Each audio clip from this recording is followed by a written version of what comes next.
it's about the truth of the events that go on in modern times, about which we're told a whole bunch of lies, basically.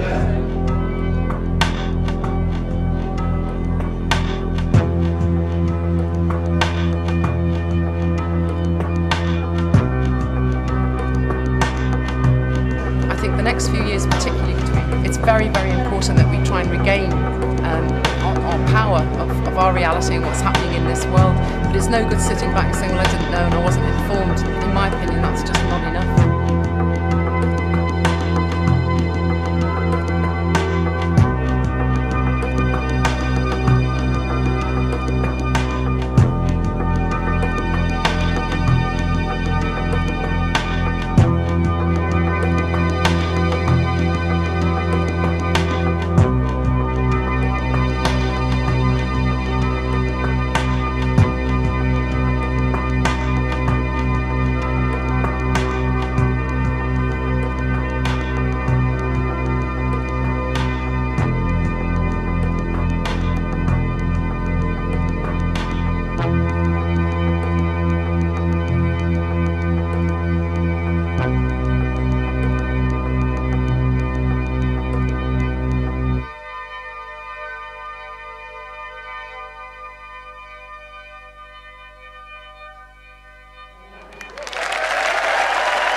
Thank you. I remember when I was speaking in little halls, putting the chairs out, no bugger sat in them, and then I put the chairs back. And I left poorer than when I arrived, and someone said in one question and answer, where's all the money going? I said, down the sodding drain, mate, that's where it's going. Because in those days no one wanted to know, now look at it. And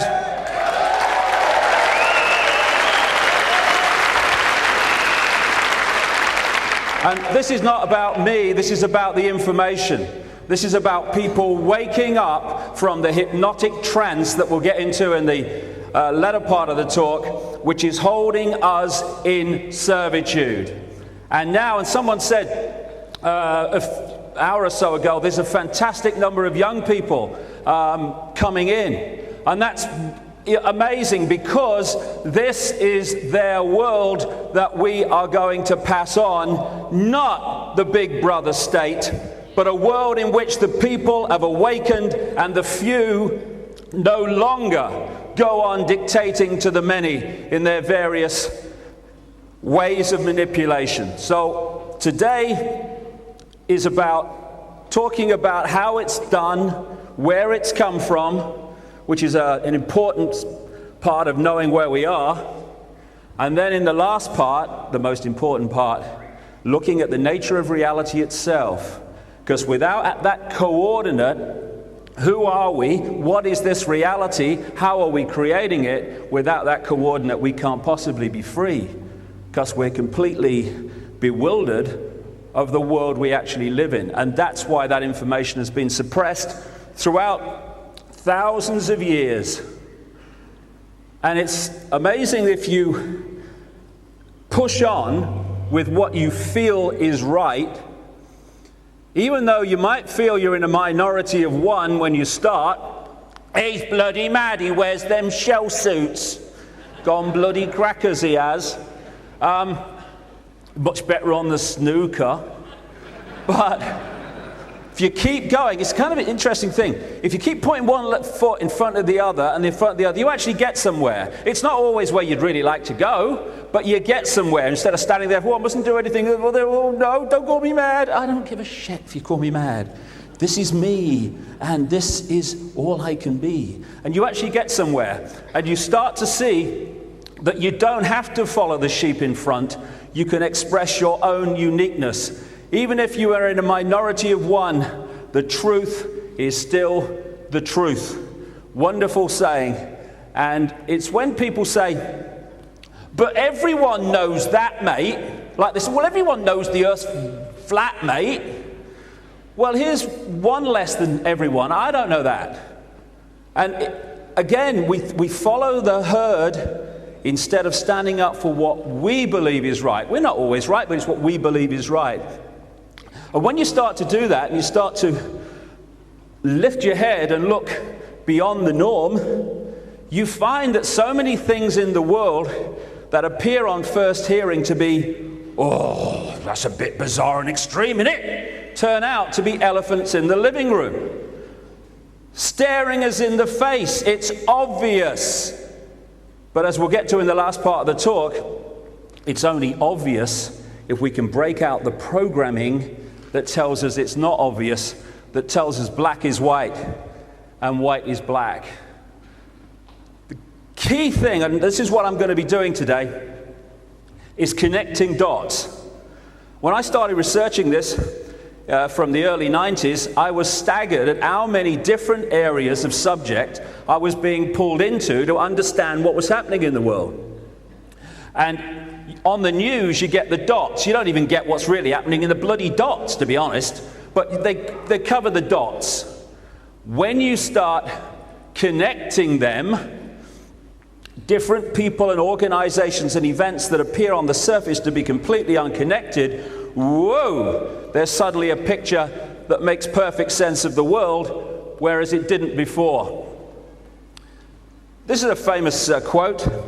All truth passes through three stages. First, it is ridiculed. Second, it is violently opposed. Third, it is accepted as self-evident. Oh, I always thought that Icke bloke was talking sense. I did, honest. What, when you're saying he was mad? Yeah, I wouldn't mean it.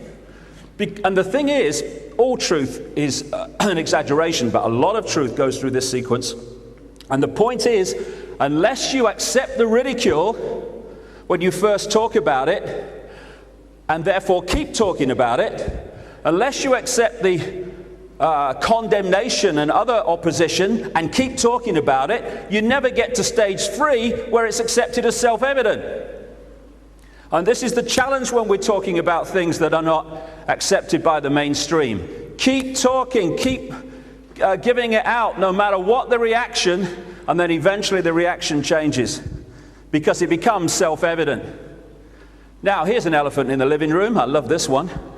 Anyone can become president of the United States. Okay, let me give you that. Let me just rephrase that.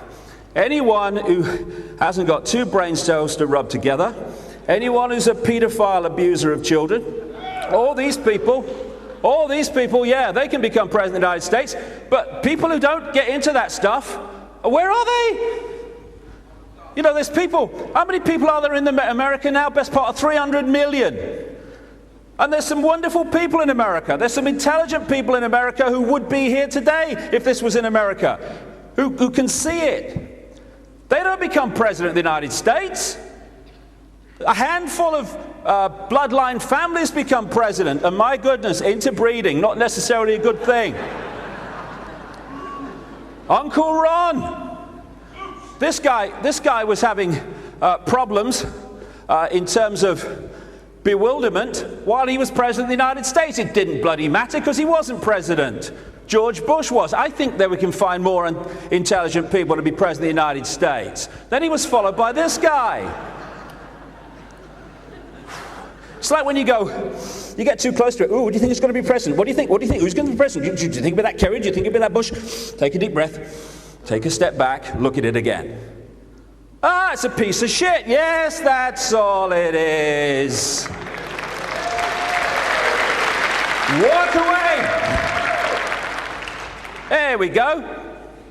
Child abuser, mass killer. Oh my goodness, he's got a CV, this guy. President of the United States. And he's got his Dumbo son there as well now.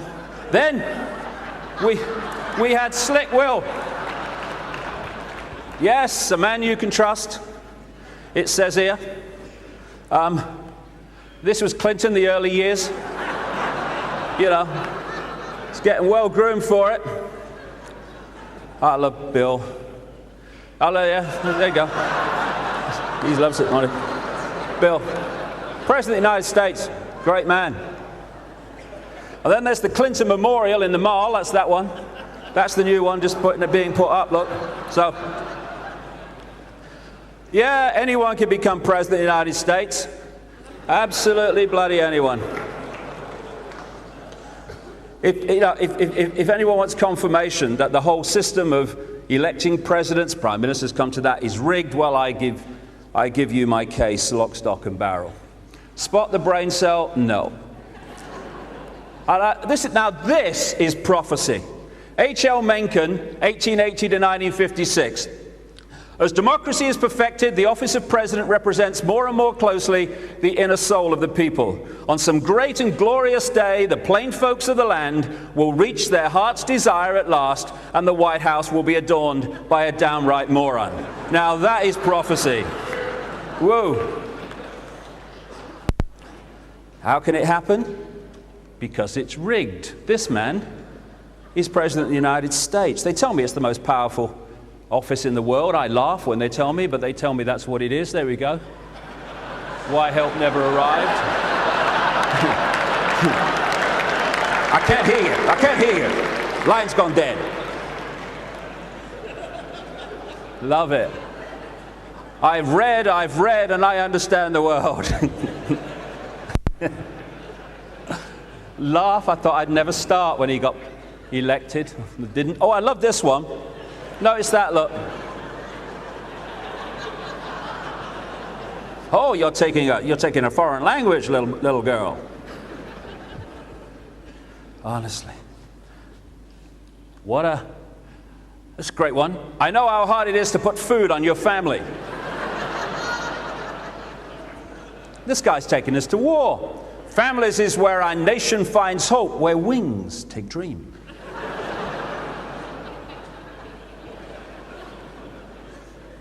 Redefining the role of the United States from enablers to keep the peace to enablers to keep the peace from peacekeepers is going to be an assignment.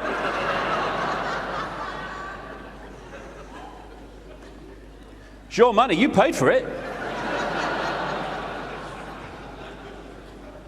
The war on terror involves Saddam Hussein because of the nature of Saddam Hussein, the history of Saddam Hussein, and his willingness to terrorize himself. Sorry, I got Twitch going.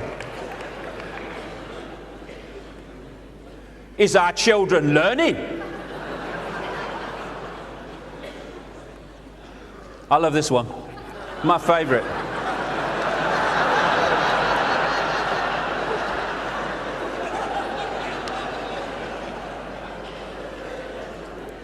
President of the United States, who has led the world so far into 2 wars with more on the agenda.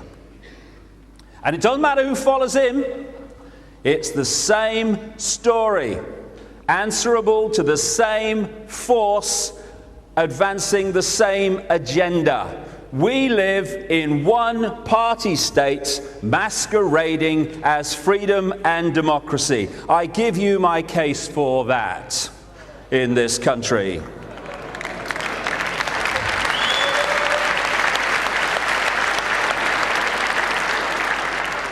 Yeah, I heard from a very, very good source, as they say in all the best places this week, very, very good, that he is definitely the chosen one, David Cameron, and that the health of Tony Blair is seriously worse than we're being told publicly.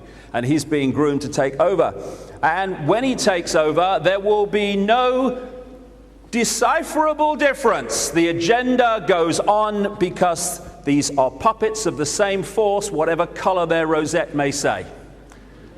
And all the time, we are being fed the movie version of reality so that we buy what they want us to believe, or we buy what they want us to believe so that we will see the world in the desired fashion. This is the latest clone Newman, apparently. They've been advancing it for some time. And while we stay in this state, he voted for Bush. I voted for Bush. I think he's a great man. Only 2 things are infinite, the universe and human stupidity, and I'm not sure about the former, Albert Einstein. But why is that? As we go through the day, particularly in the last section, which is the most important, as I say, because it deals with the real foundation from which all of this comes, we'll see that people can give a wonderful, wonderful impression of being stupid because they are programmed to see the world in that way. And when they deprogram, bingo, the stupidity goes with it. The prison with the barbars. This is the whole basis of how the few control the many, is to keep the many, A, in ignorance of what is going on, and in ignorance of who they are and the nature of life itself, so that they operate throughout their lives in a fraction of possibility in terms of their potential to perceive and potential to create. As Oscar Wilde said, most people are other people. Their thoughts are someone else's opinions, their lives a mimicry, their passions a quotation. And that is summed up by a friend of mine who calls people repeaters. And this is the foundation of how the few control the many. They get them to repeat and parrot the official version of life. Doctors, they are repeaters. They are repeating what they were told to believe at medical school. Teachers, there are some very honorable exceptions, but a lot of them, not least because of the pressure from the system, are repeaters. They go through school, they're very good at exams, so they qualify for teacher training college. There they get told how to teach children and all the curriculum and stuff, and then they come into the classroom and they repeat it to the children who, if they accept it, become repeaters of the same information. Journalists. Well, I met one of them for a while, maybe one or two, but not too many. What I meet is reporters. And reporters is very close to repeaters, which is what they are. They are repeating the official version of events to the people to get them to believe it and then repeat it on so it becomes the accepted version of history. And when you don't repeat, when you refuse to repeat, when you want to speak your truth and see it your way, that's when you stand out. He's mad, he's dangerous. No, I'm not a repeater. And it's that mentality that creates the norms and the hive mind that allows the few to control the many. Putting in potentially infinite beings and turning out sausage machine people, programmed through repetition of a version of life that suits those in control. And it's kind of interesting, if you were sitting around a table and you said, right, now this is what we got to do, right?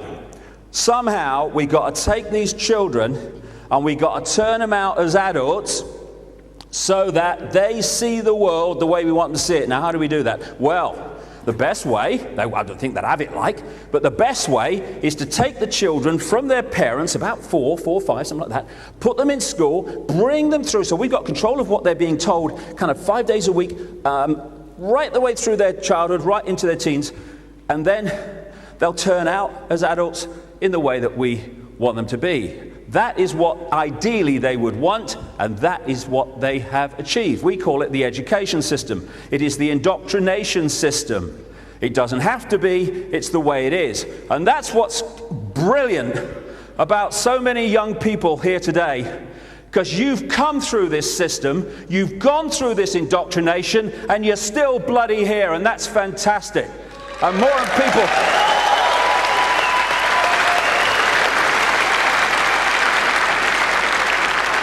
And more people are waking up, because this is far more powerful than any indoctrination once we access it and stop allowing it to be suppressed. Then you've got the media. The media. God. All they are is repeaters, repeating the same thing all the time. And the greatest form of mind control is repetition. Repetition. Keep telling them the same thing, and it becomes their perceived reality. Here we go. You write what you're told. Thanks, nation builders. We couldn't control the people without you. If only we had journalists in the world on any kind of scale, the official stories would be demolished time and time again. Instead, they're repeated to the mass of the people who have no access to other information in the same way. What they want to stop through the education system, through the suppression of alternative views of reality, and through the way they control the mainstream media to report the official version of events virtually unquestioned, is they want to stop the process of connecting the dots, because once they're connected, the whole shebang is in big trouble, because what's actually happening becomes an elephant in the living room. And then there's these people. I like this line at the bottom. Been bent over so long they think it's standing up. These are the politicians all over the world who go through as lobby foddy and voting foddy, or fodder, I don't know what the bloody word is, I don't know, fodder, that'll do. Foddy, I've invented a word. Go through the lobby foddy. and what they're doing, because they're looking at their career, oh, well, I better not vote against the government because, oh my God, I might not be a minister. Well, actually, looking at you, mate, that would be a very good thing. Go and vote against the government, please. And the few, and how many people have come out of the Blair cabinet and said we don't even have cabinet government now. Never mind, parliamentary government. It's diktat from a tiny clique, and that's it. And the lobby foddy, my thing's gone.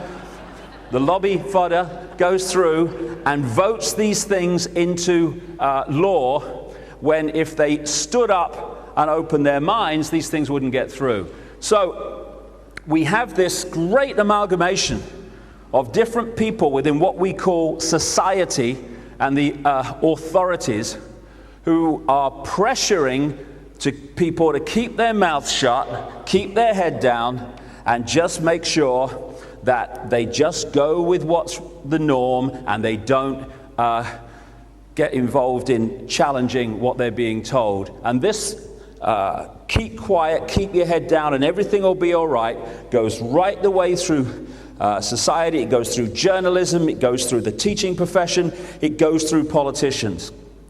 And they're all looking at their interest rather than the interest of society as a whole.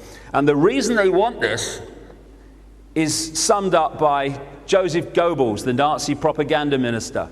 The lie can be maintained only for such time as the state can shield the people from the political, economic, and/or military consequences of the lie.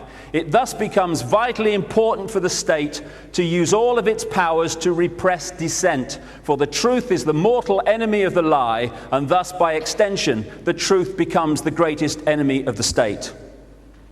And the reason we have, since 9/11, and since the London bombings, we have had this explosion of the Orwellian state, is because of this. The truth is the enemy of the state, therefore we must suppress the truth in every way we can. And that's what it's all about in terms of the changes in society that we've been facing. They want to hold us symbolically in this tiny little eggshell, where we only see the world the way that they want us to see it, so we'll stay in the box and be a piece of cake to manipulate. And so we are being attacked on endless different levels, which I'll come to keep us in that box and to keep the mind shut. The worst thing you want if you want to run a dictatorship is an informed, sharp-thinking, open-minded population. So everything that is done is to suppress that situation so the people become the opposite. As Mencken said again, the most dangerous man to any government is the man who is able to think things out for himself. Almost inevitably, he comes to the conclusion that the government he lives under is dishonest, insane, and intolerable. And that's the truth that the suppression is designed to keep from us, but not from the people here today. We live in a world where there's two stories running side by side. One's job is to hide the other. There's the movie, as I call it. This is the version of events that we get through the mainstream media and the official authorities in general. This tells us that some guy in a cave in Afghanistan with a carrier pigeon or something orchestrated 9/11, and that 19 hijackers that couldn't fly a paper plane hijacked 4 jumbo jets. Yeah, makes sense to me. This is the movie. Oh, it's them London bombers. Oh, yeah, well, they did it. Oh, we got to stop this now. Oh, we got to have this now. Oh, we've got to protect the people. The secret agenda is hiding behind that. The secret agenda, which is to create a global version of Nazi Germany and then some. This is the...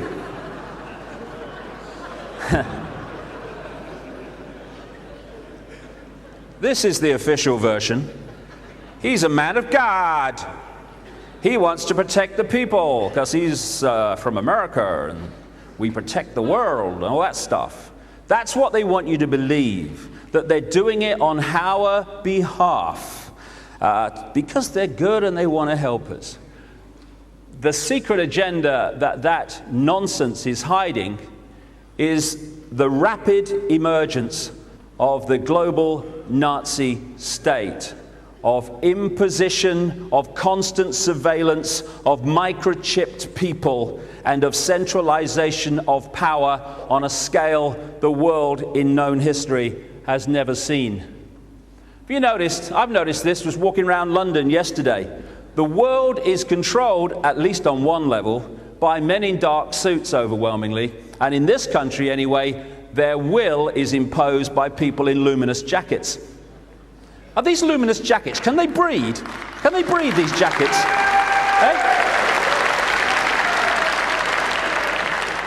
I'm seeing them everywhere, you know, they're like rabbits, these jackets. Everyone wants one. Authority, I'm from security.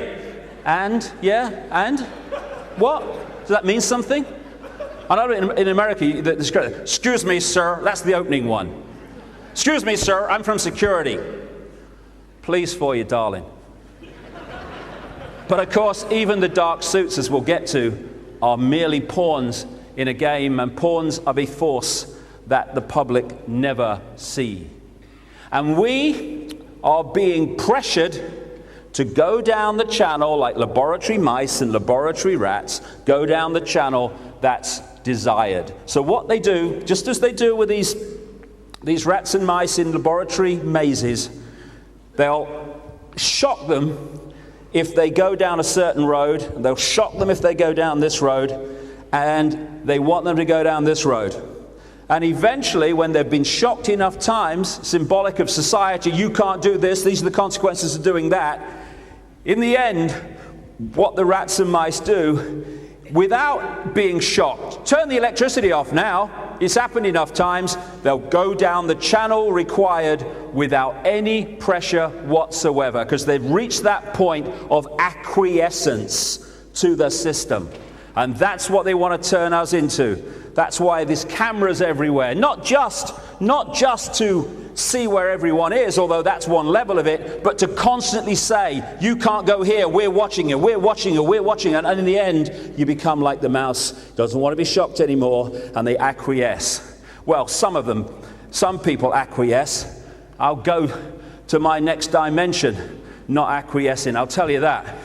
Now, Albert Pike, very, very major member of the Illuminati, the illuminated ones, illuminated into knowledge they keep from the rest of us, but not today. He said this in a book called Morals and Dogma is its short title. Fictions are necessary to the people, and the truth becomes deadly to those who are not strong enough to contemplate it in all its brilliance. In fact, what can there be in common between the vile multitude, that's how we're seen, and sublime wisdom? The truth must be kept secret, and the masses need a teaching proportioned to their imperfect reason. Now, If there's anyone here today, I doubt if there is, but if there's anyone here today, and certainly there are millions and millions out there who say, well, if all this was true, mate, we'd know about it. Well, when you see the way the system works, like hell we would. That's not the idea. The idea is to get us to see in these myopic, tunnel vision ways that war is peace. Look at that, I love that one. Get a brain, morons. It's got to be one of the better lines, isn't it? Go USA, and I love that. Go USA. We have got to go into Iraq. We have got to go into Afghanistan. These buggers ain't going anywhere.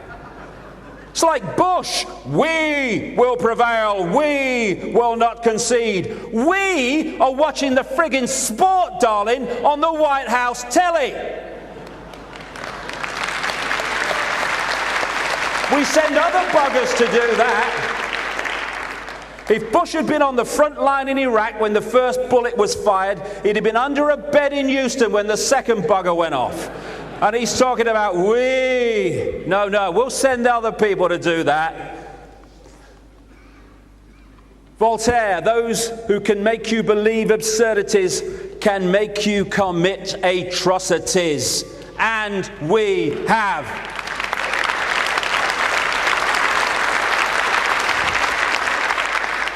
Shock and frickin' awe. We've got to go in and bomb everyone because there's weapons of mass destruction. Make you believe absurdities. They can make you believe atrocities. We've got to go into Afghanistan. We've got to do this. We've got to do that because Bin Laden and Al-Qaeda were responsible for 9/11. Believe absurdities, commit atrocities.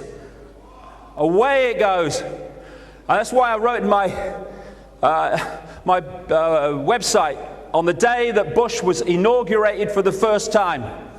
Don't be surprised if the United States finds itself in another manipulated war during this administration.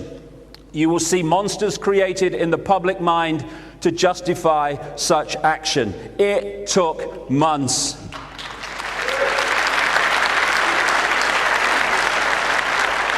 And all justified by this day, which after the first break I'm going to get into in some detail among many other things what's happening today.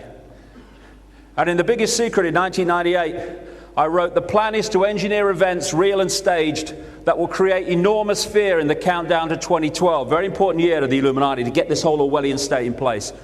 This includes a plan to start a third world war, either by stimulating the Muslim world into a holy war against the West or by using China to cause global conflict.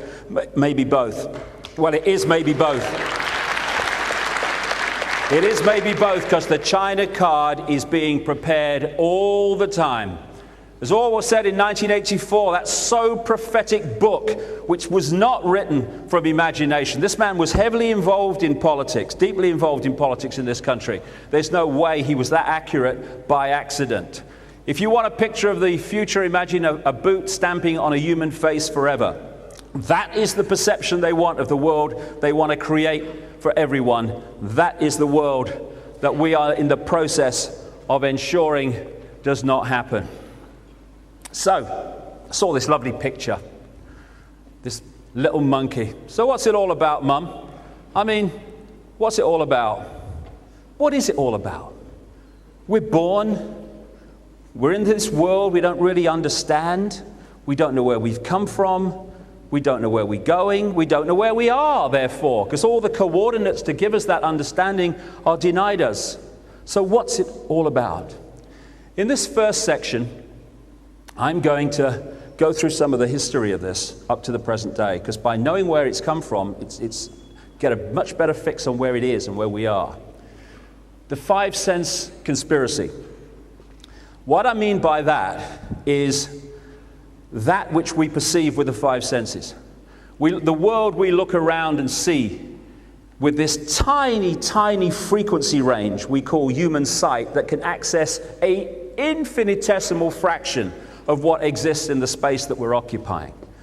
And I'm going to break it up into 2 parts, but I'll tell you about that in a second. This is what the 5 sense conspiracy wants to create and is in the process of trying to do so. A world government which would dictate all major policy to every country, which would have a world central bank dictating global finance, a world currency which would be no physical money, just electronic cash or electronic currency, a world army to impose the will of the world government on those countries that resist.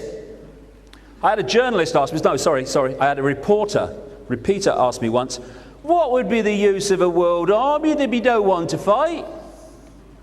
I thought, you're in the media, aren't you? How about the people that wish to live their lives in a different way to the centrally imposed dictatorship? Do you think they might have a role in that? I think they might. Microchip population, get all into this in detail this afternoon, and then superstates. We've got the European Union, they want an American Union, a Pacific Union, they've already got the African Union, and that's the basic structure that they want in the 5 sense reality. Then there's the interdimensional level to this. In the start of the last section, I'll get into this part.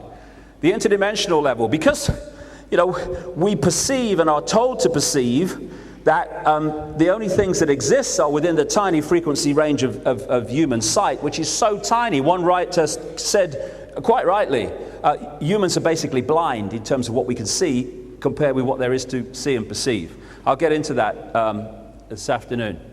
And then there's what they call the matrix, the interdimensional world. And then there's the third part, which is the most important part, as I keep emphasizing the last part of the day, which is it's all an illusion. We think this is a solid stage. We think we're looking at a solid world. Possible, impossible. And we think we're looking out here. You're out there. No. The only place this exists is in my head, and the only place I exist is in yours. That is the reality. And once you realize that, then all the dots start to connect. Because when we realize how we create reality and how we create reality, the society that is the way it's structured today makes absolutely perfect sense. Oh, it's incompetent. They're all rubbish. They're all incompetent and useless. No, from that level they are. From this level, it's genius, the way that we've been manipulated. I mean, these are illusions. That appears to be three-dimensional. It's actually on the pavement. That's actually on the pavement, the brain being tricked by the way it's done to see it three-dimensionally. I have to say much more into all that later on. But what I want to start doing now is start at the beginning, number A, or letter A, and go through connecting the dots. And in this first section, I'm going to look at the occult conspiracy. And occult simply is a word meaning hidden. And my goodness me, it has been hidden. Hidden knowledge, hidden understanding. But if it's in the hands of the few and kept from the many, gives enormous power for the few to dictate and manipulate the many. And before I just start, I just want to say this. I'm not here to get anyone to believe anything. The last thing this world needs is another flipping bloke standing up saying, I've got all the answers, you must believe it, and that stuff. We've had enough of them. We've had enough of them. This is information. Take of it what you will, leave what doesn't feel right, and whatever. Because what you think of this is none of my business. It is your business and your reality, and you have a right to make of it whatever you will. So I'm not trying to persuade anyone. I'm just trying to say...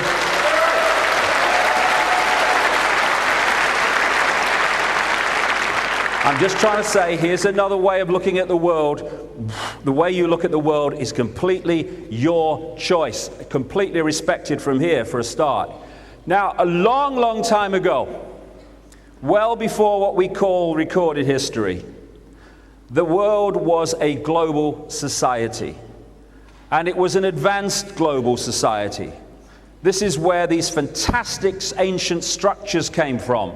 That, the archaeologists and people saying, oh, we couldn't build that today. How did they do it? Well, yeah, you see that 400-ton stone, mate? You know what they did? They put some rope around it and got a few guys to pull it mile after mile. It's really brilliant, I don't know how they did it. What about that hill? Oh, they're ever so strong. Yeah, all right. There was a global society. And for some reason, we can debate why, it doesn't really matter from where we are, for some reason this society became broken up. And it started to operate in isolation all over the world.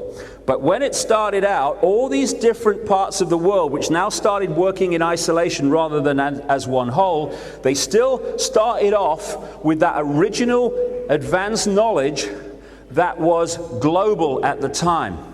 And what's happened is this knowledge, as it's passed through the ages, I mean, some people talk about Atlantis, the name doesn't matter, it's this global society. As it passed through history, it took its own way in these different societies, isolated from each other at that time. They gave different names to symbolize it. They used different methods of expressing it, but it was all the same knowledge. I'll give you an example of what I mean. This is one of the things that I'll be following through the day, which is because it's relevant to introduce now. What happened with this knowledge is it was passing through a society to start with, and then it started being hijacked by the few. More and more, this Illuminati network, as it emerged, who had this advanced knowledge and wanted to take it from the people so that they had power over the people, which is what it gives them, they started taking it out of circulation as best they could in society in general. One of the wonderful ways they did this was the Inquisition, where they used Christianity to go into all these ancient societies and Christianize them. And in doing so, they took the knowledge that was still available, they took it out of circulation, it had to go underground. And by taking it out of circulation and giving them a false version of reality, and then keeping that knowledge to themselves at the top level of these compartmentalized pyramids, they did a magnificent job in sucking this knowledge out of the people's society and just passing it on to the chosen few through the secret society network. And this pyramid, the compartmentalized pyramid, where the people at the top control all the pyramids below them, this is how the few control all areas of society. But I'll get into that big time this afternoon. Now, this is where I was going. This is a great friend of mine, Credo Mutwa. He's a very famous Zulu shaman in South Africa. Wonderful, incredible man. Library on legs. He was initiated into this knowledge some 60 years ago. I mean, he's well into his 80s now. And in his words, when the European powers, and as we'll get to, the Illuminati-controlled European powers came into Africa, they, quote, milked the minds of the shaman, found out what they knew, and then killed them. And what actually had to happen was the knowledge through African history, and it was the same in all these other ancient societies around the world, had to go underground into their own secret societies to pass it on so it survived. And when I was with him last, about 9 months or so ago, he threw the bones for me, as they call it. These are carved animal bones. These go back centuries, he said. And what they do is a closer look at them. What they do when they throw the bones is you put your hands over them. They're picking up your frequency field, and then they throw them. And they look at where they've fallen in relation to each other and in relation to you, and then they give you a reading of what they mean and what they say.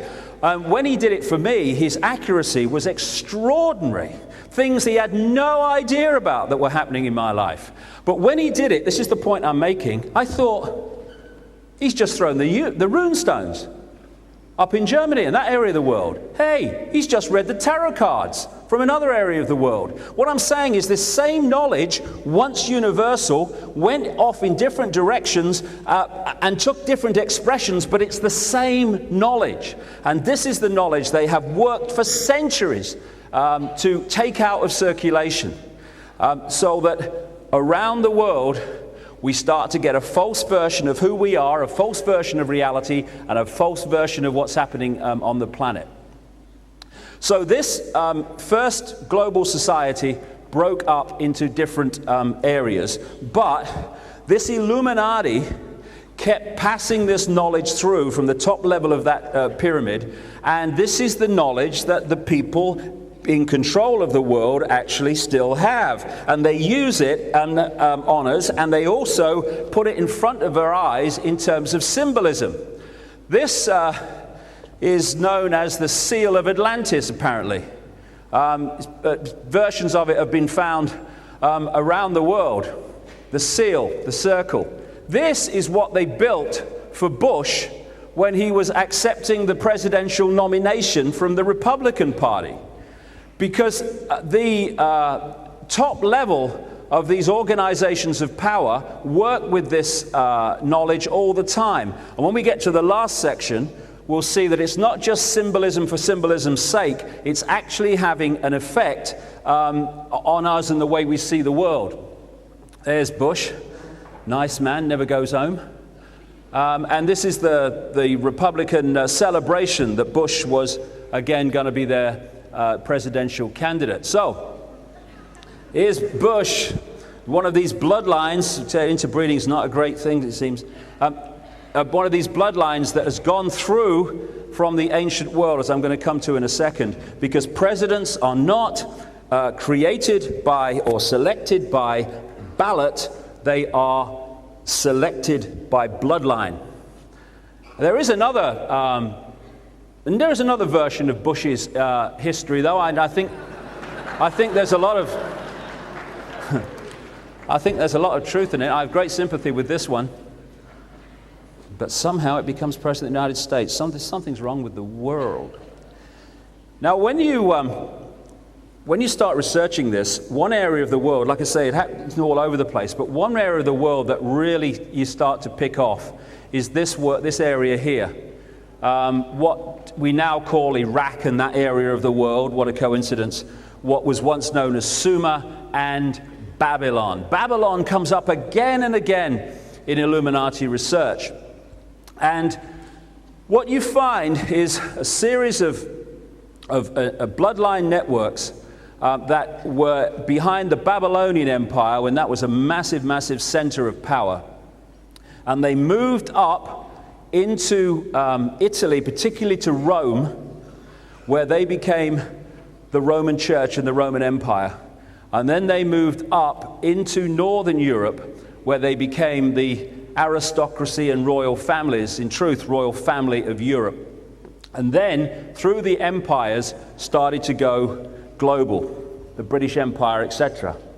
Now, in Babylon, I'm going to get into this in some detail soon.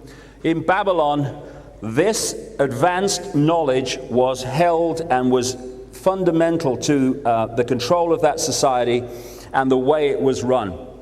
And from this center, we have now reached a point of global Babylon, where the same situation is emerging globally as happened there. Of course, the Babylonian Empire, like I was saying, was centered on the area that we now call Iraq. Now, yes, oil was involved. Yes, many things were involved. One of the things that I've seen so often over the years and years of researching this is that there is very rarely, if ever, just one reason why something is done.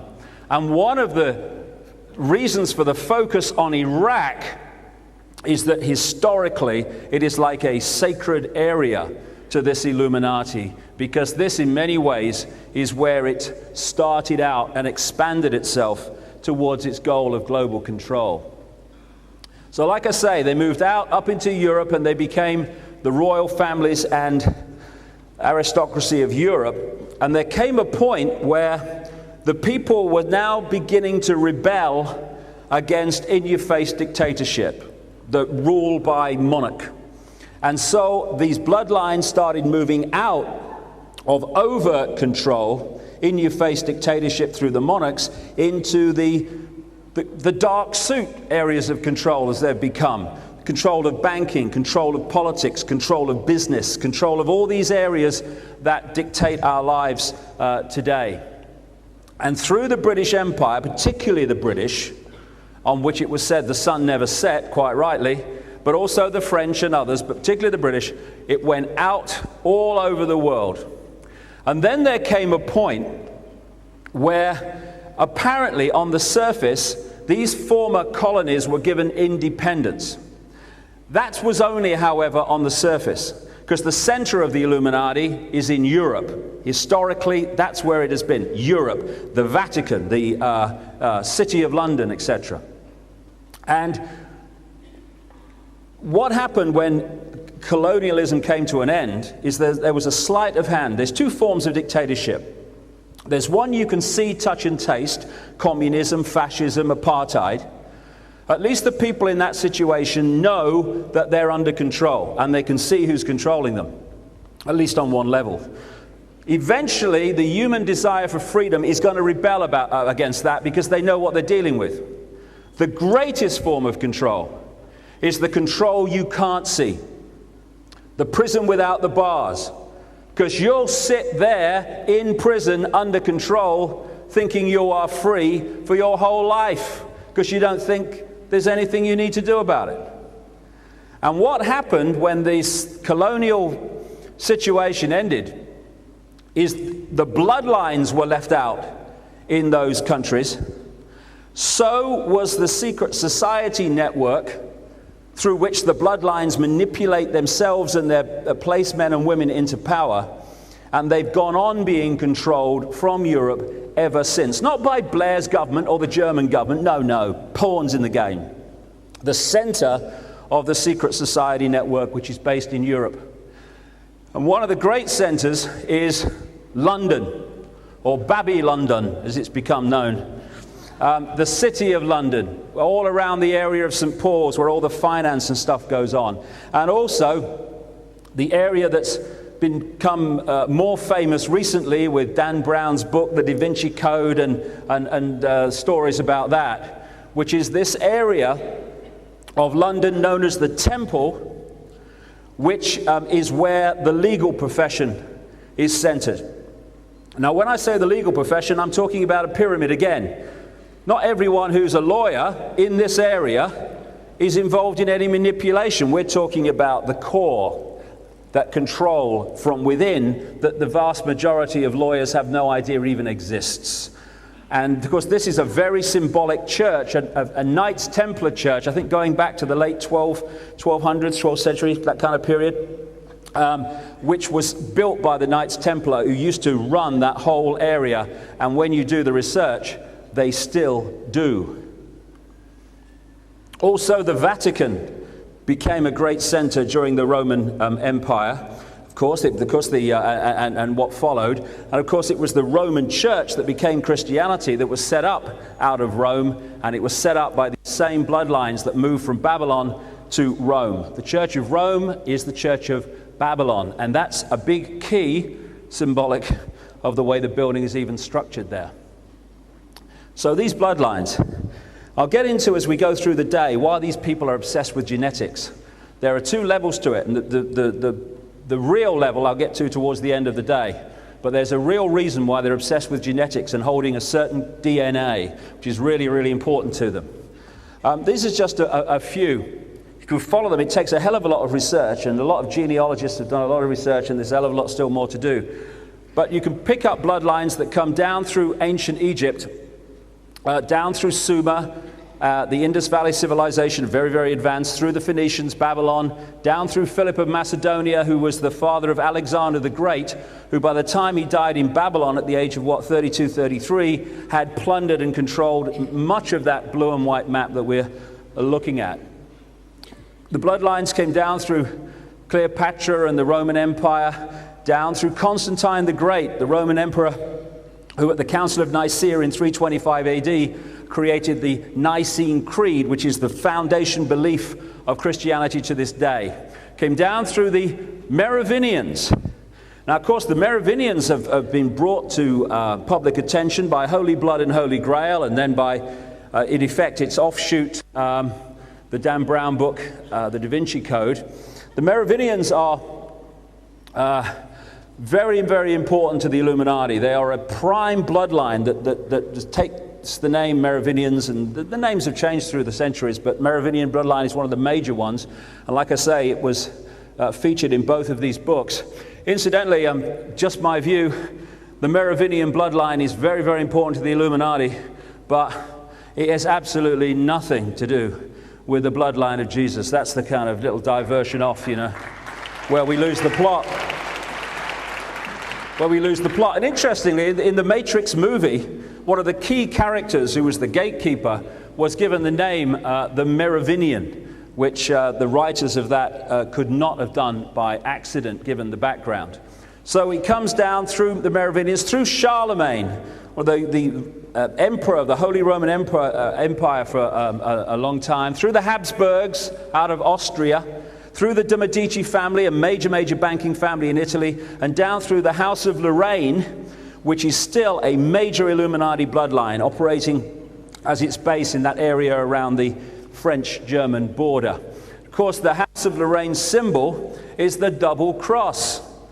Oh, he double-crossed me. Yeah, very appropriate, especially in Exxon, who've just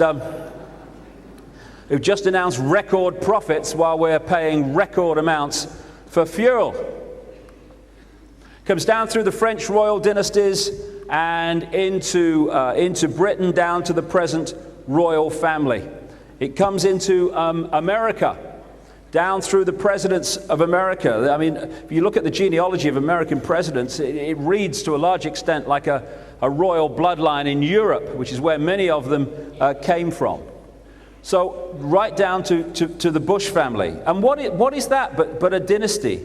When you have your father having 3 terms as president of the United States, 2 officially given to Reagan, but that's just for public consumption. And then his son comes along, who has to have help tying his shoelaces, and becomes president of the United States. I mean, there's something we need to know here. Coming down to this man from a very, very long way back. This is an alternative genealogy. Like I say, I have great sympathy with it. I like this one. I like this one there. I like that one. That's my favorite. Yeah. Who am I? You're an idiot. Thank you. Comes down through the Scottish bloodlines. Now, Scotland is really, really kind of important area for the Illuminati. And it's no accident that the biggest secret society in the world, in terms of numbers, is called the Scottish Rite of Freemasonry. Comes down through the Rothschilds, the Rockefellers, and the banking and business families of the world. Joseph Smith, who started the Mormon Church, Merovingian bloodline. Down through Brigham Young, who took it on from him, Merovingian bloodline. One of the symbols going right back through history of the Merovingians is the bee or the beehive.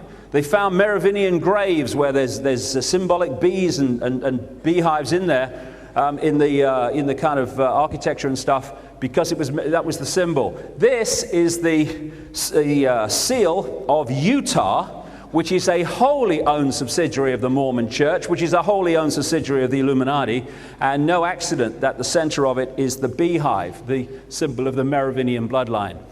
Charles Taze Russell, one of the people who got the Watchtower Society going. Jehovah's Witnesses, Merovingian bloodline, buried under a pyramid somewhere in America. And it's not just me that's done this, it's a lot of research going into this obsession with genetics that the Illuminati bloodlines have. And because they go under different names, you know, if every president of the United States was called Rockefeller, people go, "Hey, honey, everyone's called Rockefeller, what's going on?" But they don't do so like that. They've got different names. It's the genetics that matter, not the name. It's the DNA, for reasons I'll come to as the day unfolds. Now, as these bloodlines went through history, they brought about their Illuminati empires of various kinds.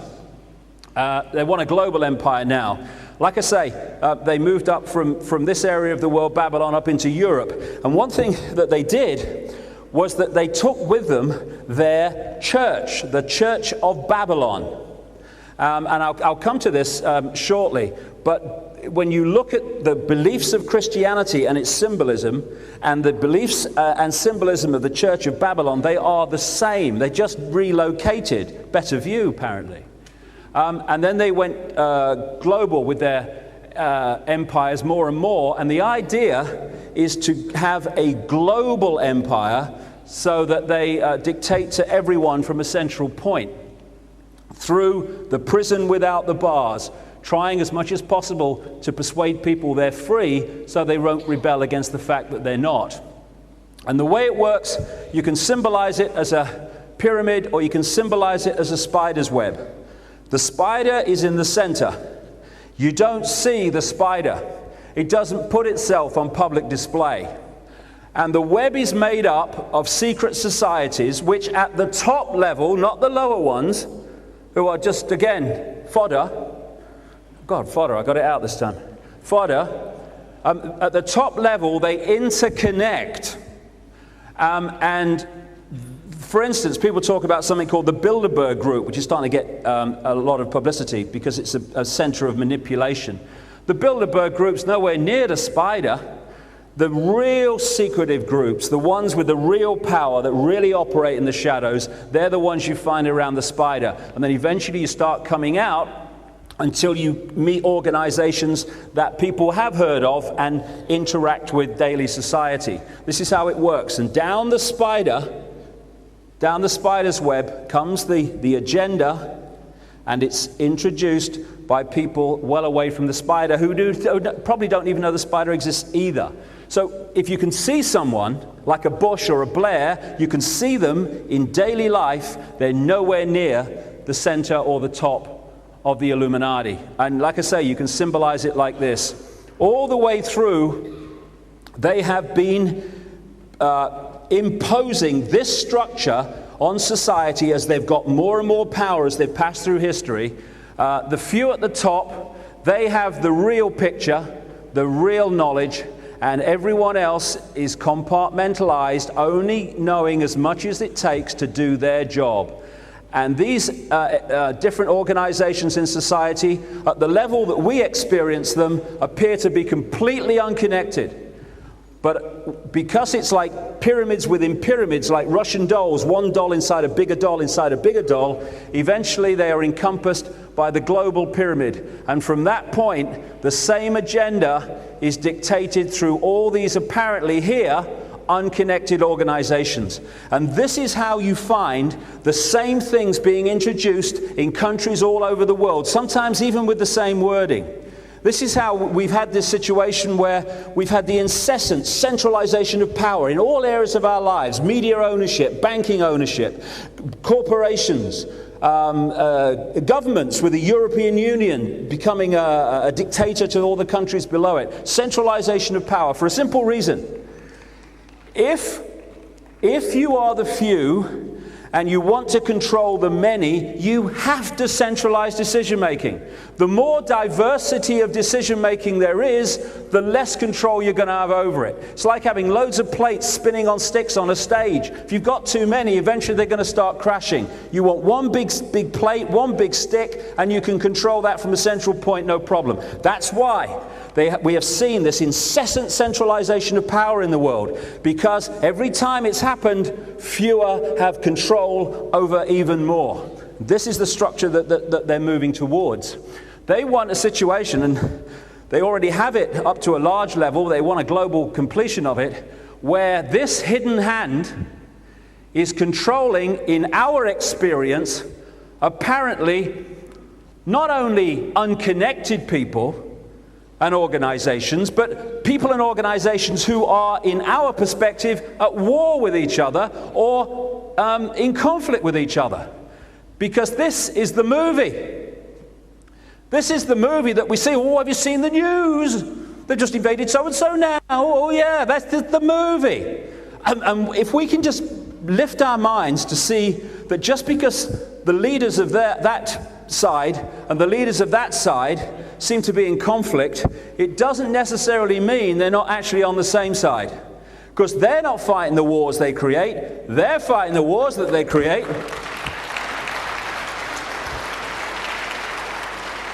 And the reason why they do that and engineer wars will become clear this afternoon. But this is the hidden hand that you never see, that controls the Blairs and the Bushes, the Illuminati, the all-seeing eye as it calls itself. Now, the Illuminati Secret Society network, this has come out of Babylon. It goes back further, but Babylon's a really good point where you can pick it up. And it's traveled through history, getting bigger and bigger, carrying the knowledge of that global society, which was far more advanced than ever we perceive it could have been, carrying this structure of control through history, the same as the structure of control in the Freemasons, the different levels of degree where the people in the higher degrees know what the lower degrees don't know. And as I say, it goes back a vast amount of time. This is a book, The Children of Mu, or also known as Lemuria. It's an alleged ancient land which went down in cataclysms, much like the story of Atlantis. And this guy James Churchward, traveled in the last century to many, many places, trying to uncover evidence of the existence of this great continent called Mu, or Lemuria as it later became known. And he said that in isolated monasteries and such like in Asia, he was shown tablets and accounts that were supposed to go back tens of thousands of years. And these are some of the symbols that were in those accounts and on those tablets. This, of course, is the swastika. The Germans didn't, or the Nazis didn't just invent the swastika because it was, a nice symbol. It's because it symbolized something. And they wanted to use it because they had access to this advanced knowledge of how you can manipulate the mind and what have you, without people realizing it. And the symbolism speaks to us. We may not realize it does, but it does, and they know it does. Here's the Maltese cross, which is the symbol to this day of a secret society called the Knights of Malta, that were once known as the Knights Hospitaller of St. John of Jerusalem. They go back like 1,000 years. And they have among their number today some of the most famous and apparently powerful people in the world. Reagan, for instance, was a Knight of Malta. And there's this symbol as well here, which will, on the left here, which will, left to me, well, left to you actually, I'm turning around, aren't I? Which we'll come to shortly. But these symbols have passed through history, and you find them in the secret societies today. The Maltese cross, like I say, of the Knights of Malta, is still their symbol to this day. Now, to give you an idea of how these secret societies pass through history and manipulated events, we can pick up around the time of the Crusades, when a number of knights organizations were created, which, like I say, are still going today and have among their number these top people in global politics, business, banking, media, etc. One of them was the Knights Templar, who still today are vastly, vastly influential in the City of London and further afield, but the City of London and so-called the area of the Temple, and that church, and the legal profession. I had a friend years ago who was married to a very, very high barrister, legal type in the City of London, the Temple area. And they were getting on great until she found out he was involved with the Knights Templar at a serious level. And from that moment on, he tried to destroy her life and destroy her out of nothing, just because she discovered that he was involved in this organization. Very, very simple thing. If you're going to control the people on this 5 sense level, you need to control their access to money. You need to control the fact that they have to borrow money that doesn't exist from you and then pay you interest on it. Yeah?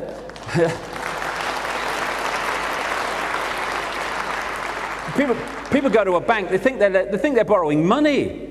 They're borrowing, can I borrow £50,000? You say, what you want? £50,000 for that? All right, what's that? £50,000 on the screen. You going to move any money anywhere? Any precious metals? No, it's done. You now pay us interest on this £50,000 until you pay it back. And if you don't pay it back, then we come and get your house that does exist because you haven't paid us back this. Okay, great. That's great. I love it. So you have to control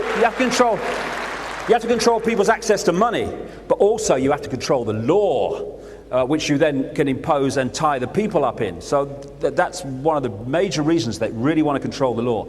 And the law is very different to the way we're told it is. Anyway, another organization, Knights organization, which started out, around the same time was the Knights Hospitaller at St. John of Jerusalem that became the Knights of Malta, and also a German-centered network called the Teutonic Knights.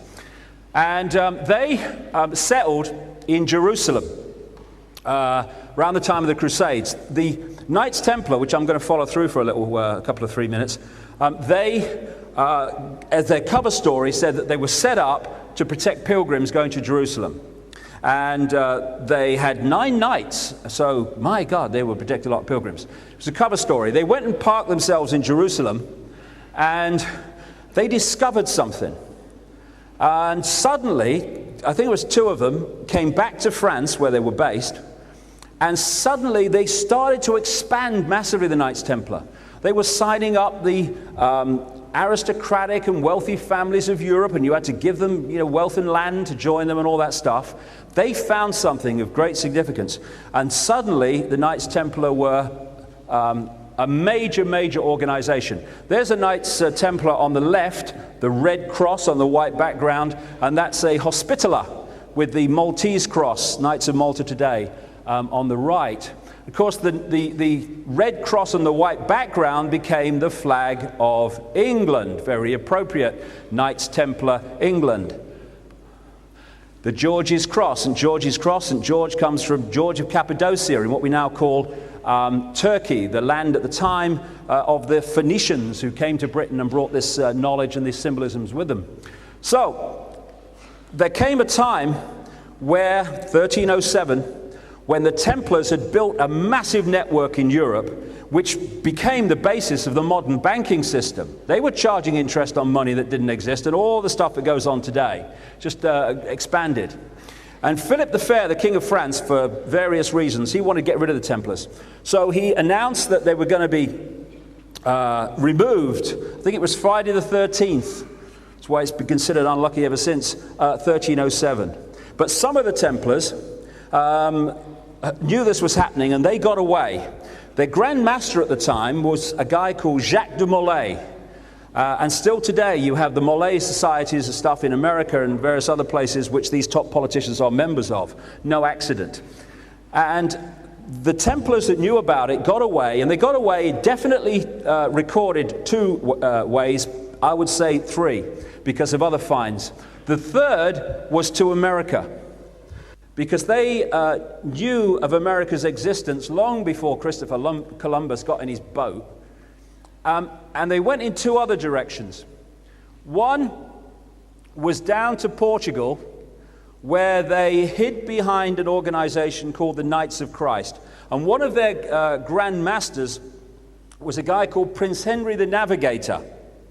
And this became very significant because they had access, and still all the way through this history, to knowledge that the public didn't get. And at this point, one of the expressions of that knowledge was maps of the world. This is why they found a map of what the land looks like under Antarctica, which was written not long after, just a few years basically, after Columbus. In the 1500s it was drawn. And he said, the guy, I think it's Piri Reis, I think his name was, from the Ottoman Navy, and he said that he'd drawn the map from previous maps, earlier maps.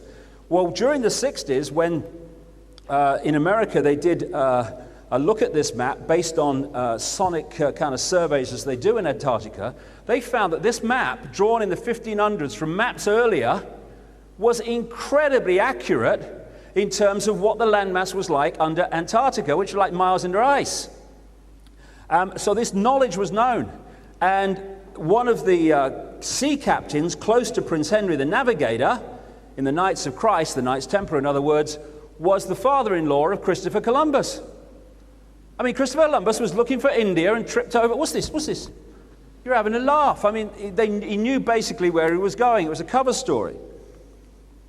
Another place they went was round the west coast of Scotland and into west coast of Ireland into Scotland, where these Templars that went that way settled in Scotland and around Rosslyn Chapel, Rosslyn Castle. And this, of course, now has become more and more famous by the Holy Grail and Dan Brown books. The Knights Templar hid underground there, and they re-emerged in part as the Scottish Rite of Freemasonry, the biggest secret society in terms of membership in the world, apparently. And in Rosslyn Chapel, which is not far from Edinburgh, they have in their stonework cactus plants and aloe plants and other depictions that at the time it was built were only existed in America, which has not been officially discovered. But a very rare book, excellent book, which I found, written by a Canadian who lives in the east coast of Canada, his research showed that Prince Henry St. Clair, the St. Clair family, that was the family at Rosslyn Chapel, comes from the St. Clair family in France, who were prime creators of the Knights Templar originally, so that's why the Templars went there, that he landed in Newfoundland and that east coast of what we call New England in 1398, best part of 100 years before Columbus discovered America. They knew it was there, and it was just part of the plan. So, with that knowledge, they then move in, these Illuminati families, through the photo opportunities of Columbus, etc., into America. And just 4 or 5 years after he landed down here somewhere, Columbus, John Cabot discovered North America. What a coincidence. Especially when, according to a famous Freemasonic historian called Manly P. Hall in America, Cabot, whose real name was Giovanni Caboto, operated in the same secret society network in Genoa as Christopher Columbus. They were finding what they knew was there because the time had been reached to move this globalization agenda out of Europe into America to take over that continent, which was going to be the focal point for the next stage, which is what we're experiencing now. Sir Francis Bacon wrote a book called The New Atlantis, and he was an initiate of this secret society network. Brilliant man. And the New Atlantis has been widely interpreted as being a foretelling of the Society of America. Benjamin Franklin and a lot of these so-called founding fathers and others, they came into America with the knowledge as agents of this Illuminati to take that continent over. Again, he was one of the major players in the introduction to America of the Scottish Rite of Freemasonry. And a few years ago, there was a newspaper article about the renovation of Franklin's home near Trafalgar Square. And when they dug up the floor, I think they're going to create a museum for him, they found 10 bodies, 6 of them children, which they dated to the time that Franklin and his housemate were there. And they said he must have been into body snatching for medical research. But when you get into, as we will before this first break, when you get into what they're into, there could be another explanation for 10 bodies under the floor. George Washington, another aristocratic bloodline who became the first president of the United States. The takeover was already underway from the start. He was a major, major Freemason. Do Freemasons do a lot of washing up? Is that...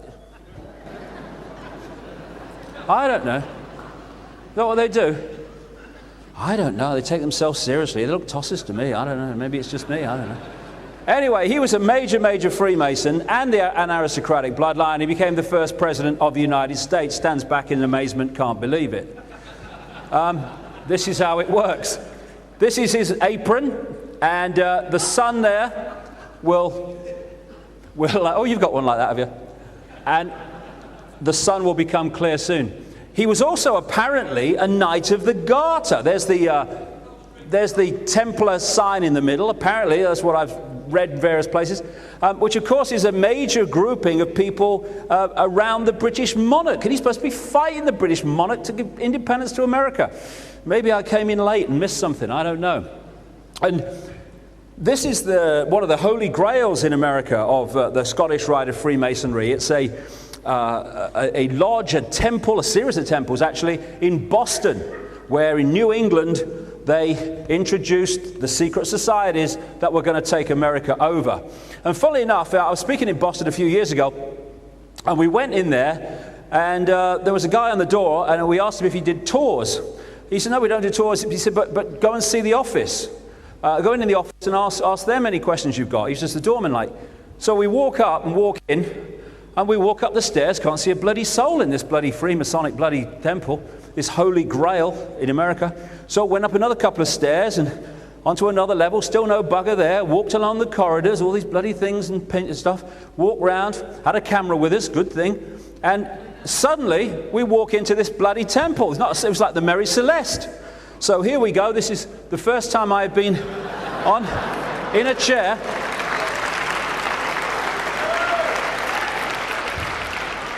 I just needed to. I know. When I was a goalkeeper, they called me Cinderella because I kept missing the ball. I wasn't very good. I had this terrible match once. I was terrible. I sat down in the dressing rooms. I put my head in my hands, and I freaking dropped that as well. You know. Went out, threw myself in front of a bus, went under me. You know, kind of thing. Old ones are the best. Anyway, the reason I tell you this story is that some of the pictures within this lodge were of people that are relevant to what we're talking about today.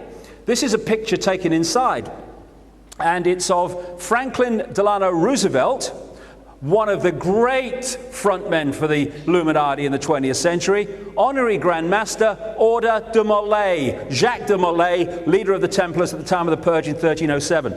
The more this day unfolds, the more the dots will connect one after the other. These people are members of the same secret societies. That's how they get manipulated into power. So, Global Babylon. This secret society, bloodline connection, went through history, expanding its power to the point we have today. As we said, out of there, through into Europe, globally. And what they've taken with them and created on the way are apparently unconnected areas of society, but all of them designed for control.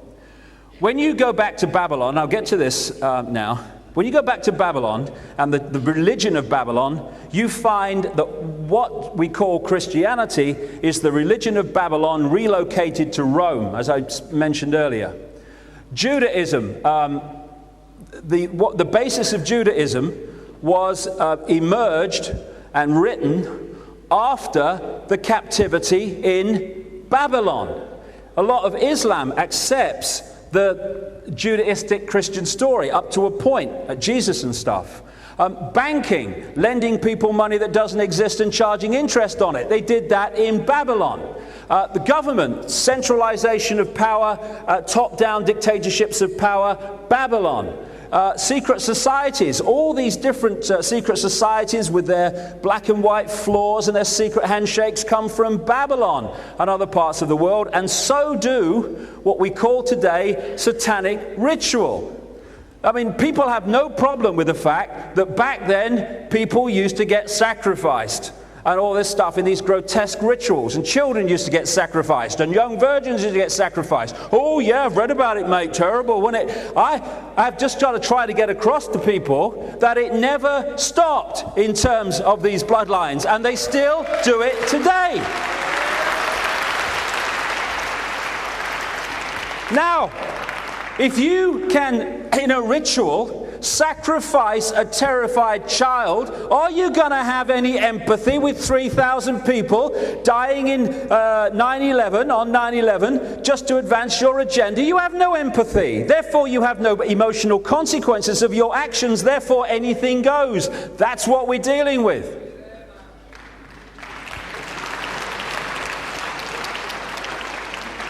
All these areas of society, if you go up the pyramid to the people, they are the successors of Babylon.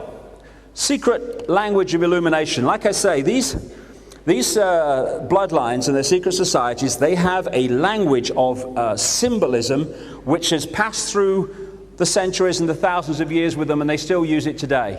The various symbols of Freemasonry and all the other secret societies go back to Babylon. And by the way, that is where the necktie comes from the secret society rituals. I mean, oh, you're not properly dressed that day. You've got to have a tie on. Okay, I'll put a noose around my neck. Yeah, that's fine. There you go. That's where it came from. And people all over the world, where again, you know, in countries, developing countries, where they had their own national dress, their own style of everything, they've been indoctrinated into, this is the Western style, it's the great style, it's the style, therefore put a noose around your neck and you'll feel better. It's where it came from. Now, things like the Freemasonic floor and the Freemasonic temple, black and white squares. You look at the cathedrals all over the place and you find they have black and white squared floors. And one of the reasons for this is that they were built to the design and with the money of, largely, of the Knights Templar, who were behind the great cathedral building period. And they were built under esoteric law. This is why you find all these mathematical codes within the major cathedrals and stuff. And the police, what an accident. I mean, there's many ways of designing a hat, but it just happens to be black and white squares. And you find this all over the world with the American police and other police around the world. I mean, crikey, what is it? You know, am I suggesting that police might be connected to secret societies? I wash my mouth out. I would never do it. I'd never do it.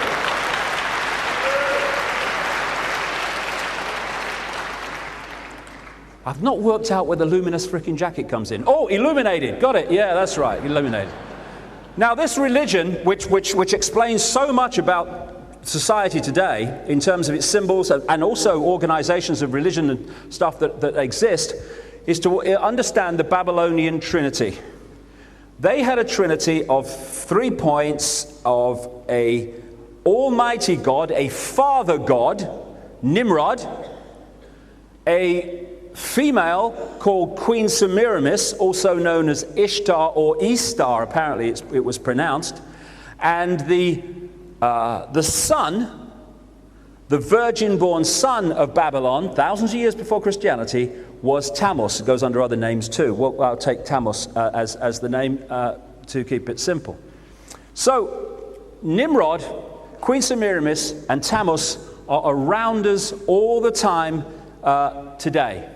This was Nimrod, or one of the symbolisms of Nimrod. He was the father god who married Semiramis and in all the Babylonian stories.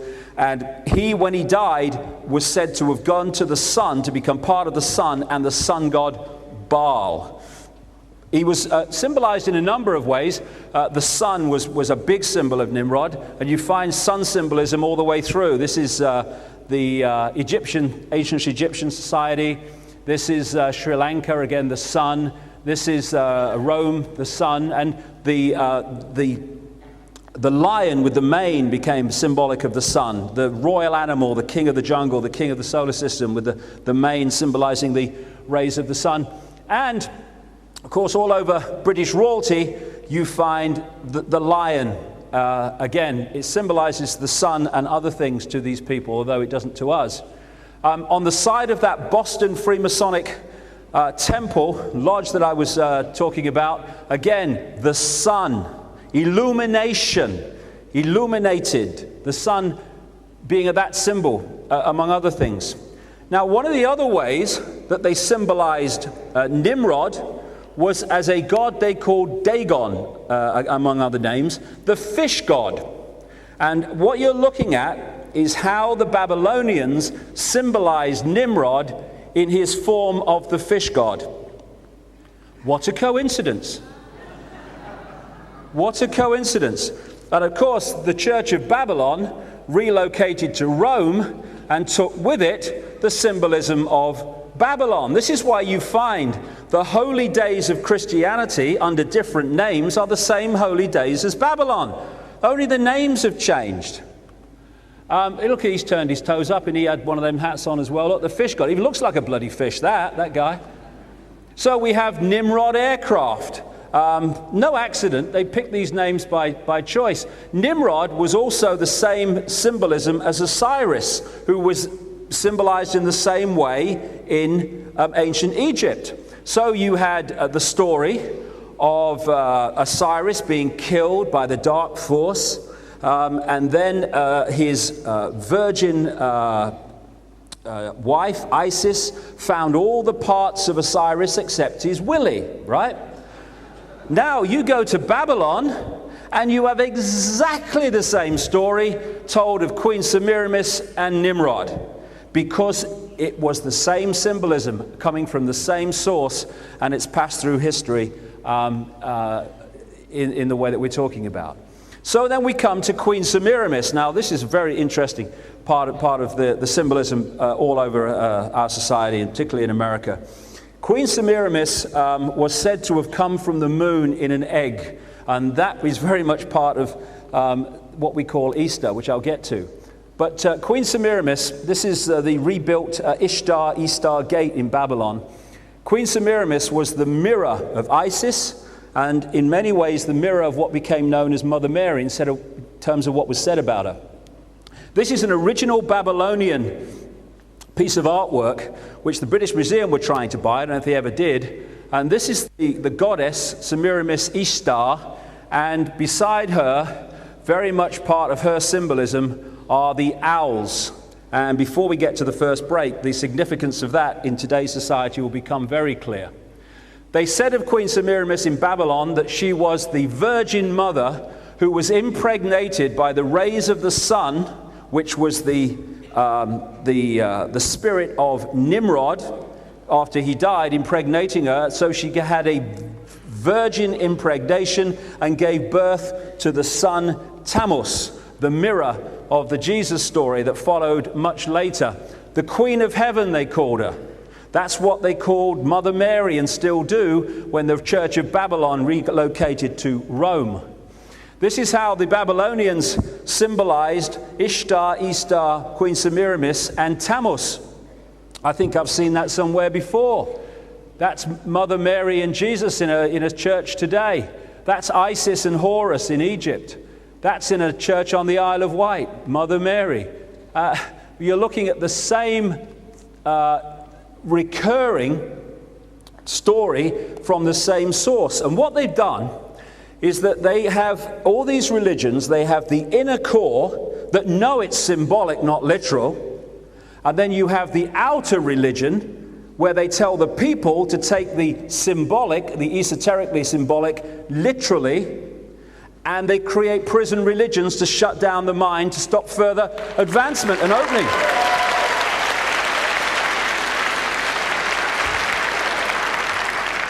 And this is the Black Madonna. This isn't just a little point to make as we go along. What the Illuminati do is they get involved, like Satanists, they're the same bloody thing in many ways. They reverse symbolize everything. So if something is white to us, to them they symbolize it as black. If something's black to us, they'll symbolize it as white. The classic satanic symbol is the pentagon. Or the pentagram rather, and what they do is reverse it to point down, symbolizing the negative. They reverse the symbolism, and that's what we'll see as we go along here now. Now this is the Mother Lodge of Freemasonry in London. This is the point and the place from which Freemasonry was launched into the new Americas, into the colonies, through people like Benjamin Franklin. And what a staggering coincidence that they located this in Great Queen Street in London. What did they call Semiramis in Babylon? The Great Queen, Great Queen Street. So when they give us a cover story that the state of Virginia was named after the Virgin Queen, Elizabeth I, well, first of all, Elizabeth I was no more a virgin than Madonna, so that's out of it. And secondly, Virginia, the Virgin Queen, Semiramis Ishtar from Babylon. This is how they symbolized Semiramis in Babylon. This is on an ancient coin. I think I've seen that somewhere before. Where could it be? The Statue of Liberty, reverse symbolism, the statue of symbolic control, was given to New York by French Freemasons in Paris who knew what it symbolized. Semiramis and more, as I'll come to now. So there we go. I think I've seen somewhere before. And that is the goddess of the French Republic. Because as the bloodlines came up out of Babylon, up through into Europe and what became France, they took the symbolism with them. Of course they did. And so the goddess of the French Republic was given the same Semiramis symbolism as the so-called goddess of America, Statue of Liberty. The goddess of the state of Colombia, the center of political control in America, again, Semiramis symbolism. Colombia, where did that come from? Well, where did Columbus come from? Because it wasn't his real name. Back in Babylon, they symbolized Queen Semiramis as a dove. And when they moved to Rome, they worshipped her under the name Venus Columba, Venus the dove. Apparently in French today, the word Columba, or worse to that effect, I'm crap at foreign languages, means dove. So Christopher Columbus was the branch bearer of the dove across to the New World and the new frontier for the Illuminati. So we have the District of Columbia, the center of government. We have British Columbia on the west of Canada. We have Columbia Pictures with that symbolism of the lady with the lighted torch. The lighted torch will become clear in a second. Well, it's clear enough, it's lighted, but you know what I mean. Columbia University, where a lot of people come through indoctrinated into the scam. CBS, Columbia Broadcasting, and that I will become very significant very shortly. This is from the note paper of the Supreme Council of Freemasonry in Britain. The dove, Columbia, Semiramis, Babylon. On these septics, or whatever the queen holds in her ceremonies and stuff, you find the Knights of Malta and the dove, Semiramis. I mean, do you know there's still people today, I don't believe it, I can't, people are that daft, that they still back out of the room so the Queen never sees their backs. They have to back out, you know. I mean, what? I'm sure I saw the paper this morning and it was 2006. I'm sure it was. What's going on? Oh, Mom. Anyway, when Nimrod died, it was decreed in Babylon that he would be symbolized from then on as a flame or a lighted torch. The same when Tammuz, the sun, died. And incidentally, they said that Tammuz was the reincarnation of Nimrod through the virgin birth. Therefore, they said father and son were one, which is where Christianity gets it from. There is Queen Semiramis in New York Harbor holding the flame of Nimrod. It's all Babylonian symbolism. And this is an island on the River Seine in Paris, just down from where Diana was killed. Again, a mirror image of the Statue of Liberty. Why? Because it's Semiramis coming up through France and through the empires across to America. This is the background. This is the hidden hand behind which the movie protects it from exposure. In Dealey Plaza, when they killed Kennedy, just over the back there off the grassy knoll, the Scottish Rite of Freemasonry put up an obelisk, again, big-time secret society symbolism, and on the top they put a lighted torch. We killed him, we're showing you, but you can't see it, can you? And when they buried him in Arlington Cemetery, they had the eternal flame, the lighted torch, the flame of Nimrod, the illuminated ones, on the grave. On top of the Pont d'Alma tunnel, where Diana died, where people go to take their tributes, is a massive and exact replica of the flame held by the Statue of Liberty. They also symbolized Nimrod in Babylon as a candle, a flame, which you find all across the religions and Satanism. So then we come to Tammuz. Tammuz and Jesus and Horus, who are like Nimrod and Osiris, Mary and Isis and all the rest of it. This is the difference between Horus and Jesus. Fantastic differences. Jesus was the light of the world. Horus was the light of the world. Jesus said he was the way, the truth, and the life. Horus said he was the truth, the life. Jesus was born in Bethlehem, the house of bread. Horus was born in Anu, the place of bread.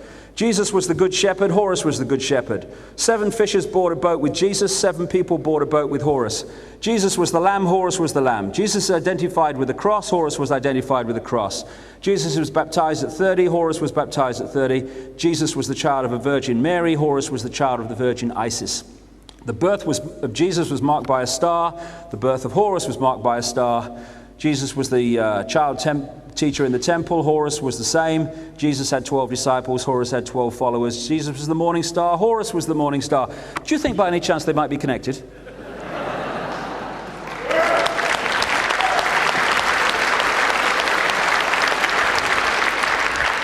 Esoteric, advanced knowledge, prison religion. It's real. It's literal. Take it, or you won't go to heaven.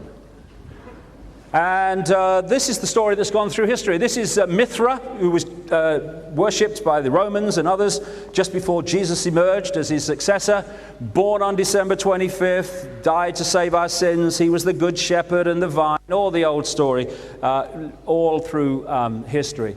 Jesus is the light of the world, yes, because Jesus, like Mithra and the others, was symbolic of the sun, which is the light of the world. What they used to do was use this symbol with the cross in the middle, and at the point of the winter solstice, they used to say that the sun, that one in the sky, had been born, or born again, or rather had started its cycle to the strength in the summer, the summer solstice, and they moved it around and they followed it round, and they symbolized it as the life of a man. When he was born around the winter solstice, what we now call December the 25th, that kind of area, he got stronger and stronger and stronger and stronger, and then at the peak of his powers at the winter solstice, or the summer solstice rather, they symbolized him as a massively strong man with long golden hair, symbolic of the fierce rays of the sun at that time of the year. As he came down into the house of Virgo the Virgin, into the fall, or autumn as we call it, he was symbolized as having his hair cut short because the rays of the sun were getting less and less powerful, and he lost his strength. And then when he got round to the winter solstice again, he was symbolized as what we would call Old Father Time, a tired old man about to come to the end of his life as the sun got to the lowest point of its power in the northern hemisphere. 3 days after that point, which became our December the 25th, they said that the sun was born to start the cycle again. This is why these sun gods, Mithra, etc., invariably were given the birth date that became our December the 25th. And of course, the long golden hair, cut short, losing strength, that's the story of Samson, Sam the sun. Esoteric code, Samson was a real man. This is how they did it. This is how they've done it. This is how they've entrapped us. Now that symbol of the circle and the cross you find all over the place. It's a big symbol of the Illuminati. That's in the square around the Ritz Hotel where Diana left to die, and that's the Sun King of France. That's the North Atlantic Treaty Organization, a wholly owned subsidiary of the Illuminati, set up by them to centralize military power, cross and the circle. Then you have the CIA, the cross, and the sun around it. This is in the city of London, opposite St. Paul's Cathedral. The black sun, reverse symbolism, and of course all the astrological signs around it. And that face was supposed to be a depiction of Winston Churchill. Appropriate, some may say.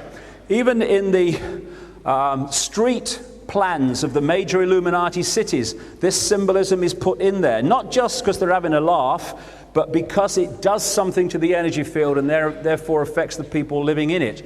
This is the epicenter of the street plan of a major Illuminati city, Paris, and there's the Arc de Triomphe, and going off from that circle are 12 streets. Of course there are, exactly as they planned it. And even in this example, on the street, they've got the rays of the sun on the road around the circle with the cross going through the Arc de Triomphe.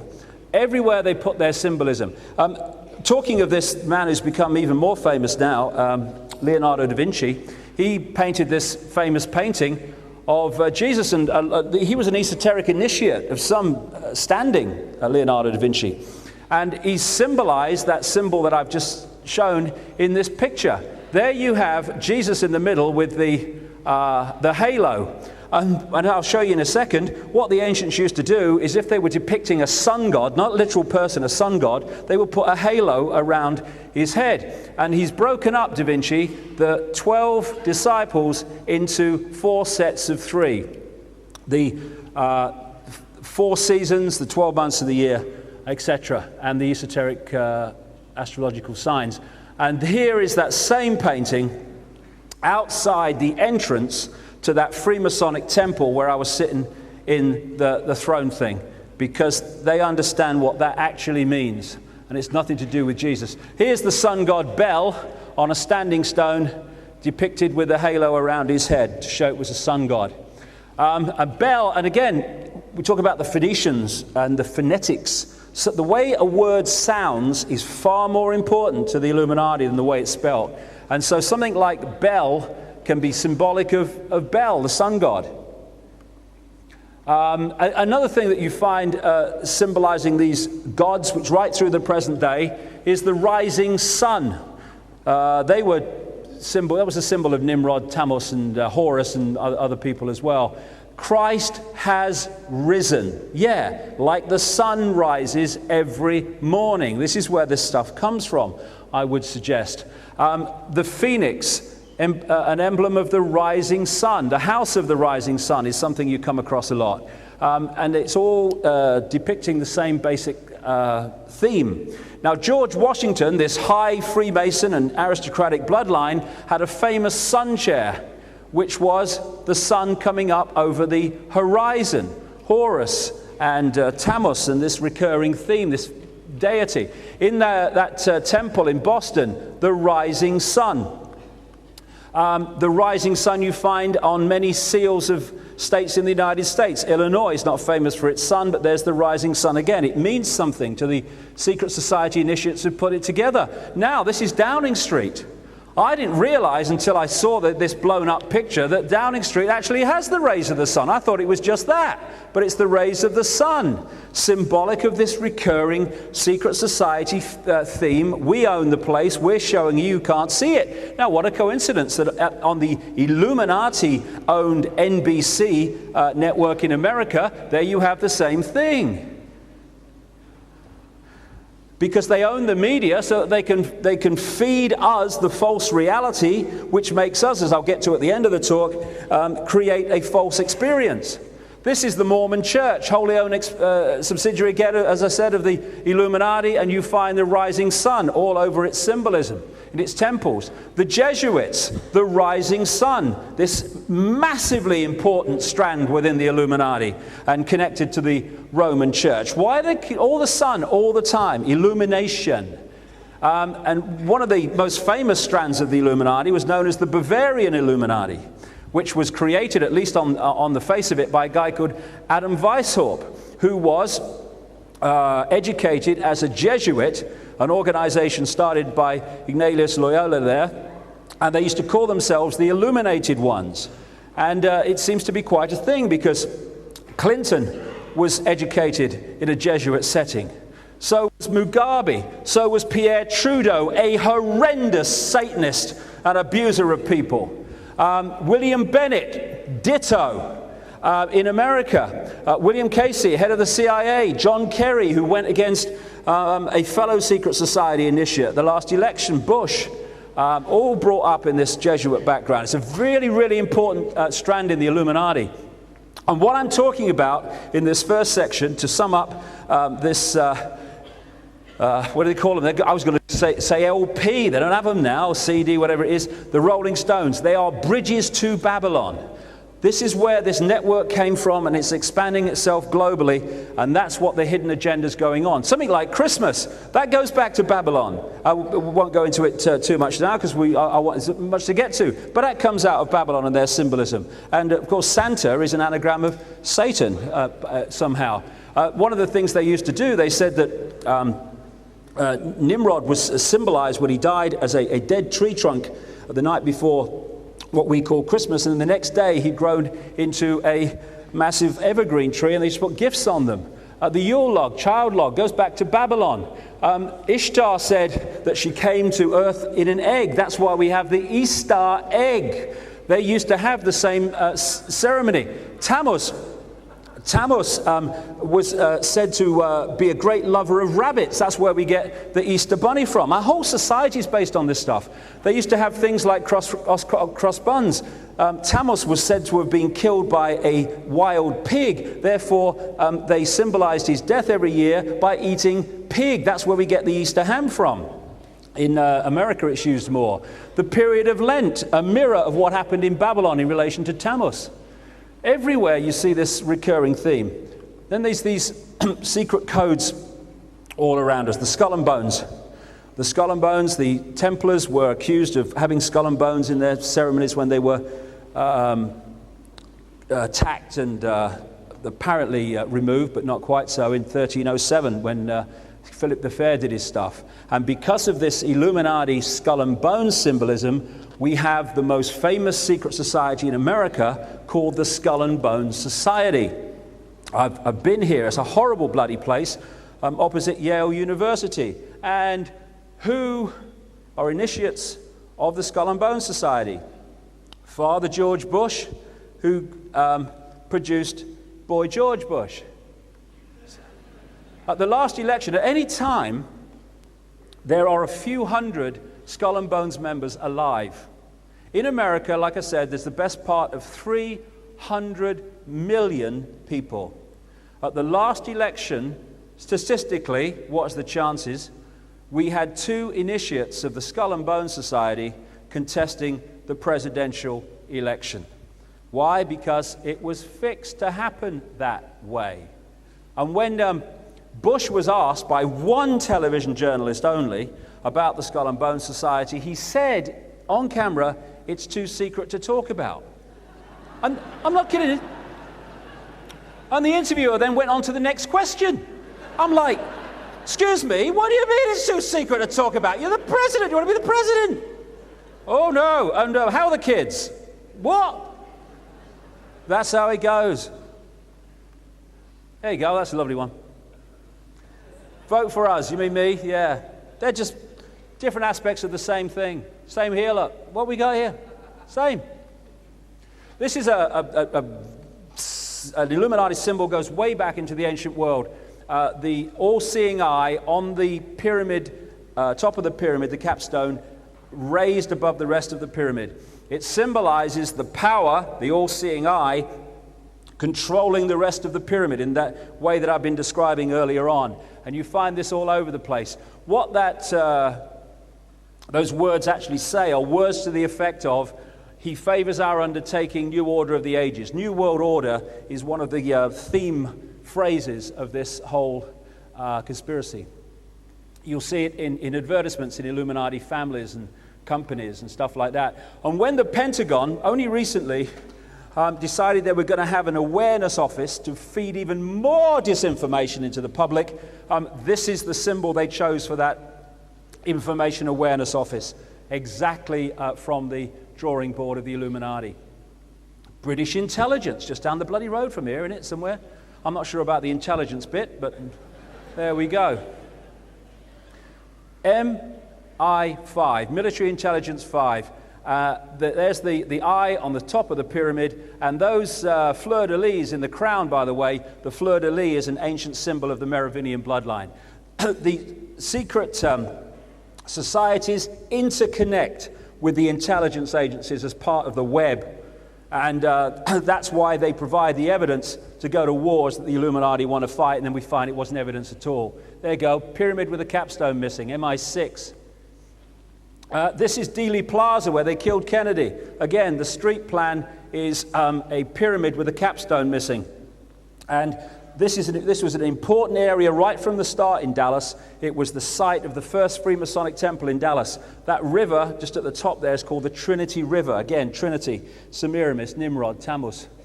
CBS, Columbia Broadcasting, eye on the screen all the time. The all-seeing eye. That's Mormon temple, all-seeing eye. Then there's the obelisk, again, and the church steeple. This is the phallic symbol. This is the thing that Isis couldn't find, and Semiramis couldn't find in Nimrod and Osiris. The phallic symbol, it symbolizes to an extent the bloodline. And you find them all over the place. That's the George Washington Freemasonic Memorial. Again, the phallic symbol. And the biggest obelisk in the world is in Washington, D.C., the Washington Memorial. I say the biggest obelisk because it's not the biggest dick in the world. He's just down here in a little white house. You know, there's no problem.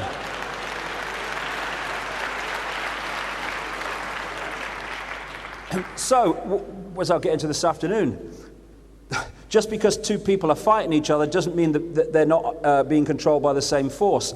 The Nazis fought the apparently anti-Nazis in the Second World War, but the Nazis were connected to the same group because the war brought about massive global change, which is what it was designed to do. So you find this Nazi, he's got the bloody set, this bloke. There's the Knights of Malta symbol, there's the skull and bones, there's the swastika, and there's the eagle, which replaced in their symbolism the phoenix as Illuminati symbolism in things like places like America. And also, symbolism means something. When I talked about the law being controlled and not being as we thought it was, just quickly, when I first went to America, I kept seeing these flags in federal buildings and court buildings, and they had bloody gold fringes around them. And I'm thinking, what the sodding hell is this about? The flag doesn't have a gold fringe about. And then I realized later what it meant. What they've done is years and years ago, they had something, which is still going today, called the International Law of the Flags. And what that said, this was the time when there was a lot of trading in ships and stuff. And what they said was, if you enter a ship, you look at the flag that's flying, and you come under the jurisdiction of the law of that flag, whatever country it is, or whatever entity it is. What they did then is they brought this law ashore.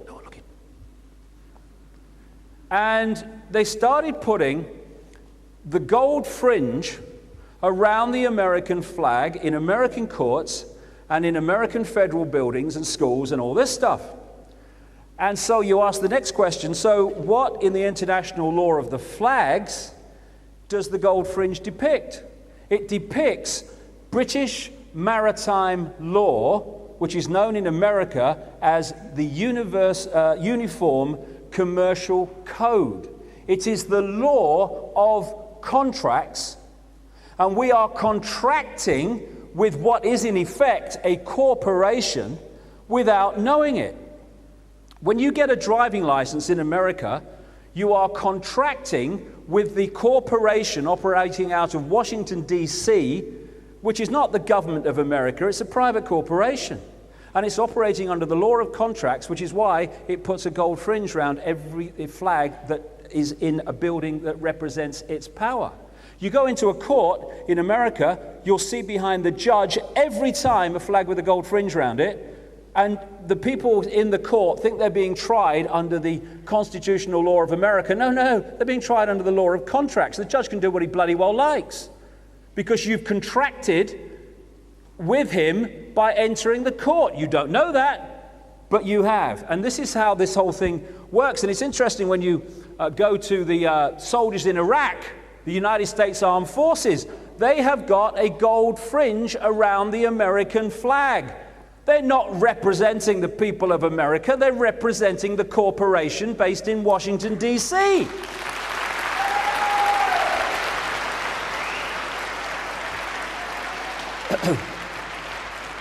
Not only that, reverse symbolism. They put the stars on the other side of the flag. Oh, his thing's wrong in it. Oh, don't worry about it. I'm sure there's an explanation for it. Yes, there is. I'm going to have a break now very shortly, but I want to whip through this before we get to the present day and really kind of go with what's happening now. But at the entrance to the Mother Lodge of Freemasonry in London, you have the reversed pentagram pointing in. And this is something you find in the streets of many cities, not by accident. Again, we keep coming to the Mormon Church. The Mormon Church, and I say this, that the vast majority of Mormons compartmentalize pyramids, keep them in the shit and feed them bullshit, or keep them in the dark and feed them bullshit. Most Mormons, while I disagree with their religion, have not a clue what the Mormon Church is really about. What it is a satanic ritual cult at the core, beyond the knowledge of the vast majority in it. And this is why you find these classic symbols all over the Mormon Church. The reversed pentagram, which you find in Satanism, all over the place in the temple in Salt Lake City. This is the street plan of Washington, D.C. This is the White House, and this is the Capitol Hill building. And the roads going off create a pentagram, a reverse pentagram. Another way that they symbolize the negative is to take a balanced symbol and then distort it to make imbalance. Imbalance is what they want. And if you go through the center of this street, I think it's 16th Street, from the White House through this pentagram of streets, somewhere here you find a very unusual building in Washington. I'll come to that in a second. Just forgot to tell you. The center of a pentagram is a pentagon. And that's why we have the center of the military in a building called and shaped as a pentagon. So through that middle of that 16th Street, you find this building. It's like something out of Egypt or the ancient world. And here you have the symbolism of the Sphinx in their own way here outside. And this building is the supreme headquarters, 33rd degree Scottish Rite of Freemasonry. And behind those pillars, and it's brilliant when you see it live, I took these pictures myself, you have the sun coming up over the horizon, the classic recurring symbol through the ages of the Illuminati and its secret society network. And that is down the road from the White House. And the Freemasons will tell you, oh no, we only became Freemasons in like the 1700s when we took over from the Masonic lodges. Please, not even they believe that. This is a picture from that inside that Boston Freemasonic temple, and they show that they take their history right back to the ancient world, right through to the present day. As it says underneath, friend to friend from centuries past through centuries to come. Exactly. The Rosicrucians, again, ancient Egyptian symbolism. This is where it all came from. This is apparently a political building, the Capitol Hill building. In fact, it is a temple to a secret society network. It's not a political building at all. And it's based on this place, St. Paul's Cathedral, in the center of in so many ways, a major epicenter of the global manipulation, the city of London.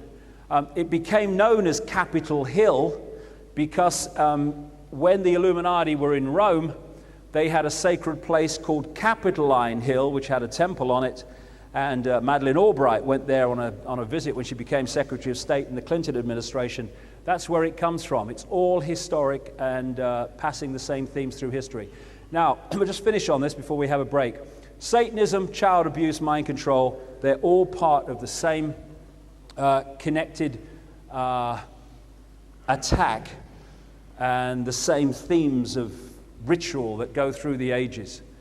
Like I say, you know, you look at these people on CNN and the BBC in their dark suits and in their fancy bloody jewelry and crowns and stuff, and they seem to be like, oh, the bastion of society. Talk very good, you know, wear to the right schools, you'll say, wear all the right clothes, you know. And if you could see what they get up to behind the scenes, it would make you sick to the core. And I've talked to people all over the world, in endless different countries, people who were little kids at the time, who've been subjected to the horrors of these people. So when people say to me, oh, they'd never kill their own people on 9/11, oh, well, they wouldn't have meant to kill all those kids in Iraq, you are having a laugh. They get fun out of it. To them, it's a ritual. And one of the things that I find with these people, I'll get into this more later on, I think, if I've got time, is they speak through their eyes.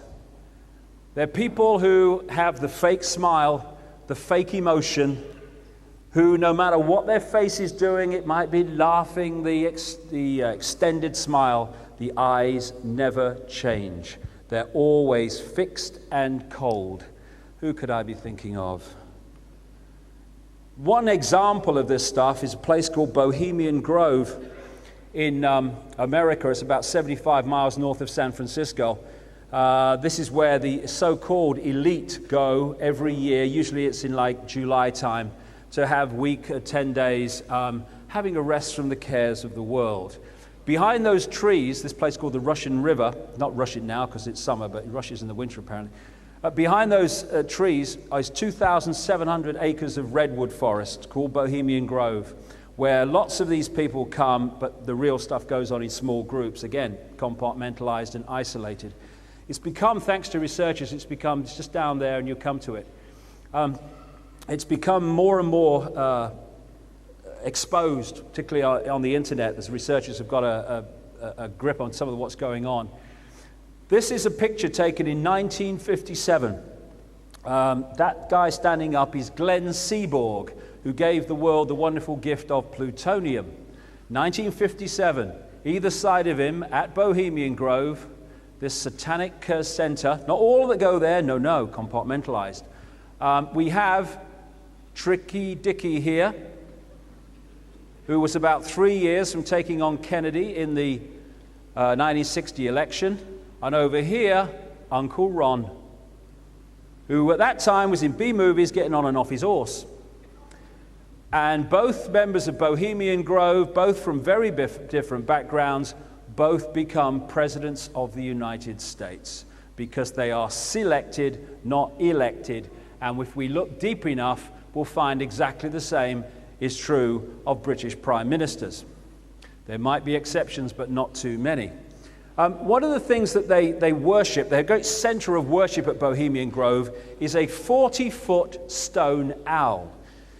These are the people who are running our world currently.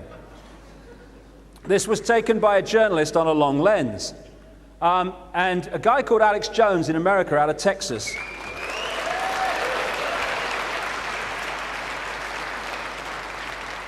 he got into Bohemian Grove with a camera hidden in a bag.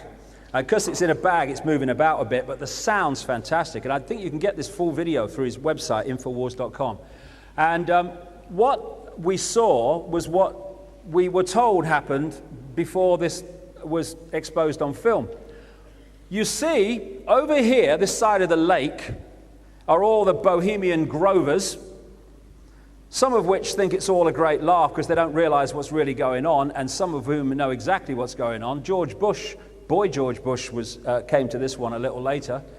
And they're over there, and they're doing this Babylonian-type ritual, right? And they've got this sacrificial bloody slab here. And what they do then is they float in, you can all see it on film, they float in what they call a effigy of a man.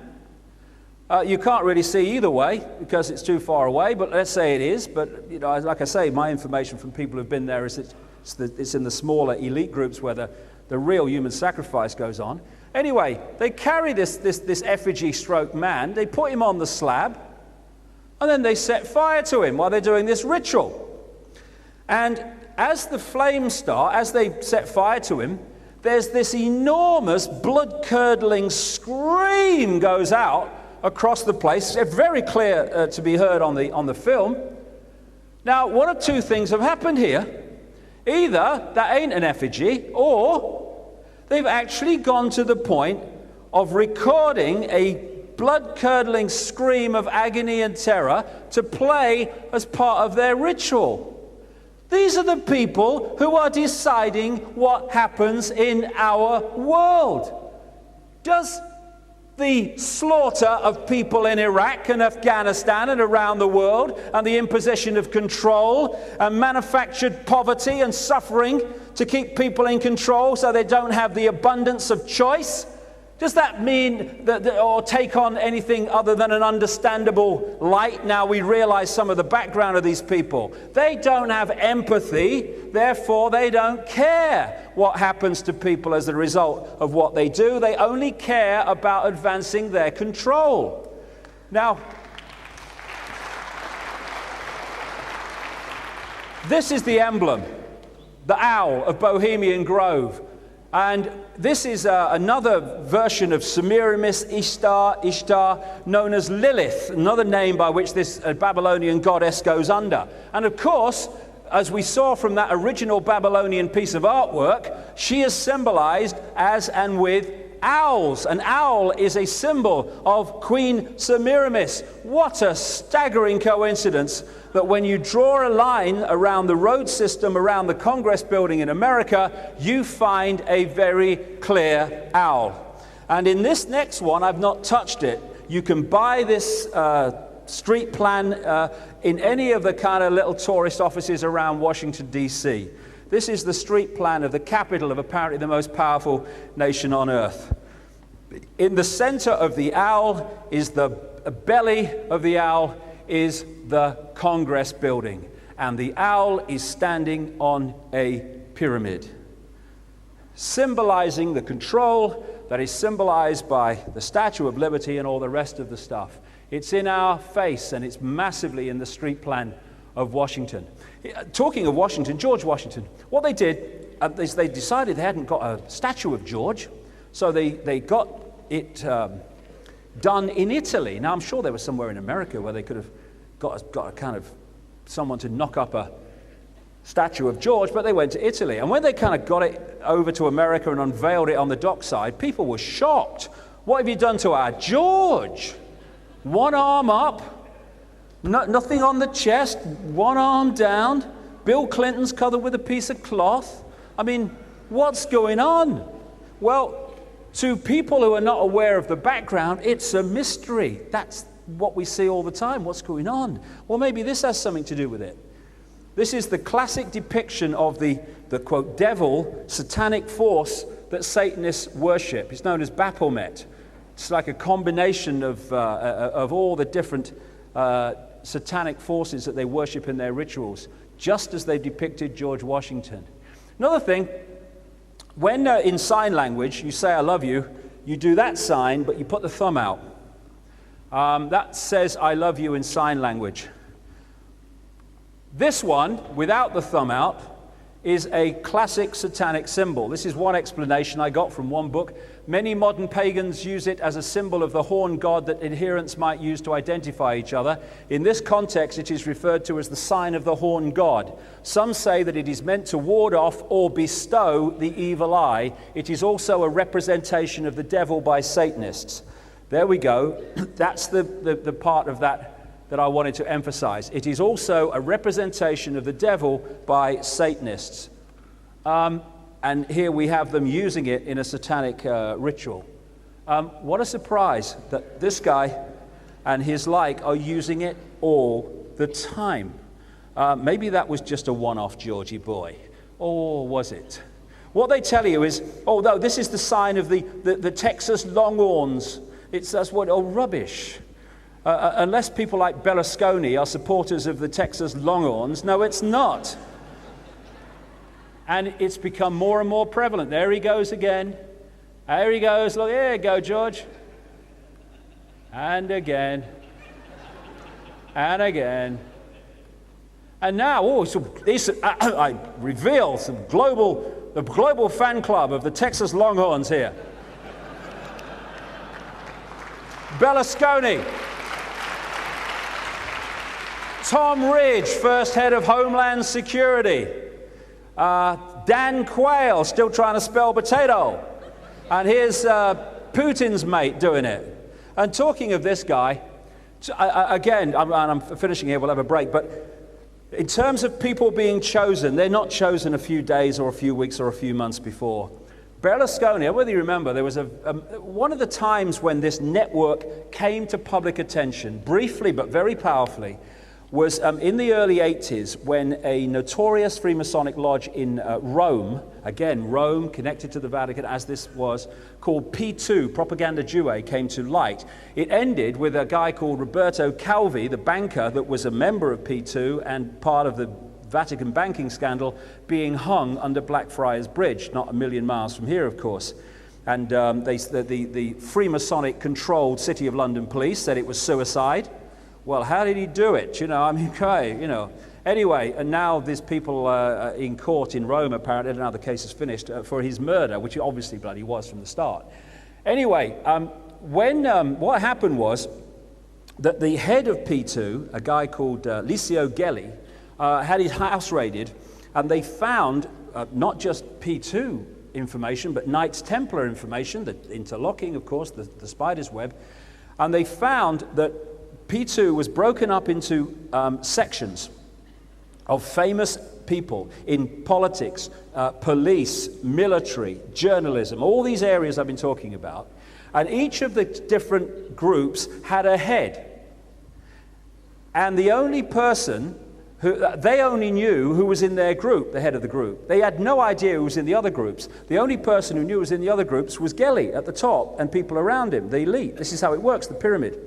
And one of the people who was a member of P2 back in the early 80s, Silvio Berlusconi, who then becomes the Rupert Murdoch of Italy and the Prime Minister of the country and its most influential figure. Accident? Of course not. And who's his best mate? Oh, his best mate, Mr. Fake Emotion. Goes on holiday with him. I'm sure they get on very well. They have so much in common. And of course, Mr. Fake Smile, Mr. Fake Emotion, and Sherry Blair were trained in their law careers around this temple. In fact, I went filming there, and they came around and said, "You can't film here without permission." I said, "Just have, you know." And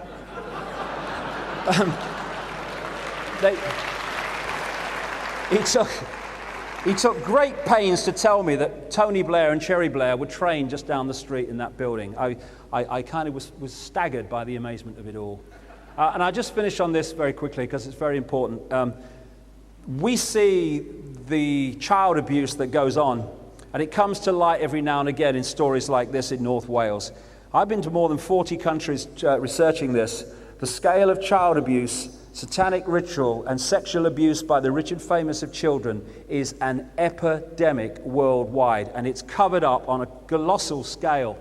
These kids are put through the unbelievable horrors by these rich and famous people. And the way it's covered up, and all these other things are covered up, you don't have to control everyone in social services to stop an investigation of what a child claims has been done to him or her. You have to control that level of social services that decides if an investigation is going ahead or not. Anyone below them, forget it. It's not happening, okay? Go away. Same with the police. You don't have to control every policeman to control what the police investigate or don't investigate. You have to control that level of the police that decide if those investigations go ahead. Same with the law. Same with all these different areas. And if you can control them at the level of real decision making, you can put the lid on the most horrendous things that never come to public attention.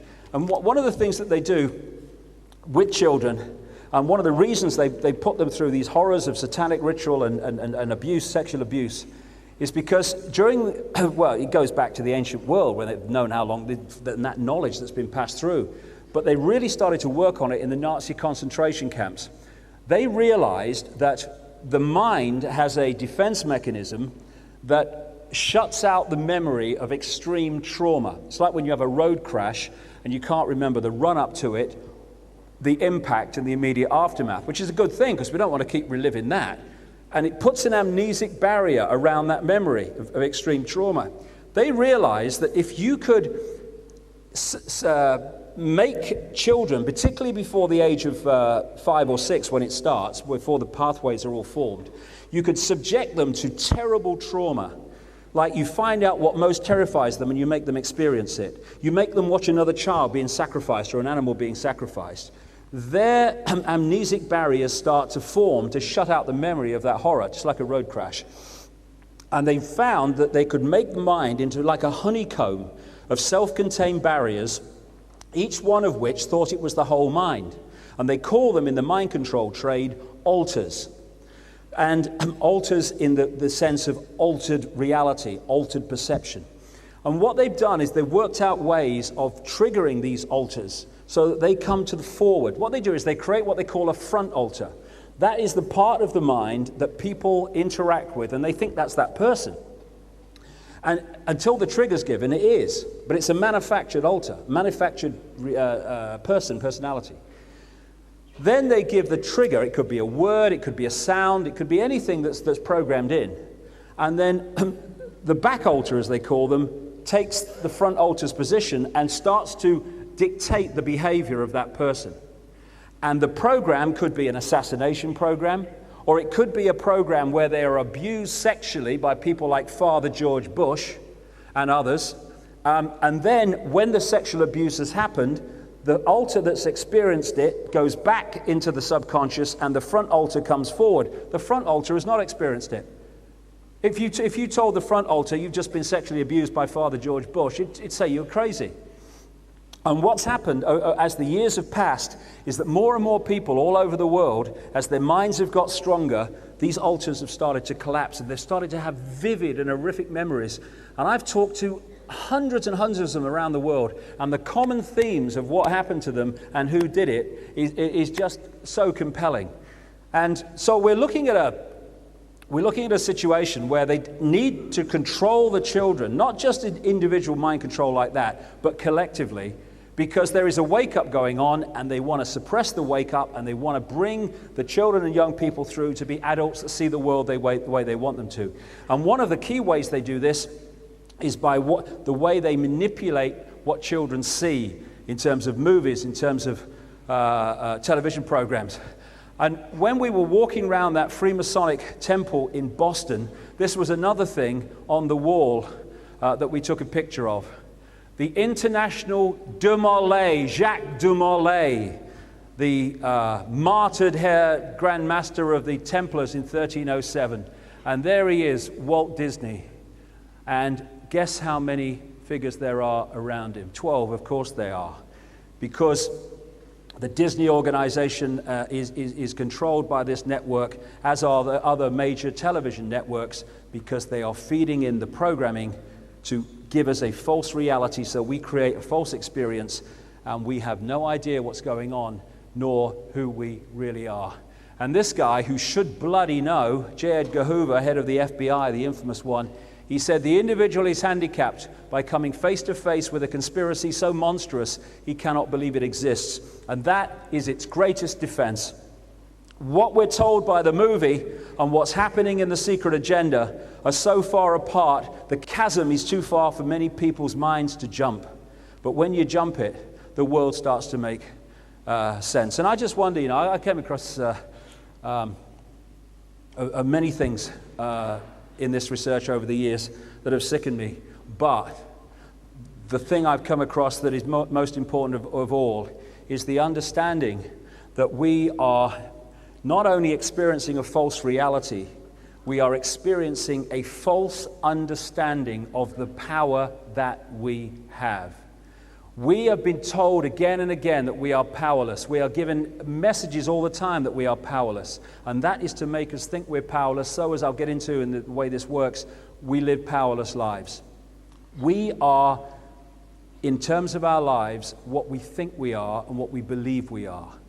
If we believe that we're powerless, we will be powerless. But when you get through that and you realize who we really are, then this, powerful as it seems, is a fly to an elephant when we get our power back. And we'll get to that later on. Thank you very much. Another half an hour, please. Thank you.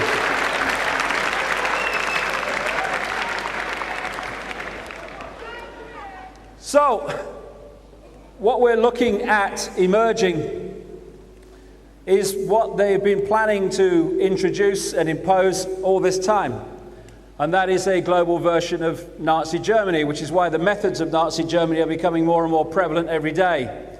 But I emphasize again, the people you see in the public arena, like the Bushes and the Blairs and people like that, they are nowhere near the top of the pyramid. I'm probably being optimistic if I say they're here. These are the people that are put into power to introduce the agenda through legislation and sending people to war that is decided in those levels above them in the network, particularly up here. So while they do their job, they are supported. When they cease to do their job, they're removed through various ways. And they are as much fodder as anyone else. Blair may be flavor of the month for a while, but when he's outlived his usefulness to the agenda, then he is of no interest to the people that's been controlling him and giving him his power. He's just a vehicle, just a pawn in a game that probably he doesn't fully understand. This, like I said at the start, is where they want to take us, and we're seeing it happening all the time. They want the world government, central bank, the world currency, the world army, and the microchip population. And then they want the European Union, the American Union, the Pacific Union, the African Union. And by the time we get down to what are now nation states and regions, they are little more than county councils. And like I say, the further you are making decisions away from people, the less relevance they have to the people that they are affecting. And that's the idea. And the European Union, of course, has reached the point now where any law passed in Westminster is not valid if it's superseded by one in Europe that says something different. We've got this ludicrous situation with these people that have stalls on markets that were taken to court for having their fruit and vegetables available in pounds and ounces or the metric system, even though the customers want it, which is the level of imposition we've got to, and they just want a global version of it. This is why we're having this explosion of laws and legislation. And that's the other thing. People have this perception that laws come into force by people having debates in parliaments and then voting for them. Thousands of laws come into place every year that are known as secondary legislation, for which there is no debate. They just decide that's what they're going to do, and that's what is introduced. And the only word you can think of when you look at that situation is fascism. And this is where the word fascism came from. The fasci, from the Roman Empire, surprise, surprise, symbolizing fascism by the rods, symbolizing individuality, individual choice, individual expression of life, being tightly woven together and ruled by the axe head at the top. That's where fascism comes from. And how symbolic that is of the European Union. Going by the very symbol from which we get the word fascism, the European Union is a fascist state. And why, in this land of liberty called America, do we have the fascist symbols on this symbol here that talks about liberty? This is a secret society in America called the Knights of Columbus, the Knights of Columba, the Knights of Semiramis. At the very center, you have the fascist symbol from which the word came. Here's the state of Colorado in the land of the free. At the very heart of it is the fascist symbol with the all-seeing eye type pyramid. Where you see that symbol with the Semiramis symbolism of the goddess of the French Republic. And when the village idiot is making his State of the Union speech, or anyone else is speaking in the Congress building, behind him are, on the wall of the Congress building in the land of the free, two fascist symbols that you would have found behind Adolf Hitler. Very few people seem to see this. Here, look, here's the fascist symbol on a stamp from the Nazi period of Germany and Italy, and here's the fascist symbol in the Congress building of the United States. Why? Because the same mentality is in control of both. So this is what we're looking at. And the key, almost the jewel in the crown of this whole structure that they want, is the microchipped population. I was asked to meet a CIA scientist back in, I think it was 97 it was, because he wanted to get information out, but he couldn't because of the situation he was in. This is a man who joined the CIA in his 20s thinking he was serving his country. He was a scientist in an area of magnetics. Brilliant, apparently, and cutting edge. He told me I could produce the technology that can create abundant growth in deserts without water by resonating the natural energy fields of the plant. He said at its optimum, it's like watching a time-lapse photograph, so quick do they grow. He also said the cure for cancer has been known for years, and he's actually had cancer and they cured him because they wanted him to continue what he was doing. But when he first joined the CIA, he thought he was serving his country. Then he realizes that this whole kind of stuff that we're talking about today was true. It was happening, and it was happening around him. They wanted his genius to advance this agenda. And I said the obvious question, why do you do it? And he opened his shirt, and on his chest was this like plastic see-through shampoo sachet, and inside was some orangey golden liquid. He said, this is why I do it. In the CIA, they call these things patches. Someone's been patched. And what happened, he said, when he realized what the game was, he refused to work for them. And then he left his home one day on the west coast of America, and he has missing time. He doesn't know what happened after that until he woke up in a medical type room on a bench. And as he got his faculties back, he realized this thing was stuck to his chest. And what they do is they manipulate their body to need the drug inside the patch to survive, and it has to be replaced every 72 hours. And if it's not, then they start to die a very, very unpleasant death. He knows that's true because he tried it out and rebelled again after he'd been patched. And he said there are thousands of scientists in underground bases who are patched in the same way so that they will use their genius to advance this agenda that we're talking about. And one of the things they do, just very quickly, is they'll develop something like high technology, like the high technology that's coming in now as part of the surveillance program, and they will release them through their transnational corporations from the underground projects. And then the cover story comes, some guy within the corporation has invented this fantastic new technology. No, it's been slipped out of the underground projects to be unleashed on the public through the corporation. And so the microchip, this guy was telling me, at that time in 1997, he said outside the public arena, these microchips are now so small they can be inserted during hypodermic vaccination programs, in hypodermic needles. And about a year after that, this picture was in the newspaper, massively blown up, of an ant holding a microchip in its pincers, and they got even smaller than that now because we're talking about this nanotechnology and all the other stuff. And he said to me, if people say no to just one thing in this whole agenda, say no to the microchip. Because, he said, it's not just about electronic tagging. He said it's about manipulating people mentally, emotionally, and physically from a distance through access to the chip in their bodies. And he said they're capable of making us emotionally down, emotionally high, scrambling our thinking so we can't think straight, and also affecting us physically from a distance. And that's the idea. He said they can do it en masse, or they can target an individual. And in my books, I've been talking about this for years and even named the company involved. In America now, there's a company called Applied Digital Solutions who are introducing more and more something called the very chip. And this is the agenda for it, although they won't tell you that. The bar-coded human. This is the very chip. And this is what I found in a mainstream news report. Washington, UPI.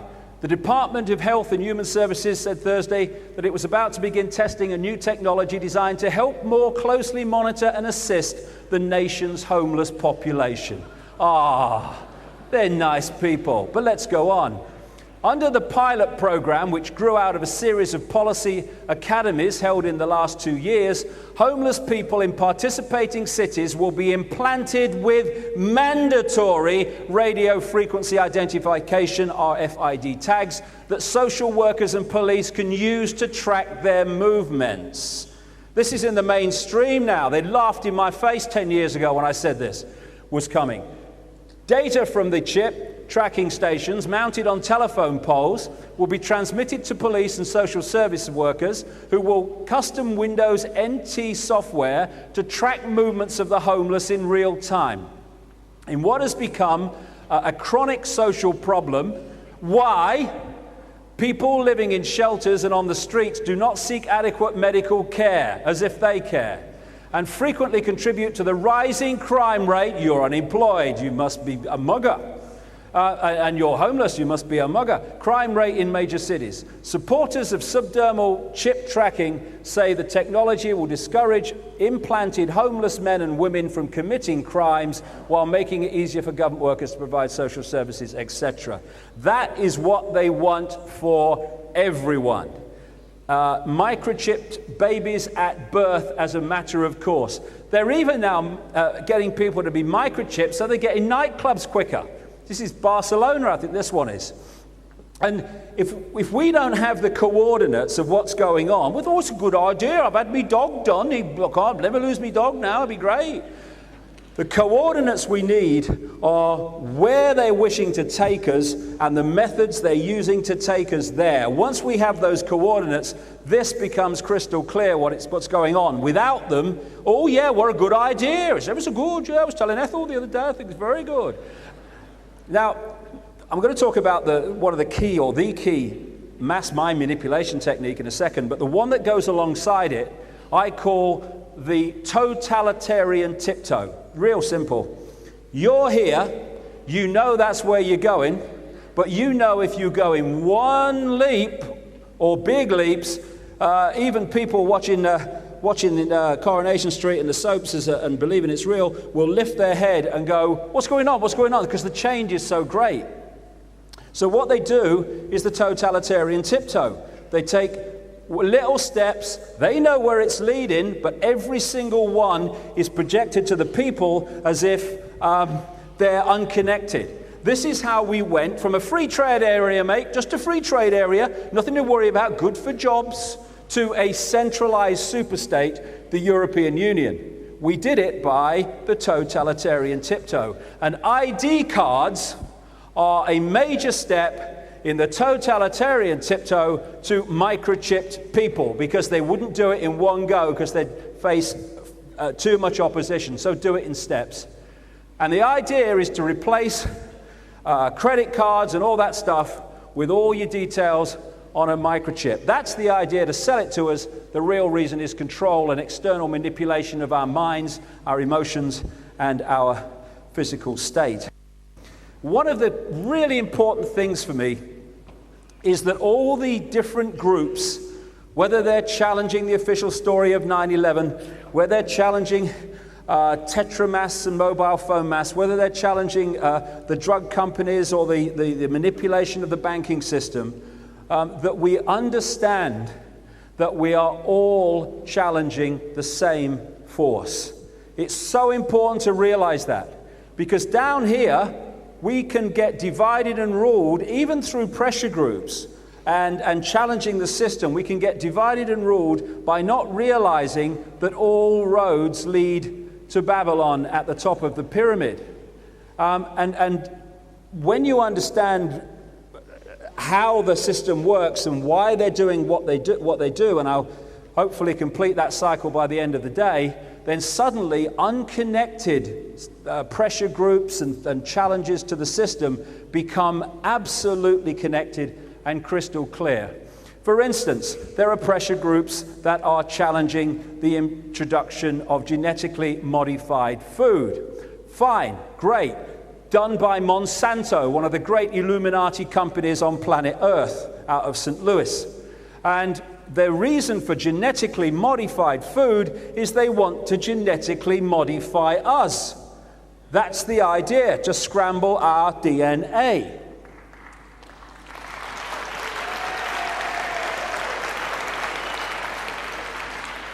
Monsanto gave us PCBs, dioxin, Agent Orange. Yes, they're great contributions to the world. So they've had this, what do they call them? This road to Damascus change of heart, and now they want to give us the gift of genetically modified food. Yes, I believe it. No problem. Then we've got fluoride in the water. Now, when I get into the last section of this, I'll connect all these things because they are connectable. Fluoride in the water. Well, this is an interesting one. Why do they want that? This is Charles Perkins, a chemist. He wrote the following to the Foundations for Nutritional Research in Wisconsin in 1954. In the 1930s, Hitler and the German Nazis envisioned a world to be dominated and controlled by a Nazi philosophy of pan-Germanism. The German chemists worked out a very ingenious and far-reaching plan of mass control, which was submitted to and adopted by the German General Staff. This plan was to control the population in any given area through mass medication of drinking water supplies. By this method, they could control the population in whole areas, reduce population by water medication that would induce sterility in women, and so on. In this scheme of mass control, sodium fluoride occupied a prominent place. Vaccinations, which certainly it still includes mercury, but up to recent times massively included mercury until people started understanding what was going on. You know, they put mercury in your teeth. I had mercury taken out of my teeth years ago, and which I'd had in my teeth since I was a kid, and the two people taking them out were dressed like spacemen. And they showed me this list of things they have to do with the mercury according to law because it's so poisonous. It's been in my gob for years. What? And they put mercury in vaccinations. How many vaccinations do kids now have? Is it 25 up to the age of 18 months, 2 years? I mean, what's the immune system going to do? It's going to come out with its bloody hands up. What's going on? You know, oh no, in America, oh no, you can't take your kid to school if he's not vaccinated. What about my children? Well, hold on a second. My son Jamie has never been vaccinated in his life, and he's never had a childhood disease.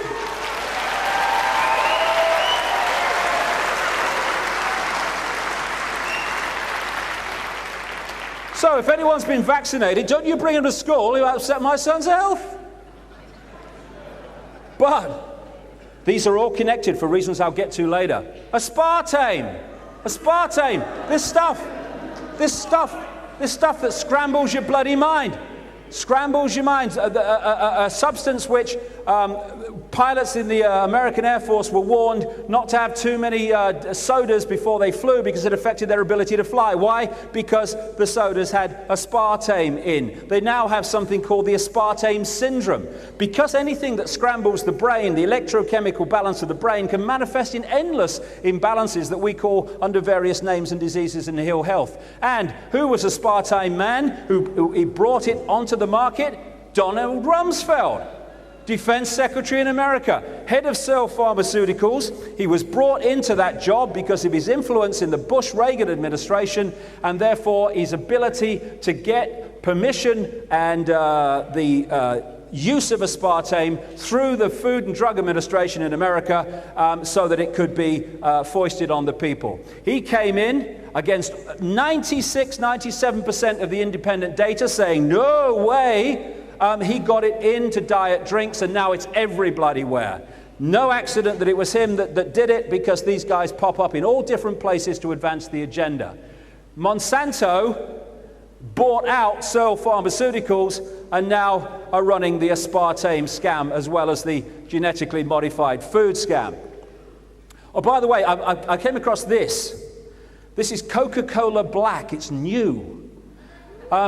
Yeah, it's just been introduced in America, I understand, and it's got double the aspartame and double the caffeine.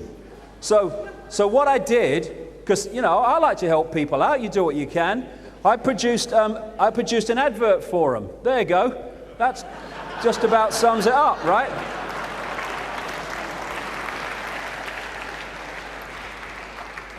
They're scrambling our brains by rewiring and re-chemically producing the brain's electrochemical balance. It's no good shouting out, mate, I can't hear a bloody word. Maybe other people can. Day 9 of an experiment to see what happens when you water plants with microwave water as opposed to purified water. After 9 days, dead. Another thing that's happening to us is we are being bombarded with electromagnetic pollution. We've got the chemtrails all over the world. I've seen these things. More and more people who've had them analyzed. They've got aluminium in and various other substances. not good for us. There's a wonderful picture of chemtrails being produced. There's the HAARP thing, which is bouncing from Alaska, radio waves off the ionosphere and back down to us. Once we start to understand how the body works and what it is, I'll get into that in the last section, all this stuff becomes perfectly understandable why they're doing this. And then there's tetramasts. These things that have just been introduced, imposed upon the emergency services so that they can communicate with each other, the police and stuff. Tetramasts broadcast on the same frequency range as human brain waves. I've got one about 100 yards from me. Now, it's kind of another elephant in the living room, this. If you are listening to a radio station and it's close to something that is broadcasting on the same frequency, you get interference. The radio station don't work as well. When you are broadcasting from tetramasts on the same frequency range as human brain waves, it scrambles human brain waves. And when they're scrambled, the messages and information going around the body are scrambled, and it manifests as mental and emotional and physical dis-ease. No bloody need for a university degree. It's painfully bloody obvious, and it's all connected. And so all down here, we have all these understandable, great people who are challenging all these different areas of society, but what we need to understand is that behind it all is the same network of people. Now, along with the totalitarian tiptoe comes the greatest mass mind manipulation technique. This is the motto of the 33rd degree of Freemasonry. Ordo ab chaos. Order out of chaos. Create the chaos and then offer the order out of it, which changes society in the way you want. This was George Bush. You're free, and freedom is beautiful. And you know it'll take time to restore chaos and order out of chaos, but we will. He was quoting the 33rd degree motto, order out of chaos, or as I've dubbed it, problem, reaction, solution. Simple, devastating, played on us by the day. You want to change society in a way that you know if you announce it openly, you're going to get massive reaction. So you don't announce it openly, you play this scam. Stage one, you create a problem. Could be a terrorist event, could be a war, it could be a run on a currency, could be a bird flu, it could be any problem that could elicit the outcome that you want. You then, through an unquestioning, pathetic mainstream media, you tell the people the version of this event that you want them to believe, i.e., Lee Harvey Oswald killed Kennedy with a gun that shot bullets that went there and then came back again. I.e., a guy in a cave in Afghanistan orchestrated 9/11, and all this stuff. And if we had a media worth the name journalism, problem, reaction, solution would not be possible. It would collapse immediately. Because real journalists would investigate the official version of the problem, they'd find it was a nonsense, and they would tell the people that, and they'd get a different reaction. Because they don't, because the mainstream media is just a public relations office for the official version of events, it goes through virtually undiluted. Official story, media, official story received by the people. And what they're looking for at stage two, the reaction, is outrage, fear, and words to the effect of something must be done, this can't go on, what are they going to do about it? Which allows those who've covertly created the problem, who've gleaned that public reaction, do something, they can then openly offer the solutions to the problems they have created. I've just described 9/11, by the way. I've also described the Second World War, where you had, when you do the research, a global elite that was behind the Russians, the Soviet communists as they became, who was behind the governments of Churchill and Roosevelt, one of the major, like I said earlier, Illuminati frontmen of the 20th century, who were behind the Nazis in Germany and who brought them into conflict, a major global problem. If you want to change something globally, you need to create a global problem. Conflict, Second World War. After the Second War, in just a few years, the people were mentally, emotionally, and physically exhausted. When they are doing those mind control horrors I talked about earlier, they get the victims exhausted mentally, physically, and emotionally, because an exhausted mind becomes a much more suggestible mind. And so, how do we stop this happening again? I'll tell you. After the Second World War, an explosion of globally centralized institutions, the United Nations, the Bretton Woods Agreement, along came the World Bank, the International Monetary Fund, and all this other stuff. And the world was transformed by the problem of the Second World War. Same with the First World War. And this was one of the most clear and obvious problem reaction solutions I've ever come across. I went on a radio station in Los Angeles days after 9/11 because they'd heard on the internet I was saying it wasn't bin Laden, this was an inside job. This was in the first week after it. And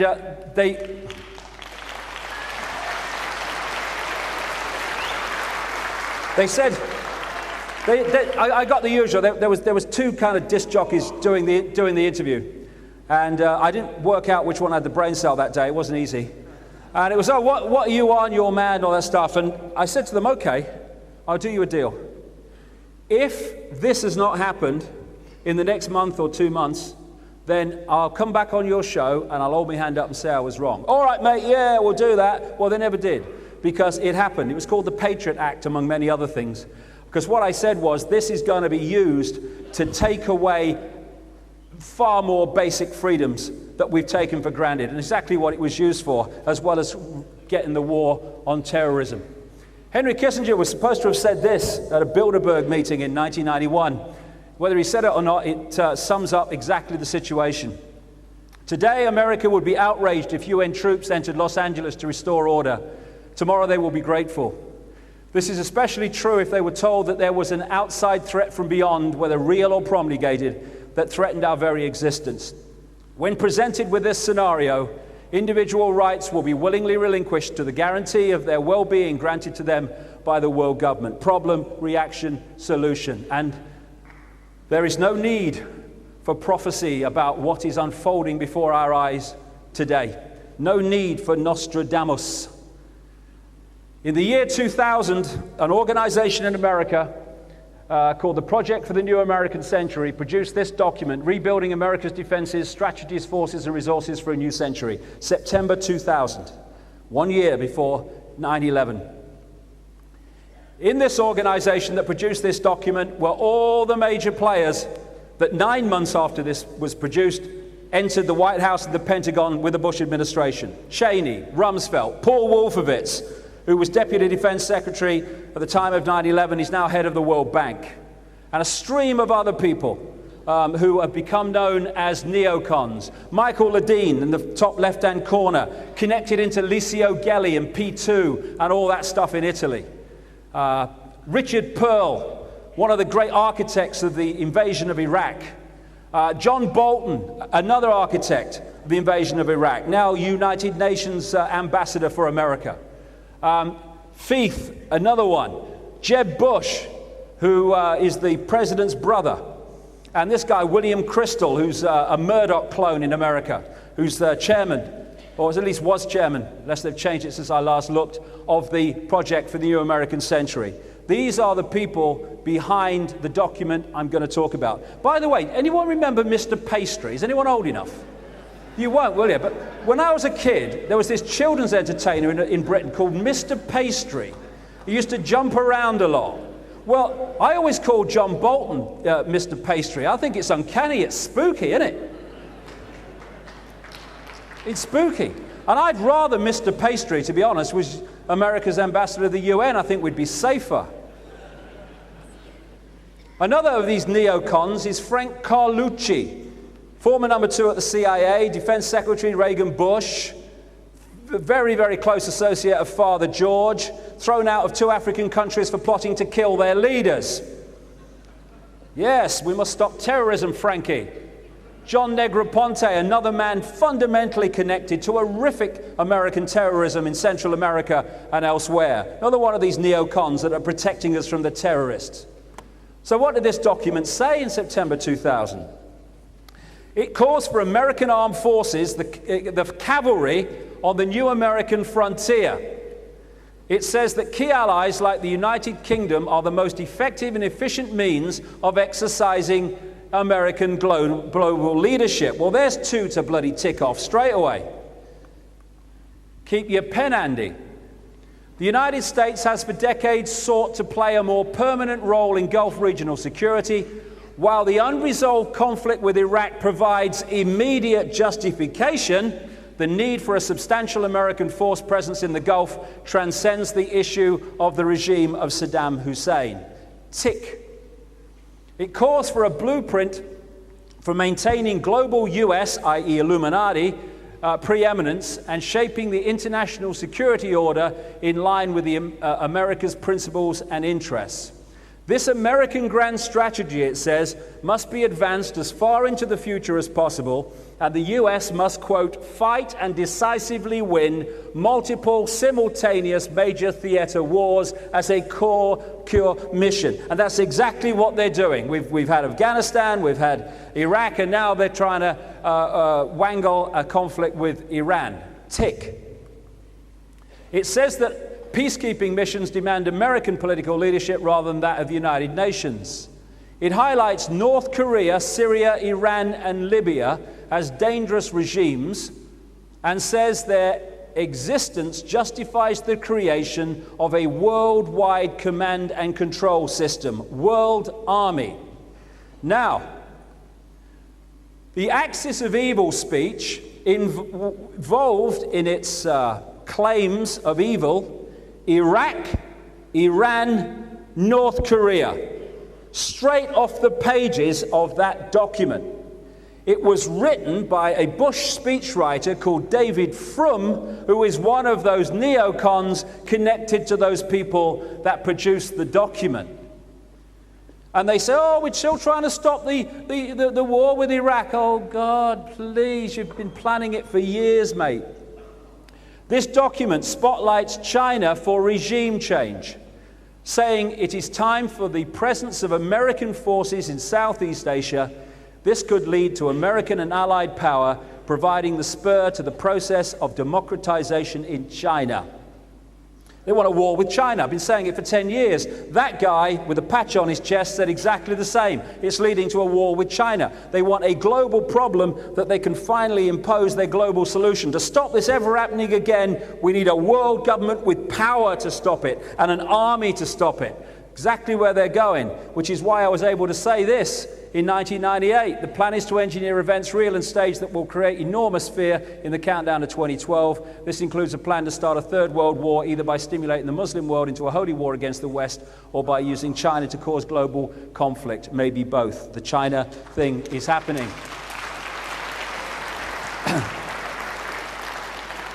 The same document calls for the creation of US space forces to dominate space and total control of cyberspace to prevent their enemies using the internet. What we're seeing now, and you've been following this, are increasing attempts and changes to dictate what you can and cannot say on the internet and to hand power over the internet to the corporations that they control. Talks of developing biological weapons that can target, quote, specific genotypes. This may transform biological warfare from the realm of terror to a politically useful tool. These are the very same people who are saying they need to protect us from the terrorists. Now, what else did this document say? It said that this process of transformation, all this list of things it wants to happen, would be likely to be a long one, absent some catastrophic and catalyzing event like a new Pearl Harbor. Those words were published in September 2000. 1 year to the month later, we had what Bush called at the time our Pearl Harbor. Catastrophic and catalyzing event. Elephant in the living room. Who's benefited from 9/11? That's the great antidote to problem, reaction, solution, that question. Who benefits? Who benefits from me believing this version of events? Well, do the Muslim world benefit? Oh, no. What about the people who died in 9/11? No. Ooh, who can benefit from this? Only those that wish to use it to justify transforming society in the image they require. I go into this whole 9/11 thing in this book, but I'm going to go through the whole structure of it in the next half an hour or so. It has justified so much. Blair said, since 9/11, the world has changed. Yes, it has. It was meant to. The movie tells us that it was 19 hijackers orchestrated by Osama bin Laden and Al-Qaeda. The secret agenda is problem, reaction, solution. Cheney called the war on terrorism a dirty war that might not end in our lifetimes. That's the idea. You have a war with a country, you're going to at some point reach the end of it. But when you have a war on terrorism, when does it end? When do you know the war on terrorism's over? Well, the answer in this case is when you stop planting the bombs, mate. That's when it stops. But how do the people?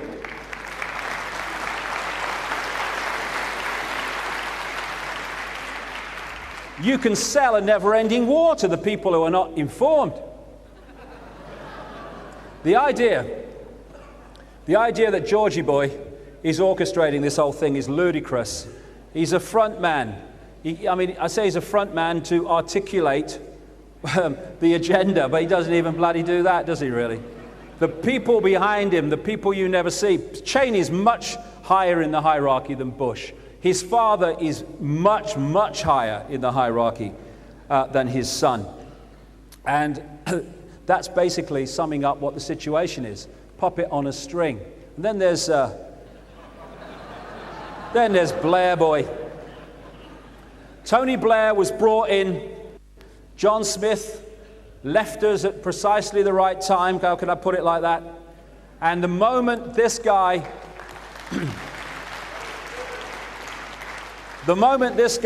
became leader of the Labour Party, Rupert Murdoch, for the first time in British newspaper history, took all his newspapers away from the Conservatives and started supporting Blair. Well, if that's not a sign of things to come, well, what is?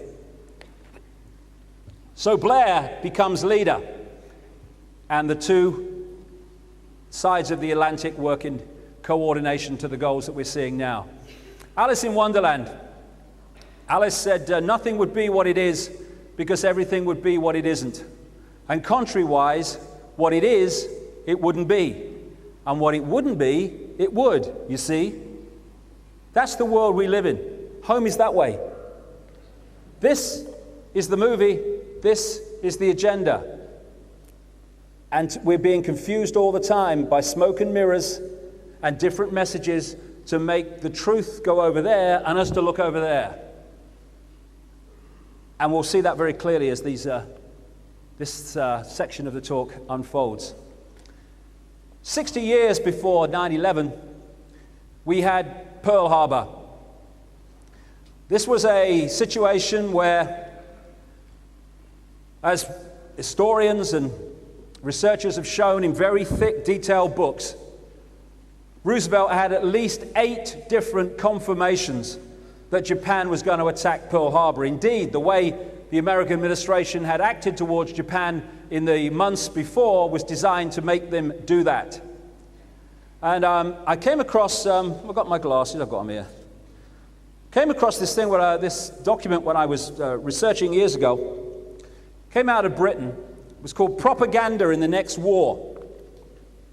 And it was a document explaining how America was going to be manipulated into the next war. And it was like, next war? What bloody next war? And a guy called Nye, actually on Capitol Hill, held this thing up and said, what is this? But of course he was ignored. Well, let's see what it said. This is before the Second World War and before, obviously, Pearl Harbor. To persuade her, the United States, to take our part will be much more difficult. So difficult as to be unlikely to succeed. It will need a definite threat to America, a threat, moreover, which will have to be brought home to every citizen before the Republic again take arms in an external quarrel. The position will naturally be considerably eased if Japan were involved, and this might and probably would bring America in without much further ado. At any rate, it would be a natural and obvious effect of our propagandists to achieve this, just as in the Great War they succeeded in embroiling the United States with Germany. Fortunately with America, our propaganda is on firm ground. We can be entirely sincere, as our main plank will be the old democratic one. We must clearly enunciate our belief in the democratic form of government and our firm resolve to adhere to the old goddess of democracy routine. Pearl Harbor attacked in 1941, after this guy had spent the election campaign saying, "I tell you, mothers of America, your sons are not going to fight in that war in Europe." He knows they are. Pearl Harbor got America in the war and him in the clear. Problem, reaction, solution. 6 years before 9/11, Oklahoma, Timothy McVeigh. Unless the laws of physics were suspended that morning, there's no way that Ryder truck fuel fertilizer device could have brought that building down in that way. Not me. This is people like Brigadier General Ben Partin, who spent a lifetime in explosives and weapons development with the US military, who wrote to 500 people, politicians, media people, a long list of reasons why this was impossible and why the explosives had to be inside the building on some of the pillars. He was ignored. They said that McVeigh had gone there and found out all about it and sussed it out, as we would say. Well, why that morning did he come into a gas station in the Ryder truck and ask the way to the Murrah building? I mean, you know, so connecting him and the Ryder truck to the Murrah building when he's about to blow it up. Why that morning was the bomb squad in full reaction gear in the hour and a half before the bomb went off? They denied it, but they had to admit it later through the wealth of witnesses who saw him. Why did McVeigh, when he was supposed to be trying to get the Bureau of Alcohol, Tobacco and Firearms, which had an office there because of their involvement in Waco 2 years earlier, why, when he could have parked the vehicle right next to their office, did he park it just about as far away as it was possible to do with the Murrah building? Why were all the surveillance cameras around this building confiscated by the FBI that morning, which, according to local television stations who interviewed people, said that it showed someone looking like McVeigh leave the Ryder truck, but there was another guy with him, this so-called John Doe 2, who suddenly disappeared from the story. The questions and the anomalies about what happened to the Murrah building are endless, because it was another inside job. Within 24 hours, Clinton was calling for an easing of restrictions on the American military's involvement in domestic law enforcement. And all that has been added to since 9/11. It's a process of breaking down resistance to the Orwellian state to protect us from the terrorists who are the same people who want to introduce the Orwellian state. Now, the Murrah building questions could have been answered very easily. You get experts to go in among the rubble, and they'll tell you basically where the bombs went off, what the bombs were, and the whole shebang. What the government did is employ this company, Controlled Demolition Group, to go in, pull the building down before it had been analyzed by independent experts, and it was taken and kept in a desert under armed guard by a company called Wackenhut. And Wackenhut is was created and has been peopled ever since by CIA, FBI type people. And the guy who runs it is a very close associate of the Bush family, indeed has funded their political campaigns. Now, what a coincidence that when the Twin Towers fell, and people were saying, hey, that did not look like a controlled demolition to me, that the rubble was taken away, indeed sold on Rudolph Giuliani's say-so and others, without being properly analyzed. The company they employed to do that was called Controlled Demolition, and independent experts were never allowed to investigate the reason that the towers came down. Why? Because it would blown the whole scam. This guy, Father George Bush, as presidents go, is as high up the Illuminati ladder that I've come across. Nowhere near the top, but higher from a president's point of view. And this whole Bush family and around him is weaved a extraordinarily effective web of deception. The guy in the middle there, in the chair in the corner, is Prescott Bush, the father of Father George, grandfather of Boy George. And Prescott Bush was involved with the Harriman Empire, Illuminati Empire in America, and he was involved at a very, almost controlling level of a company called the Union Banking Corporation, the UBC. And as has been exposed, not just by people like me, but by people like John Loftus, the president of the Holocaust Museum down in Florida, the Nazis were funded to a large extent out of America by these very people. The Union Banking Corporation connected into the banking and steel empire in Europe of a man called Fritz Thyssen, who was an acknowledged funder of Hitler. And the money came out of America through to Thyssen and through to Hitler. That's how they turned the Weimar Republic, which was just an economic disaster zone, into a military force that could take on Europe. And he was involved in a number of companies that were actually closed down under the Trading with the Enemies Act during the Second World War because they were Nazi companies. Prescott Bush, Skull and Bones. Well, he spawned the two guys who went on to become President of the United States and continue with his Nazi philosophy, clearly. The Carlyle Group is an organization that operates a lot of fundamental influence on the American government currently, and very much involving the situation around 9/11. And the Carlyle Group has a wonderful thing, a wonderful kind of way of doing things. It buys up companies that are struggling, who depend on government contracts for their profitability. They ain't getting government contracts, so they're bought up quite cheaply, and then, because of these guys, they start getting government contracts and become very, very wealthy and profitable organizations. So it's a nice work if you can get it.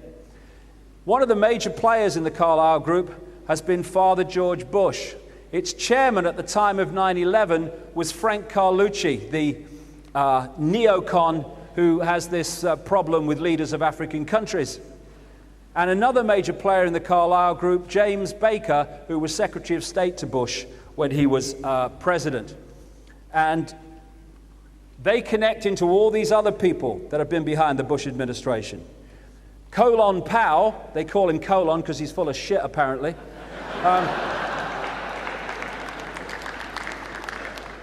Colin Powell described Carlucci as my mentor. Do you think Carlucci and the Carlyle Group might have had just a bit of influence at the State Department when Powell was head at the time of 9/11? I think they might. And of course, one of the other things about the Carlyle Group is their major game is weapons sales. And when you have a war, that's real good for business. Best of pals, the Secretary of Defense and aspartame man Donald Rumsfeld was a roommate of Carlucci at Yale University, home of the Skull and Bones, and he was a classmate of Baker at Yale. Again, all these people connect and behind the scenes operate the same agenda. Carlyle Group and Father George Bush had a very famous family who were their clients, the Bin Laden family. You may have heard of them, and did a lot of business with them. When Boy George started his first energy company, appropriately called Abusto Energy, because every energy company he was involved in went abusto. It really did. One of the investors in Abusto Energy was a guy called Salem bin Laden, who was the head of the bin Laden construction empire at the time. And then he died in a plane crash in Texas, which is kind of funny. If you get close to the Bush family, I wouldn't travel by air from what I've been seeing over the years. And the Carlyle Group connected into the bin Laden family. This was a lovely one. You remember the Khobar Towers It was in Saudi Arabia as part of the American base, and it was blown up, and it was blamed on Osama bin Laden and Al-Qaeda. And then the Americans employed a company to rebuild it, Bin Laden Construction. It's all in the family, you see. It is. It is. It's like I say, secret agenda, connection. Movie, no connection, we're actually enemies, it says here.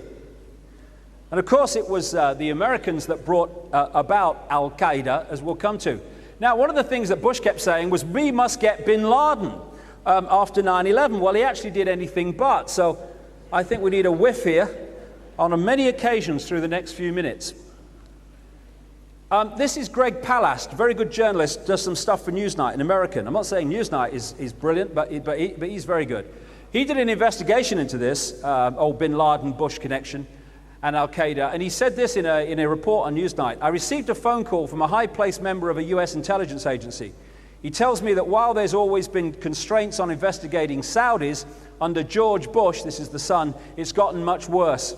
After the elections, the agencies were told to back off investigating the bin Ladens and the Saudi royals, and that angered agents because they didn't want what was coming to be destroyed by legitimate investigations and arrests before then. On the same report by Greg Palast, this is Michael Springman. He was at the US consulate in Jeddah, Saudi Arabia at the time of Father George Bush's presidency. And he said this on camera. In Saudi Arabia, I was repeatedly ordered by high-level State Department officials to issue visas to unqualified applicants. These were essentially people who had no ties to either the Saudi Arabia country or their own country. I complained bitterly at the time there. I returned to the US, I complained to the State Department, to the General Accounting Office, to the Bureau of Diplomatic Security and the Inspector General's office. I was met with silence.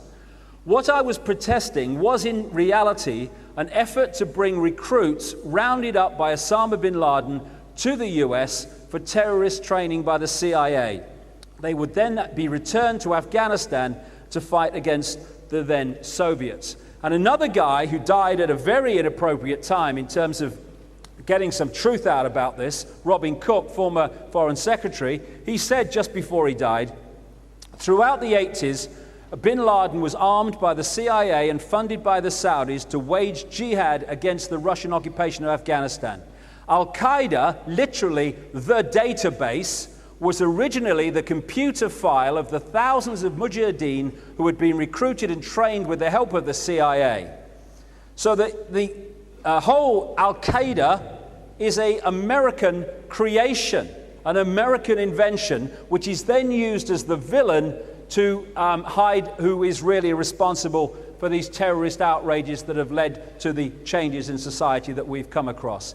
These two people were named by the Clinton State Department as funders of Al-Qaeda and Osama bin Laden, both of them fundamentally connected to the Bush family. Bin Mafous was a funder of Harkin Energy. He was involved in the Carlyle Group. Harkin Energy was another Abusto company of Boy George Bush.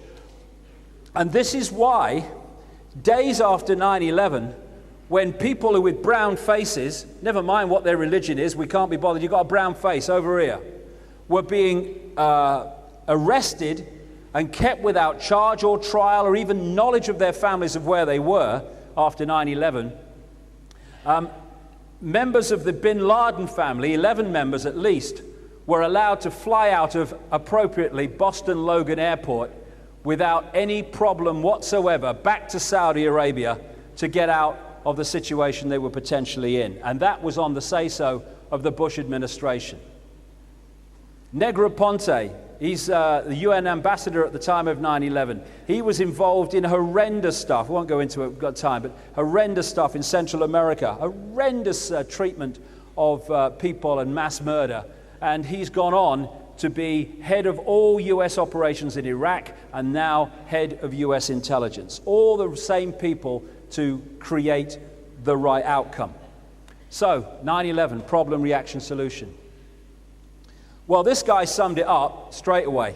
Straight after 9/11, Mr. Dark Eyes said, "This is a moment to seize. The kaleidoscope has been shaken. The pieces are in flux. Soon they will settle again. Before they do, let us reorder this world around us." Problem, reaction, solution. The problem: 4 aircraft pretty much simultaneously hijacked over American airspace, and at no point in the entire time and period it took place was any action taken that affected the outcome of the events. This is in the most protected airspace in the world, apparently. This guy, Leroy Fletcher Prouty, worked in special operations in America, time of the Kennedy administration. And he was talking about assassinations when he said this, but this sums up perfectly this whole 9/11 thing as well. He said, "No one has to direct an assassination. It happens. The active role is played secretly by permitting it to happen. This is the greatest single clue. Who has the power to call off or reduce the usual security precautions?" And again it works. It happened with the Kennedy assassination. It happened with the assassination of Robert Kennedy. It happened with the killing of Martin Luther King. It happened with the death of Princess Diana. At the key time, the security was withdrawn. Why? Because if it hadn't been, the assassination would not have been possible. Now, the security of American airspace is the job of this organization, NORAD.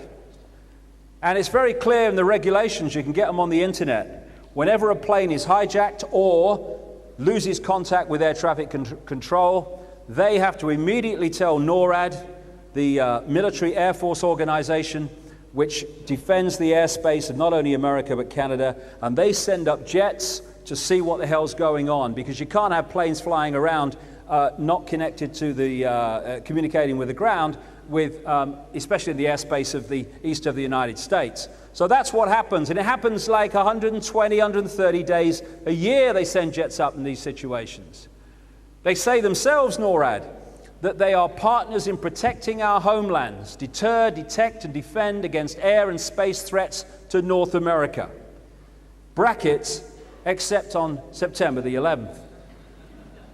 I think the 4 jumbo jets simultaneously hijacked in American airspace might just constitute an air and space threat to North America. So, why was nothing done that changed the outcome in any way whatsoever? This is Cheyenne Mountain. 2,000 feet deep into this granite mountain is the state of the art of communications technology. These are the people in NORAD and their connected organizations that work on the space shuttle. They tell foreign troops on the other side of the world, or American troops in foreign countries on the other side of the world, where to move and where the enemy is and all that stuff. They're following something like 8,000 bits of debris going around the Earth out in space. All the satellite system locks into Cheyenne Mountain and NORAD. They've got nuclear safe technologies that go through to the Pentagon, which even nuclear weapons would not destroy. And these are the people, when they were asked why they didn't react to these hijackings, said basically, no one told us. No one told us. This is the inside of Cheyenne Mountain, state of the art. They even say on their own website that if a missile is launched anywhere in the world, they know about it.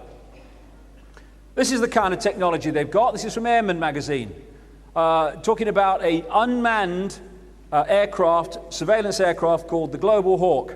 On an early test, for example, Global Hawk flew at 56,000 feet over the Naval Weapons Center at China Lake, California. The images it gathered were so clear that an electro-optical image stands out next to an FA-18 fighter. An infrared image showed where concrete had cooled down from the shadow of a C-130 that had recently taken off. That from 56,000 feet. And they can't find bin Laden. And they didn't know what was happening on 9/11 because somebody never told them. What actually happened will become clear. So we have these 4 aircraft. They are hijacked. What should have happened, and like I say, what happens every other time, is NORAD send jets up and they find out what's going on, and they have this plane movement sign system that tells the pilot to follow them and land where they show them. When this guy, Payne Stewart, a golfer, he took off, I think it was from Florida. He was in a small plane, one of these Learjet things or something, and it took off, and they had a compression problem, and they all kind of, everyone in the plane, including the pilot, went unconscious. The air traffic control people involved told NORAD. NORAD scrambled jets, and the jets taking over from other jets as it passed across America, escorted the plane across America until it ran out of fuel to make sure it was going to crash in a place where there was no population. It said in all the news coverage at the time that the Joint Chiefs of Staff in the Pentagon, in their command center, were watching this happen. That's what they did for a Cessna with a handful of people in it. What did they do for a 767, 757? Nothing that made any difference to the outcome. Why? Because they weren't meant to. The Federal Aviation Administration, they call it, we call it the authority in this country, they have told me that it was their, and NORAD have told me that it was their responsibility to tell NORAD what was going on. And if what NORAD say happened is true, then this organization has a hell of a lot of questions to answer about its lack of reaction. But there were many other reasons why this reaction didn't happen, as we'll come to. One of the interesting things about the Federal Aviation Administration is that in the year of 9/11, its head of security became Michael Canavan, who left immediately after 9/11, and his former job was head of psychological warfare and special operations in the American military. Bit of a career move, I feel, and an appropriate man to have on 9/11. So if we take the Flight 77 as just an example of the chaos and lack of reaction, it kind of tells the story of the other ones too.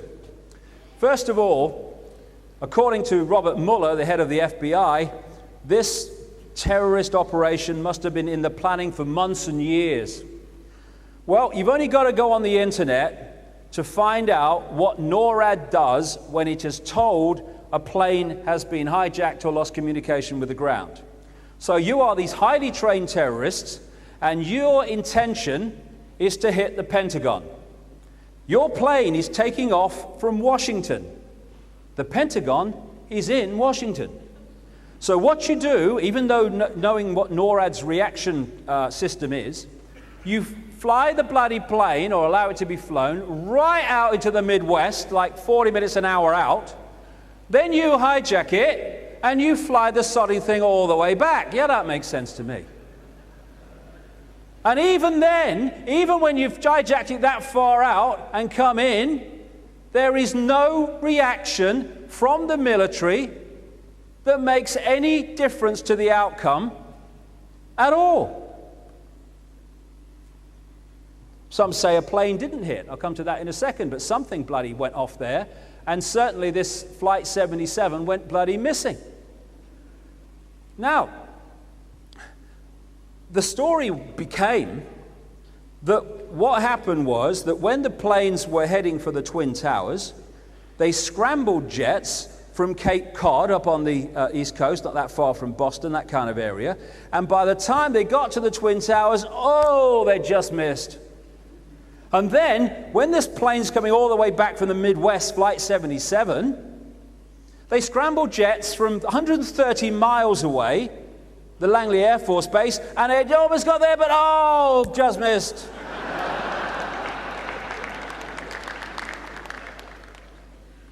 I've got a question.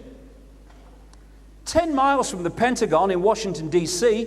is the Andrews Air Force Base. They have no fly zones over Washington. And I rang NORAD, and I said, how do you how do you police the no-fly zones over Washington? And they said, we leave it to the federal civilian administration, the Federal Aviation Administration. So I'll get on to them. How do you police the no-fly zone over Washington? Because, you know, the way I look at it, a plane can be in there pretty damn quickly, you know, if you don't watch them. Oh, we react as appropriate. We react as appropriate. So you're telling me that the no-fly zone over Washington, which you can enter in kind of seconds in a plane, is policed from 130 miles away at Langley Air Force Base? It's policed from here. The Andrews Air Force Base, 10 miles down the road from the Pentagon. By the time they're off the runway, they're looking at the bloody place. No reaction from the Andrews Air Force Base to a plane coming in to hit the Pentagon. And even as the mainstream newspapers reported, immediately after the Pentagon was hit, planes, they said, were scrambled from the Andrews Air Force Base to protect the airspace over Washington. Well, what were they doing before? You know, was it, lunch go on a bit or what? Ridiculous. They were not scrambled because they weren't meant to. DC Air National Guard, the Capitol's Guardians, own website. They say here, the DC Air National Guard talks about all the planes it has, stands ready to respond to the needs of the District of Columbia and the nation should the needs arise, except on September the 11th. Not one plane took off until the Pentagon was hit and it was all over. This is from a news report about the system. It happens all the time. When a small plane recently entered the 23-mile restricted ring around the U.S. Capitol, 2 F-16 interceptors were immediately launched from Andrews Air Force Base, just 10 miles away. In a similar episode, a pair of F-16 Fighting Falcons on a 15-minute strip alert were airborne from Andrews just 11 minutes after being notified by NORAD that a Cessna was straying towards the White House. Jumbo jet? Nah, won't bother, mate. Another cup of tea. Now, the 9/11 Commission, which the Bush administration fought so hard to stop, but eventually they couldn't, so they put a guy in who's going to come up with the right stuff, they said that NORAD mistakenly sent jets assigned to guard the nation's capital to positions over the Atlantic Ocean. Ooh, what are they doing? I thought Washington was the capital of Bermuda, mate. That's why I sent them there. It's all bollocks. An order by Dick Cheney to shoot down hijacked planes did not reach pilots until 30 minutes after Flight 93 crashed. What did they send? Carrier pigeon? It's a nonsense because it's hiding the truth of what happened. It's why they lie to us. People say, why do Bush and Blair lie so much? I said they don't lie so much. They lie all the time. They have to, because they are constructing the movie version of events to hide what's really happening. Therefore, they have to lie all the time.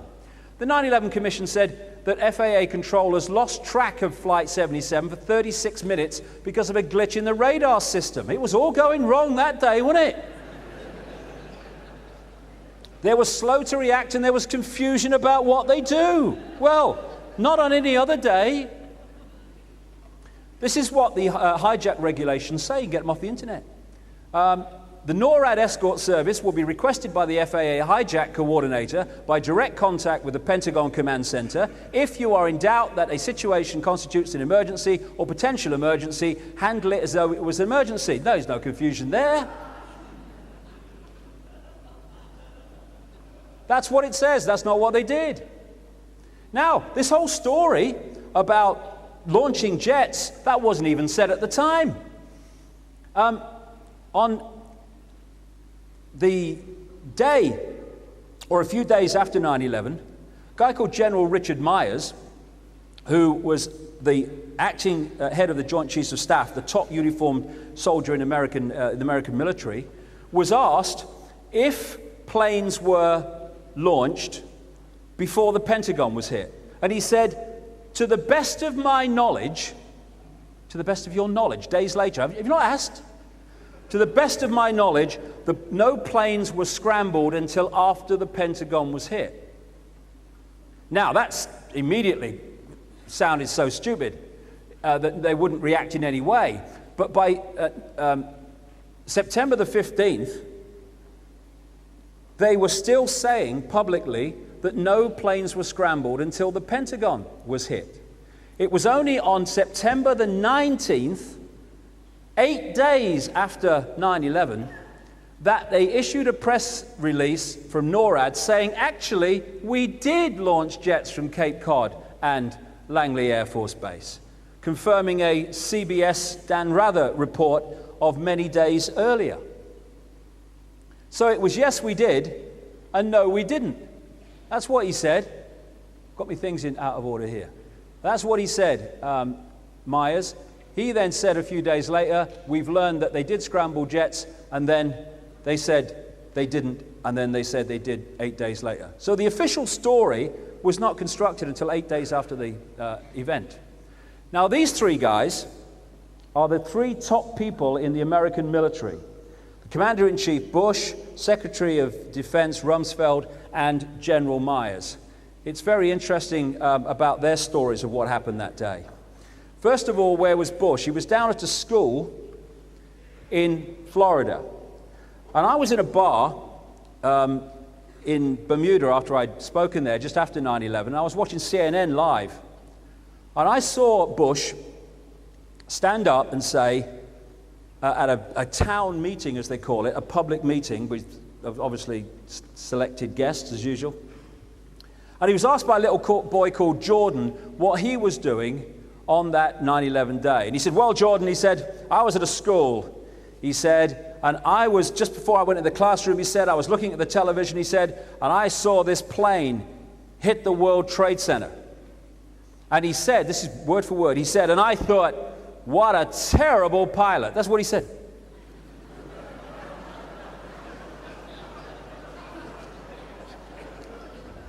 Now,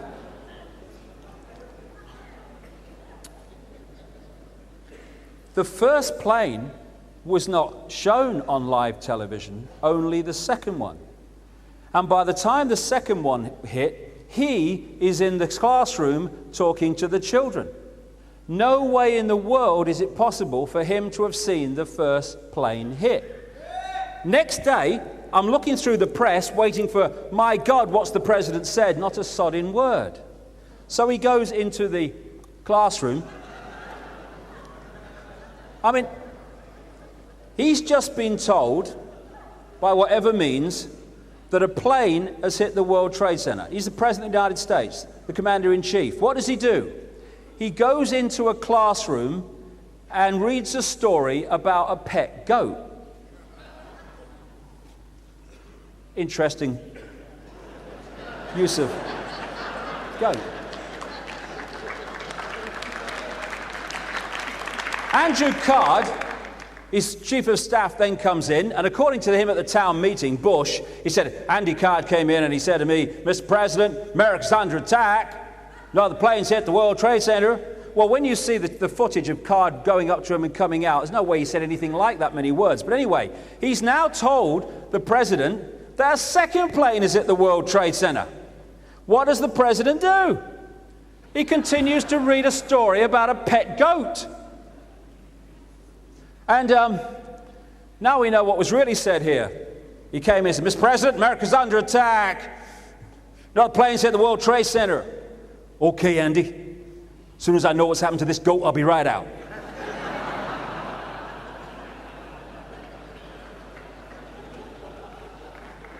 There you go.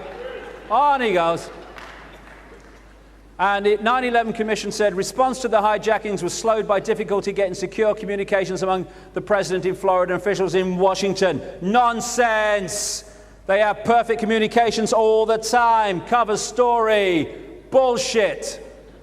And then he goes off to his plane, which they said was supposed to be the next target, according to a phone call they later said was not true.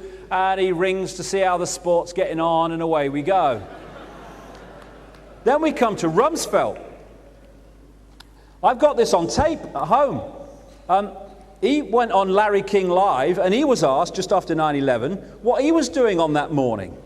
And he says that he was in his office at 8 o'clock at the Pentagon, just down the corridor from the command center that reacts to hijacks.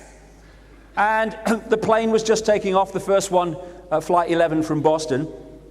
And he said he was hosting a group of politicians to talk about terrorism. Whoa, synchronicity day that was. He said that after a while, someone walked in, it's all on tape, and gave him a note, and he read it, and it said that a plane had hit the World Trade Center. He said he walked out to get a CIA briefing. He said, and within 15 minutes, he said, of leaving the room, getting the note, he felt a jarring thing, which was the Pentagon being hit on the far, far side of the building. So he's given us a timeline here. Pentagon hit 20 to 10. Go back 15 minutes with 25 past 9.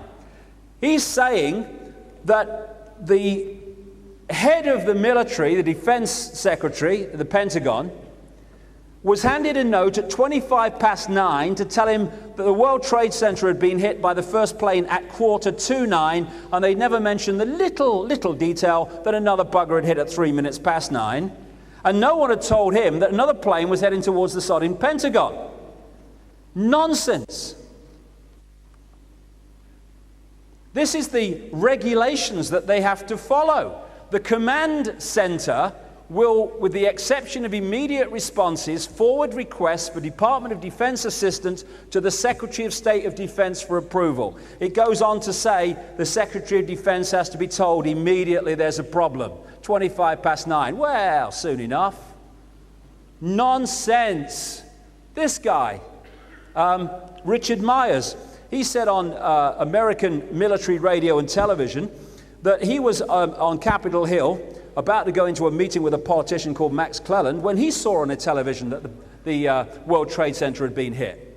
He's the uniform head of the US military, just down the road in the Pentagon. What does he do? Does he get on the phone? Does he say, what's going on? No. He said he went into the meeting with Max Cleland. He said he came out, no one told him about the second plane. He came out, he said, and immediately he came out of the meeting, someone said, another plane's at the World Trade Center, and he said, just after that, someone said, the Pentagon's been hit, timeline.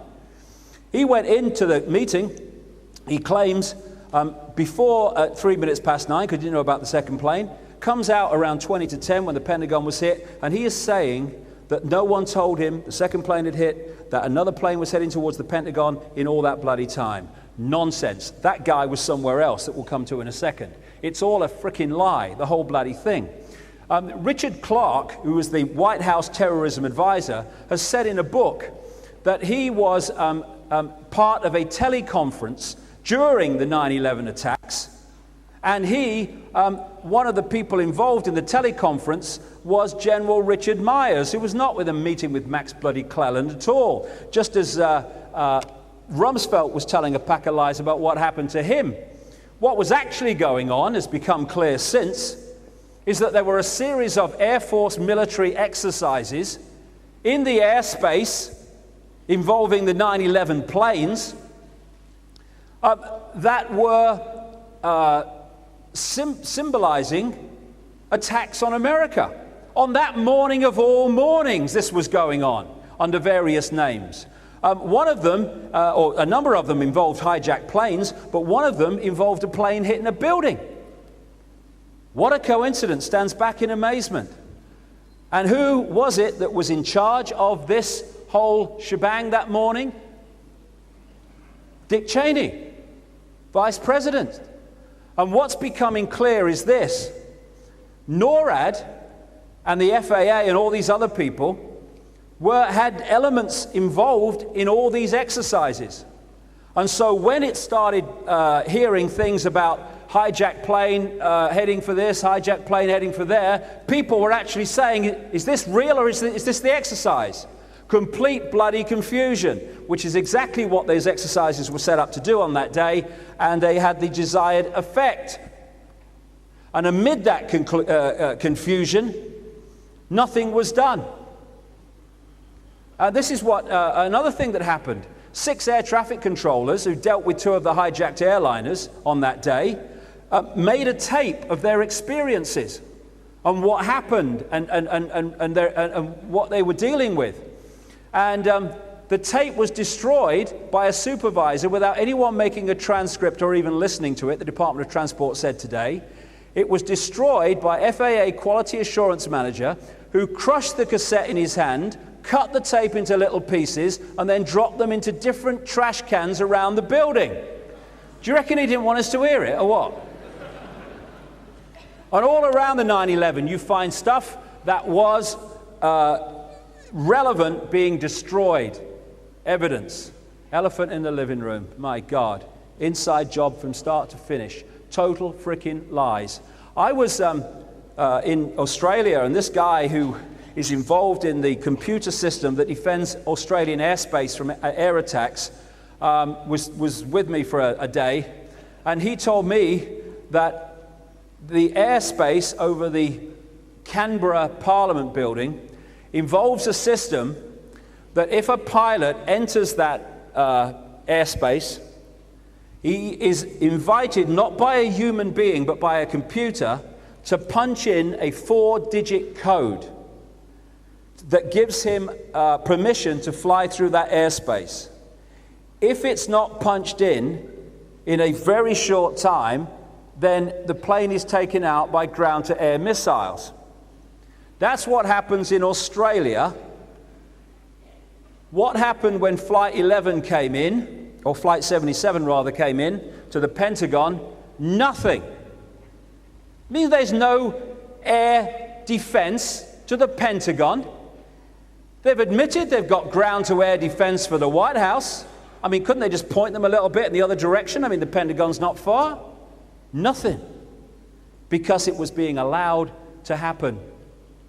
No one has to direct an assassination. It happens. The active role is played by secretly permitting it to happen. This is the greatest single clue. Who has the power to call off the usual security precautions? Who had that power? The very people who've used 9/11 to take away basic freedoms and launch a war on terrorism. In other words, a war of slaughter. Then we've got this thing. I don't understand this. I think it's really strange. You know where the classic shot of the Pentagon is the big wall had fallen? Well, that happened about 20 minutes to half an hour after impact.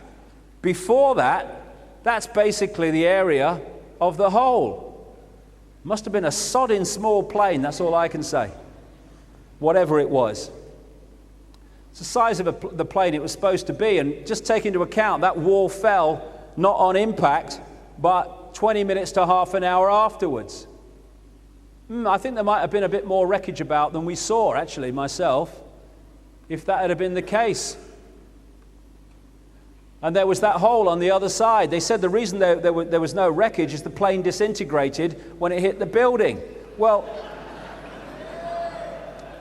a bit of it didn't. It came out the other side inside. What was that?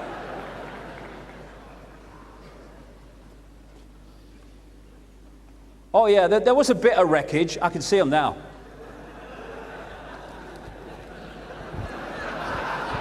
Yeah.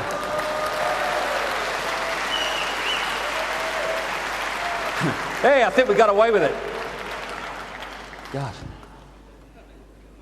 Now, what the plane was supposed to have done was smack onto the ground just before it hit the building. They got the lawn right quick, didn't they? Alan Titchmarsh must have been flown in.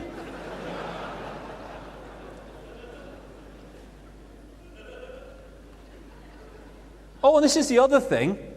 Where the building fell and the plane was supposed to have hit, I mean, here's a thing. This is right on the end here.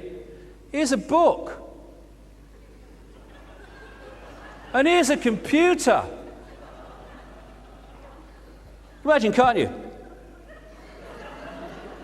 Did you just hear something?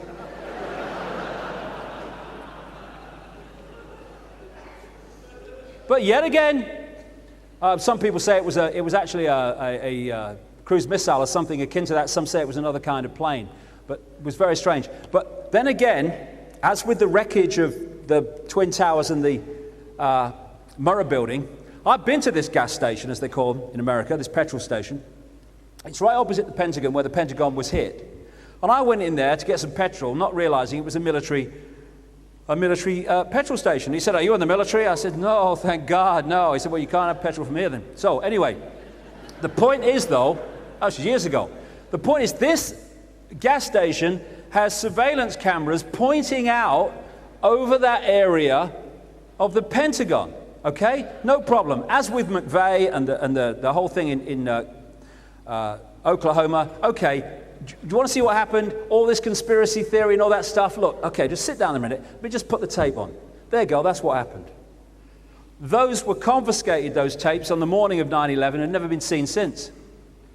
I mean, there's not surveillance cameras. There's surveillance cameras at the local shop. There's not surveillance cameras all the way around the Pentagon and looking in at the Pentagon. Put the tape in, darling. Let's see, and we'll go away.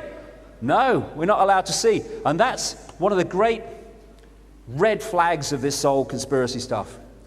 When we seeing or hearing something would support the official story, we're allowed to see or hear it. When us seeing something would demolish the official story, we are not allowed to see or hear it. And that's why security cameras are working when they want to catch someone, and they miraculously cease to work when the true story of something like this would happen. How did they do it? Well, I tell you how they didn't do it. People who couldn't fly Cessnas did not fly those planes into buildings with such perfection. This is one flight instructor, about two of them. It was Dumb and Dumber. I mean, they were clueless. It was clear to me they weren't going to make it as pilots. One of them was described as, one of them said, I was surprised you could even drive a car. And there we go. They flew these pilots. These two guys were supposed to be involved. They failed to keep up their flight training, and one of them left for the Yemen for a year. Maybe you learn to fly there, who knows.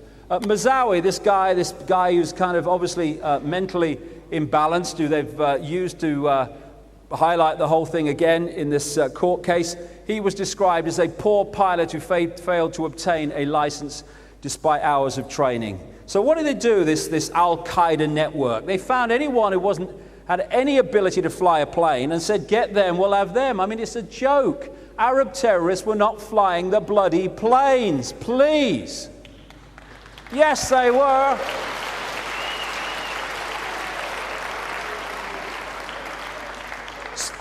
So, what was going on? Well, first of all, we got to understand the technology that's available. This is a thing called the Global Hawk. They fly this all over the world without a pilot.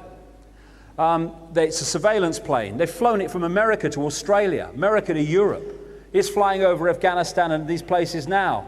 No pilot. It's controlled from the ground. And when I was researching Alice in Wonderland, I was watching a program in a series. Who's that guy who fronts the car programs? That's him, Jeremy Clarkson. Yeah, him. Yeah, I like him. He's a bit of a character. I like him. Anyway, he started off this explanation of the technology of modern aircraft. And the plane took off at the start of the show, and he's in the cockpit of this jumbo jet, and it's leaving, I think it was Kennedy Airport. And he was showing what actually flies the plane. And the pilot took the plane off the runway, and then he pointed it at the first, I think they call them way stations or something like that, in the sky. There are points in the sky which the computer picks out, and it goes to that one. When it gets there, the computer readjusts and takes it to the next one, flies it over the Atlantic. Once the thing's off the ground, the computer's flying the plane. It comes into Heathrow, and the plane landed, the front wheel was on the bloody white line in the middle, and it applied the brakes, all done by computer. The next thing the pilot did was turn it and taxi it to the bloody gate. Quite simply, if you can get control of the flight management computer system from the ground, you control the bloody plane. Simple as that. And that's what they do with this. And that's what they did, I would suggest, on 9/11. It's this Global Hawk, big thing, it's got the wingspan of a 737. And in the summer of 2001, a book came out by a former investigative producer of ABC, a guy called Bamford. And he was investigating the National Security Agency in America, which is much, much bigger than the CIA, more important. But what he did in his research, he came over this thing called Operation Northwoods, which was 40 years ago and run by the Joint Chiefs of Staff, in other words, the Pentagon. And this is what he found. This was in official documents he came across. They obviously thought were destroyed. Operation Northwoods, the plan called for innocent people to be shot on American streets. This is the Pentagon. For boats carrying refugees fleeing Cuba to be sunk on the high seas. For a wave of violent terrorism to be launched in Washington, D.C., Miami, and elsewhere. People would be framed for bombings they did not commit. Planes would be hijacked using phony evidence, all of which would be blamed on Castro to justify an invasion of Cuba 40 years ago. And this is another thing that was in this document. They were going to do this 40 years ago. An aircraft at Elgin Air Force Base would be painted and numbered as an exact duplicate for a civil registered aircraft belonging to a CIA proprietary organization in the Miami area. At a designate time, the duplicate would be substituted for the actual civil aircraft and would be loaded with selected passengers, all boarded under carefully prepared aliases. The actual registered aircraft would be converted into a drone, remote-controlled plane, their word for it. Takeoff times of the drone aircraft and the actual aircraft would be scheduled to allow a rendezvous south of Florida. What it was going on to say was that when the drone aircraft replaced the real aircraft, it would be flown according to its flight plan. That's why they chose that particular route, over Cuba, and it would be destroyed by radio-controlled explosion, and it would be blamed on a ground-to-air missile from Cuba, therefore justifying the invasion of Cuba.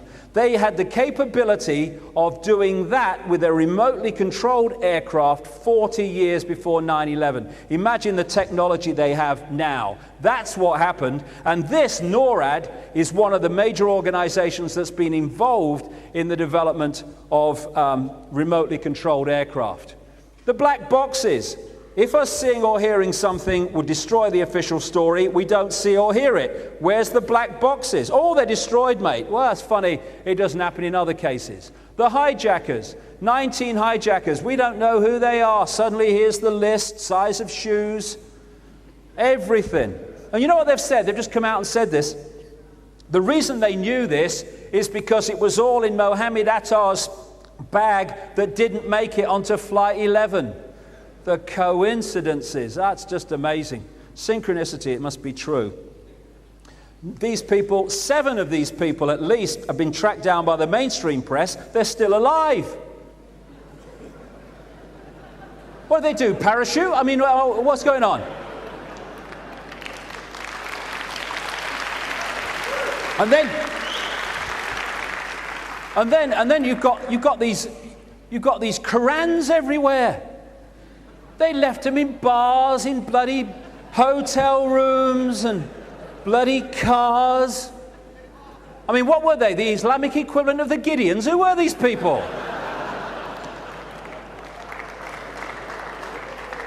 And then I sat in my front room and I watched a newsreader tell me on the BBC, without laughing, just a few days after 9/11, that they found a passport from one of the hijackers. I mean, was it singed? I mean, what, you know? I'm not a physics major, but paper passport, I think there's questions to ask here. And I rang the New York police a year later when I was doing the Alice in Wonderland book, and oh no, we can't talk about that, there's an ongoing investigation, oh God. And then there was an ITV television documentary a year after 9/11, and they asked the same question, and the FBI said, the hijacker's passport is a rumor that might be true. This is a year after they've called a press conference to announce it. Why? Because we go back to connecting the dots. They know that vast majority of people do not connect the dots. They don't remember what they were told on this day as opposed to what they were told on this day and this day. And therefore, what they wanted in that period was emphasize, program, yes, it was them Islams, yeah. So we found a passport, proof. Oh, we found a Korans in this, everywhere. Oh, it was them Islams. And then, once the programming is done, they can just walk away, because they know most people won't say, well, hold on a minute. But some people do, and increasing numbers of people do. And that's how the dots get connected. Now, this is extraordinary. This is the official FBI timeline of Mohammed Attar. They said that him and this guy, Abdulaziz Al-Amouri, who turned out not to be, actually, instead of being in Boston when they were going to hijack Flight 11 in the morning of September the 11th, they drove down to Portland, Maine the night before. I mean, was it a better hotel? I mean, what's going on? So, and he said that they left their hotel on the morning of September the 11th at 5:33 to catch a plane at 6 o'clock, which is the only one that would have got them onto Flight 11. Did the alarm not go off? Did they oversleep? I mean, what are we talking about here? See them dashing around the hotel. Oh, Abdul, get up. See the time, knickers, pants everywhere. Oh. Then they're supposed to arrive to catch a plane at 6 o'clock. And it was all these great hijackers. And one of the things that people say is, oh, no, I saw Attar. He get on the plane. They've got this surveillance camera. No. Of all the airports in all the world, at this time when there's cameras everywhere, the one international airport with no surveillance cameras in its departure lounge is Boston Logan Airport. There are no pictures of him getting on the plane. This is Portland, Maine, where this comes from. And in the middle, you've got 5:45, 15 minutes to departure, which gives it kind of a reasonable thing, yes, 15 minutes. But actually down here, it's 5:53, in fact 5:54, 6 minutes to departure, which would ask the question, why did they leave it so sodding late? Well, maybe it wasn't too important for them to get on it, because maybe they didn't know they were going to hijack something. And I called the people at head of security at Portland, Maine, and I said, why does it have two timelines? And why does it have one right in the middle of the shot where you at least want numbers if you were trying to identify someone? I don't know, she said. I said, do you think you could ask? Do you think you could look at the tape and call me back? She says, oh no, the FBI took that tape away on the morning of 9/11 and we've not seen it again. Of course, that was put in because in the newspapers, that's what the framing was. And it hid the fact that, as one person said, they were so late they were spitting bullets or spitting blood or something. There is no evidence this guy got on the plane, no evidence whatsoever, freaking ever, including the fact that none of them were on the list of passengers. This is Abdulaziz Al-Amouri, who's supposed to have been but wasn't the night before 9/11. He looks like he's going to kill himself the next day, doesn't he? Yeah, but that's not Al-Amouri, that's Al-Amouri. This is a Saudi airline pilot who was sitting in Jeddah, Saudi Arabia, and heard on the news that he just hijacked a bloody plane in America. He went into the American consulate there and said, I think there might be a mistake. I think there might be. But they've never changed the names. They said that this guy, Lotfi Raisi, had helped them to learn how to fly the planes, not very well. They said that he was an Islamic extremist. They put him in Belmarsh prison. They tried to take him to America. And they said he was an Islamic extremist when he's married to a French white Roman Catholic. Yeah, it all fits. It's all rubbish. It's all rubbish. And the people here, rubbish. What most of them are claimed to have done. And that's why they're having to let them out now, slowly. These people are completely untrustworthy, wouldn't know the truth if it bit them on the arse. And the same with the Twin Towers, again. Controlled explosion, taken away by controlled demolition appropriately. When you look at the controlled demolition pictures, they're available everywhere, lots of programs about them. At the point where the explosives goes off, there is an outward puff of smoke as the charges go. That is exactly what you see on the Twin Towers before they started to fall. In all these things, it's classically what happened to the Twin Towers. Controlled demolition. Look at that one in the middle on the left there. What you see in that building is what you saw when the Twin Towers started to fall. These are some buildings that fell due to structural failure. They don't go straight down on themselves. They don't turn to dust. And the speed that the towers fell was the speed of free fall, without any resistance. Free fall speed. Why? Because there was nothing to resist. Because they were taken out by explosives. Because that was the classic mind-imposing, mind-programming vision of 9/11 that would be in the public mind to use problem reaction solution to justify the outcome. This guy, William Rodriguez, maintenance man at the World Trade Center, he was a hero after 9/11 because all the people he got out and the heroic things he did, pictured with George Bush. The moment he came out and said, actually, bombs were going off at the bottom of the building before the building fell, and people with him said, yes, they were, then suddenly he becomes persona non grata. They took his job away and tried to destroy the guy. He's actually taken them to court and issued a court lawsuit against them for being involved in 9/11, people like Cheney and Bush and others. This guy, Larry Silverstein, he bought the whole of the World Trade Center just before 9/11, and he put massively increased insurance on it, which is being paid out. And he said he owned this building called Building 7 on the World Trade Center complex. And he said on television in an interview that the authorities came to him on 9/11 and said the building is in such a bad state, we want to pull it. In other words, pull it, we want to controlled demolish it. And he agreed, and they said it was pulled. Here's Building 7, here's all the telltale charges coming out that demolished Building 7. Now there's a question here. If you've ever seen these programs where they pull buildings of that size, they don't go and put the charges in a few hours. Sometimes it takes days to put them in the right places so it falls as it did. On 9/11, they pulled this building in next to no time. Why? Because it was charged already. In Building 7 was a state-of-the-art command center, which had been recently built at a cost of $13 million at the instruction of Mayor Giuliani. And a guy I had a long conversation with he's a German, former German defense minister called Andreas von Bülow.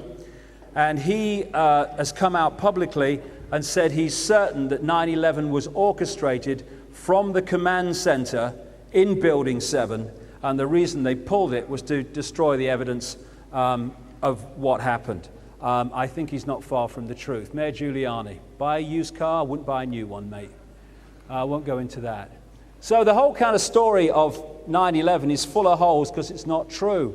And the media, despite these holes, continue to parrot the official version of everything. As a result of it, the secret agenda can impose its Orwellian state while the movie tells us it's to protect us. Sums it up, Anglo-American special relationship. Will you lie first or shall I? And so you keep the old black and white. You're either with us or you're against us.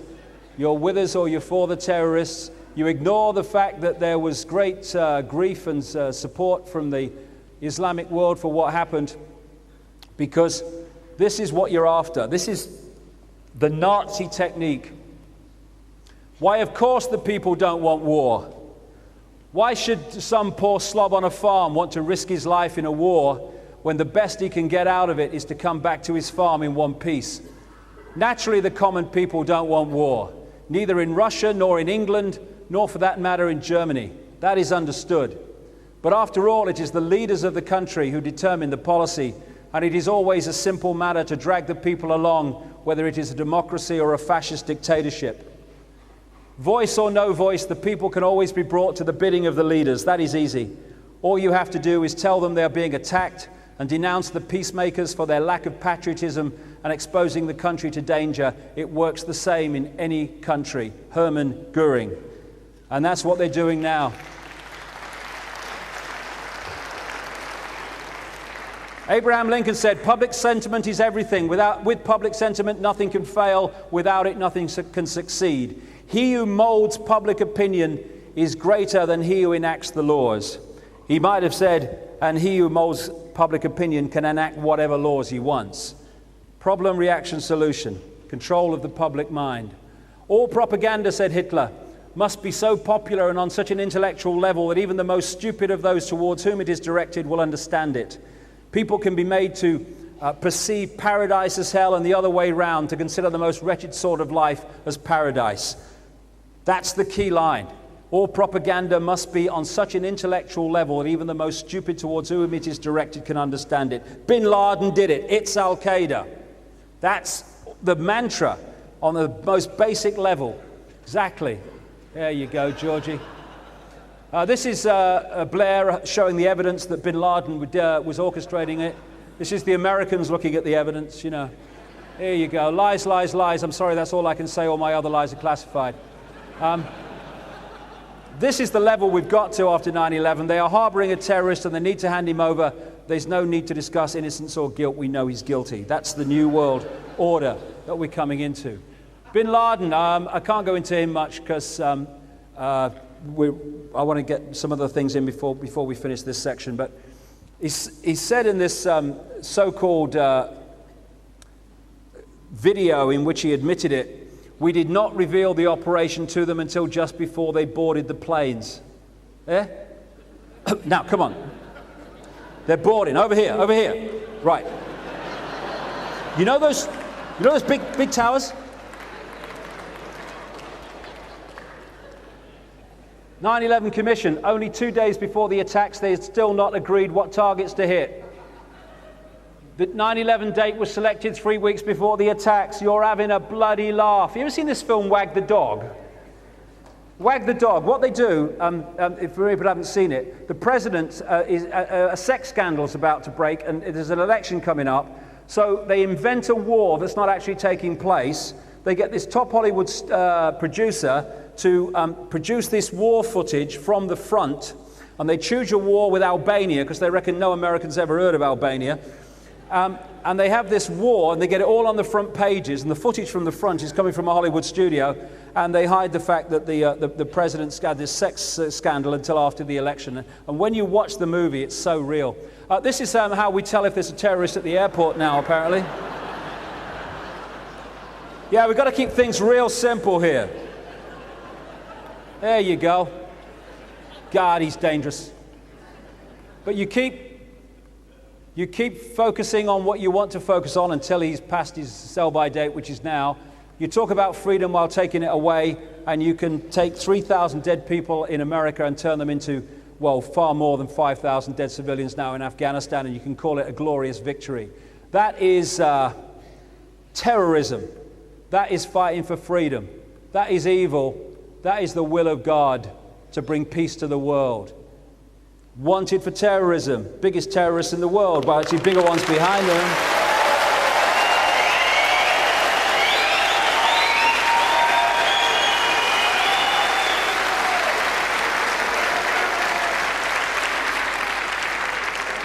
Bigger terrorists than them behind them, but on the public stage there they are. Definition of a terrorist: one who favors or uses terror-inspiring methods of governing or coercing government or community, hence terrorism. I wonder if that definition includes 16-year-old ice cream vendors in Afghanistan having their legs blown off. I wonder if it involves the slaughter of innocent kids in Afghanistan, the invasion of a country that was a Stone Age country in the middle of a famine at the time. This was before the invasion. Yeah, all of that, created by the CIA, wanted by the FBI. Strange but true. Those Tora Bora tunnels where he's hiding, they were built by Bin Laden Construction with CIA money funneled through ISI, the Pakistan intelligence agency. There you go. You're the head of the snake. You're the head of the snake. You're both right. Then we had the anthrax outbreak, which ended immediately. It was revealed that the strain was only used by the American military. Went straight off the headlines then. I saw this headline: Cheney says anthrax packages are very worrying. I put on the bottom, well, stop sending them then, Dick.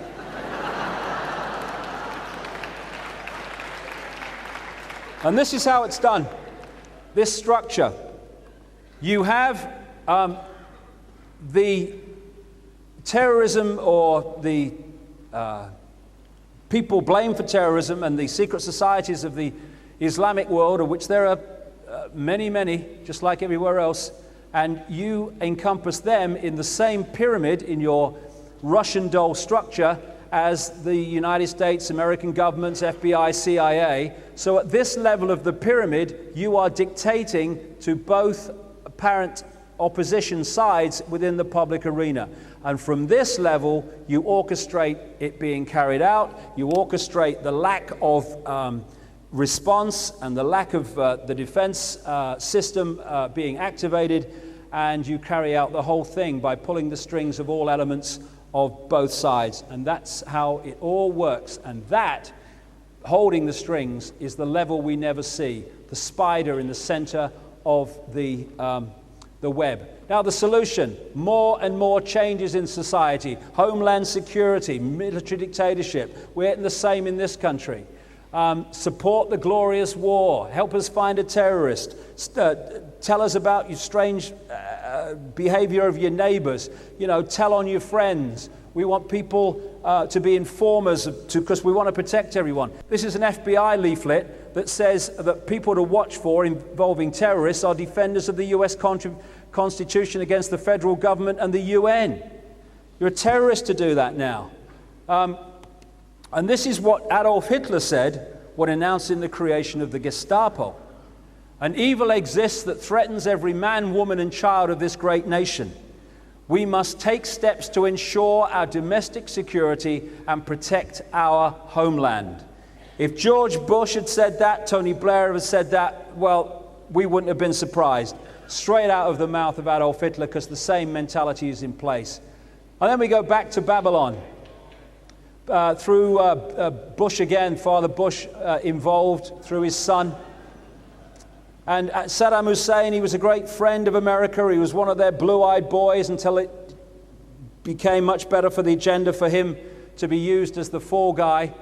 And in the run-up to this war, we had history to look at. First of all, the 1991 war with Iraq, which they could have removed Saddam then. They chose not to on the orders of Father George, because his card had to be played later. And in the meantime, while they had the no-fly zone and all that stuff through the 90s of Iraq, there were children being killed on a constant basis by American bombing in Iraq in the no-fly zone. And then you had the horrific, and still have the horrific results of the spent uranium in the weapons that they've used in Iraq, in the first Gulf War and in the second. Horrific things happening to children being born in Iraq now because of the pollution of the uranium in the bombs that have been bombarding that country. Then we had the sanctions on Iraq in the run-up to the second war, which, according to UN figures, cost fantastic numbers of lives of children. 500,000, 1 million are some of the figures that have been talked about. 4,500 children under the age of 5 dying each month in Iraq because of the sanctions in the run-up to the war. And this was an interchange on a 60 Minutes program in America. We've heard that 500,000 children have died as a result of sanctions in Iraq. I mean, that's more children than died in Hiroshima. And is the price worth it? Secretary of State at the time, Madeleine Albright: I think this is a very hard choice, but we think the price is worth it. And when I talk about America and Britain, I'm talking about their governments being used as vehicles of this hidden force, this Illuminati, to bring about the global change I'm talking about. Not the people. There's vast numbers of people in America that don't want this. And they've taken over Iraq because that was the idea. The idea they're going to come out of it is just ridiculous. They're there because they're meant to stay there. And this is the special relationship. Blair's time is coming to an end now, but same thing will continue. Now, invasion checklist: missiles, tanks, troops, planes, bombs, ships, guns, a reason. Problem, reaction, solution doesn't always need a real problem. It just needs the public perception of a problem. And so they invented the idea of weapons of mass destruction to sell the idea of the invasion. Now, of course, people get, challenged. Oh, where are the weapons of mass destruction? But it doesn't matter, because what they wanted to achieve by the lie has been achieved. They're in Iraq and they ain't coming out. Again, the secret agenda in the movie telling us different things.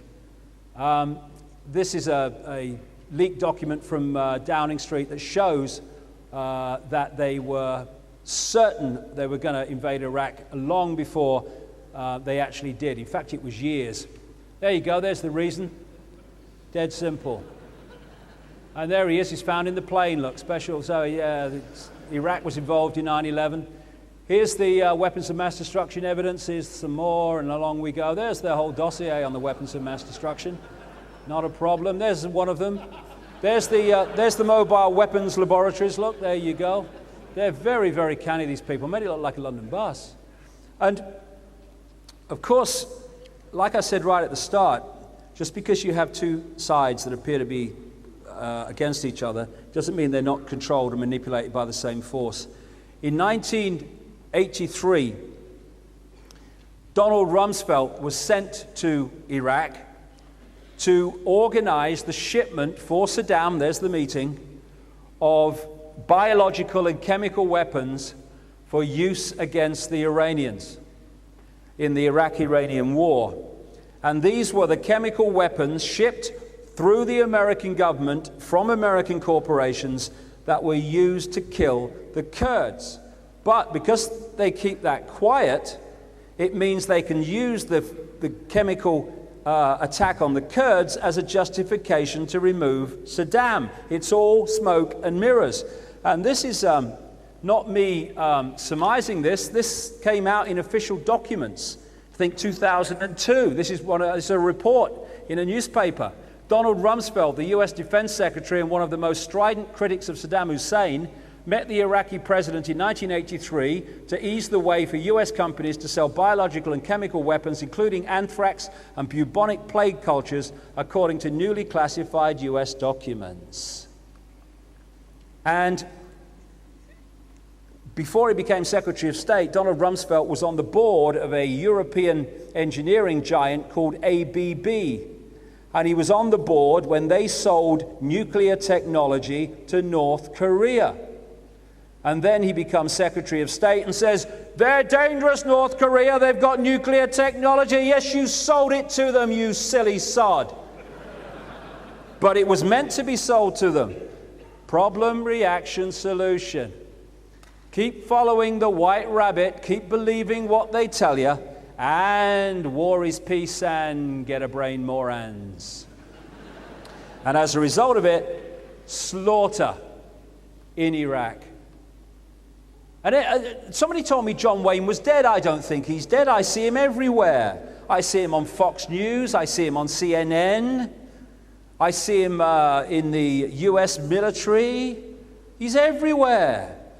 Go get him, John. Sitting on tanks, embedded journalists. Oh, I see them all. Yeah, go get them, John. This is the stuff they don't want us to see. The real impact of the war on terrorism by the terrorists. Every single day it's happening. Liberated, liberated, liberated. And this, the thing that they're using also are cluster bombs. There are these people that are protecting us from the terrorist cluster bombs. A spokesman for the International Committee of the Red Cross in Iraq described the scene in Hilla as a horror. Dozens of severed bodies and scattered limbs. Journalists found babies cut in half, amputated limbs, kids with faces, a web of deep cuts caused by American shell fire and cluster bombs. Robert Fisk, a journalist worth the name on The Independent, described the mortuary as a butcher's shop of chopped up corpses. This is what cluster bombs do. And this is what is being done in our name, wrongly, but in our name in Iraq, and they want to do it in other places too. And somebody tells me that people that do this wouldn't kill 3,000 people on 9/11 to give them the justification of doing this. You know, if we think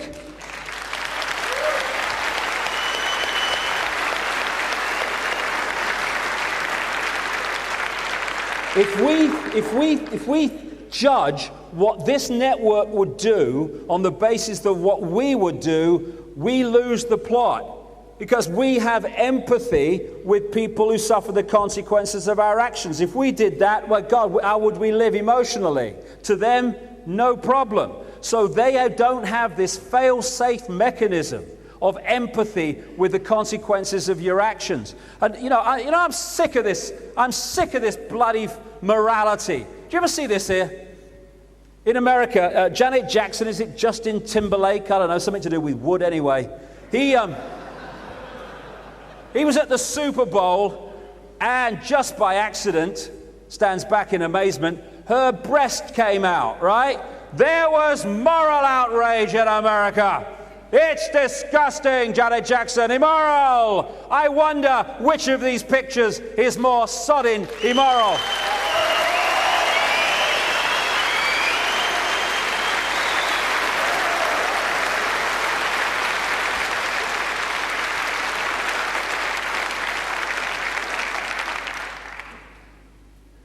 One of the British soldiers in a BBC documentary, we bomb them. It's cool to me because I like explosions and stuff like that, but I don't get to see the actual explosion, and that's what I want to see, but I guess when we get closer to Baghdad, we'll get to see more of that. Yeah. Ooh, yes. Support our troops. No. Support people who are coming from a point of empathy. Not all of them are. Some of them may be, but misguided in the way they express it, but not all of them. And even the troops. This is a surgeon in Germany talking about the incredible life-changing, life-destroying things that are happening to troops that are never talked about. Our boys, like I said earlier, we will not surrender. No, we don't sodding have to. We send these poor buggers to face it. To fight on our behalf, yeah, no problem. And Henry Kissinger summed the whole thing up when he called the military dumb, stupid animals to be used as pawns to foreign policy. And that's all these guys are to these people that run the world. Couldn't care less. And then, it's all the fake stuff goes on, like they pulled this bloody statue down. I was in America. I watched CNN hold a live picture of this statue for 2 hours live before it actually came down. And I love this one. It was in a place called Palestine. I think it was Palestine Square, something like that. There were the people there watching it come down. I don't think too many myself. On the front of the Evening Standard, there they are again. What? Where did they come from? And then what you do is, as someone pointed out, if you go through the crowd, you see the same guy over and over again. What they've done is they've taken a shot off the telly of a few, and they're just going to make them smaller going back. You can trust the media. They wouldn't lie to you. They'd lie to everybody. There you go. Where did it all come from? Then you got Saddam Hussein. Both ITV and BBC, in the run-up to the invasion of Iraq, they had facial experts look at all this footage of Saddam, and they found at least 7 or 8 different Saddams.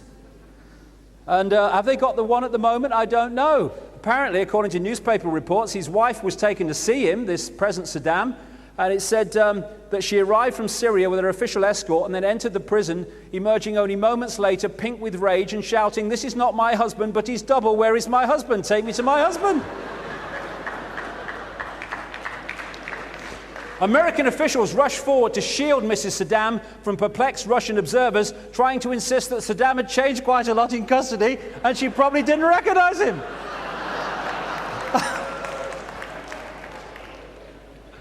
But when you go again through the 9/11 story and old kind of Rumsfeld, no one told him the plane had hit and all that stuff, okay, what else will they try? I mean, crikey, nothing's crazy anymore. The pig trough in Iraq, handing over Babylon, I love it. We're going to hand it back to the people. You're having me on, no way. And all these people like Shalabi, CIA, and British intelligence, the first kind of interim leader, Alawi, MI6, CIA, all the gang are there. There. But no, he's come. He's come to protect us. There you go. War crimes against humanity. That's what they wanted for, and in the end, history repeating itself. It's just a global version. I love that one. Same shit, different asshole. Isn't that brilliant? Yeah. And that's fantastic.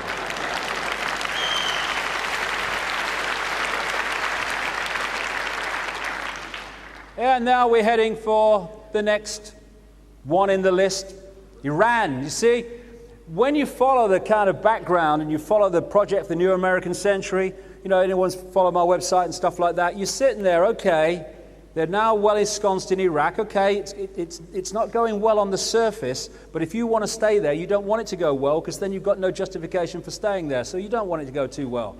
And the next on the list, Iran, and then you're just waiting, here we go. I know, there's a problem with Iran now, oh, here we go. And then it'll be North Korea, and then they'll want China. I mean, crikey. Stop asking questions. You're either with us or against the terrorists. I promise never to question authority. You're a good citizen. Go get them, John. Isn't it funny that when you protest like these people here against war, they bloody shoot at you with rubber bullets and stuff. This is a protest in Oakland. And they have now free speech zones back from where anyone's meeting, so you can't protest directly. And, you know, that previous picture is something to emphasize. There are enormous numbers of people in America who don't get a voice. Enormous numbers who would be sitting here today if this was in America, because they can see through it. It's not the Fox News mentality of America is not the only mentality, far from it. But again, we come back to this. Again, the lie can be maintained only for such time as the state can shield the people from the political, economic, and or military consequences of the lie. That's why they have to suppress dissent. Okay, we'll finish this section here, right, with this. London bombings, July the 7th, 2005, 7/7. One of the things that you find when you start researching this is they use numerology a lot. And one of the key numbers is 11 and derivatives of 11, like 33, like 77. And, of course, when you look at the numerological symbolism right through the 9/11 story, the 11 comes up all the time. And here we have 7/7, the London bombings. Woo. This is what I was saying. The World War II, 11th hour, 11th day, 11th month. They changed the sequence for the Apollo moon mission, so the one that landed on the moon was 11. 33, of course, has great significance for Freemasons. You have the 33 degrees of the Scottish Rite of Freemasonry, and a derivative 11 is 7/7. And so it was this guy's turn now to go center stage and have a terrorist outrage in his country so he could further impose control here and around the world. The Neo-Labour Party. Do you know, I remember when I was a kid, there were still some Labour people around, you know.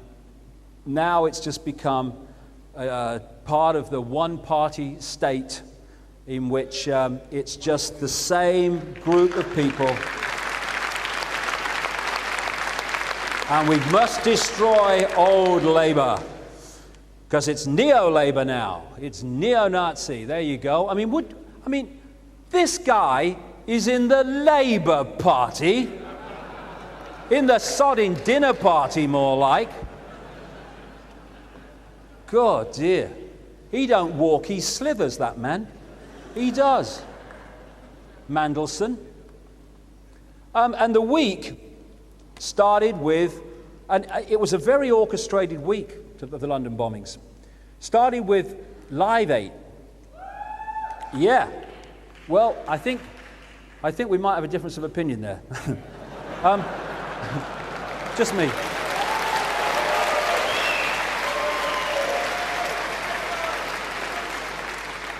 You know, I got great respect for what Bob Geldof did with Live Aid and all that stuff.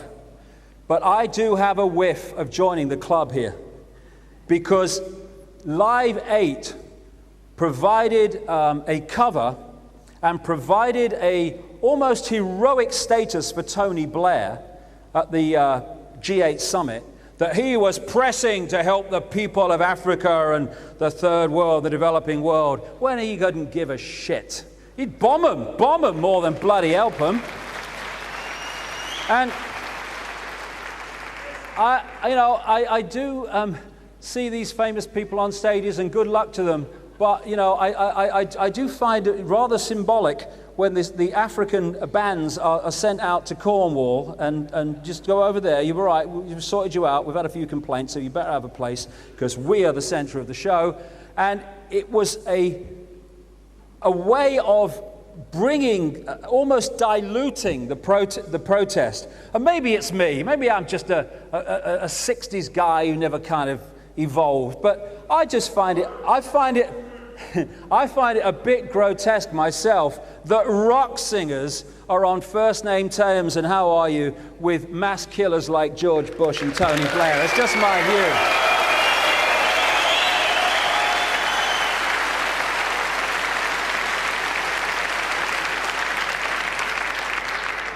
I don't know what the X is, marks the spot. I mean, this is not one of the most effective photographs I've ever seen, I have to say. But the reason I've used it, because that was the feel of it. There was this coming together of those whose policies have destroyed and exploited Africa and other similar parts of the world with those who are trying, they say, to help things. Well, they ain't going to help things by becoming part of the club. This sums it up. This is Catherine Bertini, Executive Director of the UN World Food Programme. We use food. Food is power. We use it to change behavior. Some may call that bribery. We do not apologize. Empty bellies are much easier to manipulate. And we are being asked to believe that as a result of what was decided at the G8 summit, as a result of the protest, which was sod all, that this guy, Paul Wolfowitz, head of the World Bank, is going to have a transformation of personality and help people in these countries who have been mercilessly exploited for centuries. This is the man who was involved in a document that talked to developing biological weapons that can target specific genotypes. This may transform biological warfare from the realm of terror to a political useful tool. Come on, Bono, eh? Let's just have a look at this again, eh?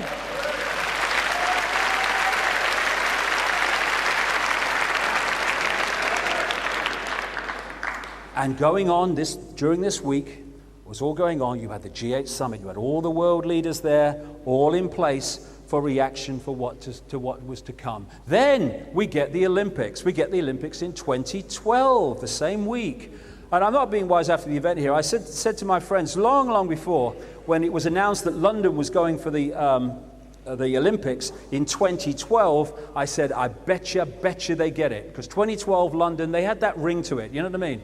I felt that. And so I wasn't surprised at all when they got it. And then here's all the joy and everything. It's all kind of doing this to the collective mind, bang.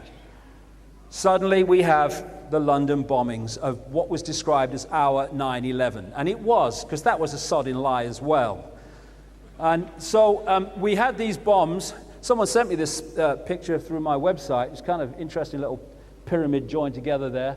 And we had the bus go off, and in the symbolism-obsessed Illuminati, you had this outright terror, bold and brilliant, on the side of the bus that was actually blown up, that was rerouted, one of only two, according to a London transport man who spoke to me, that was rerouted as a result of the bombings, and one of them had a bomb in it.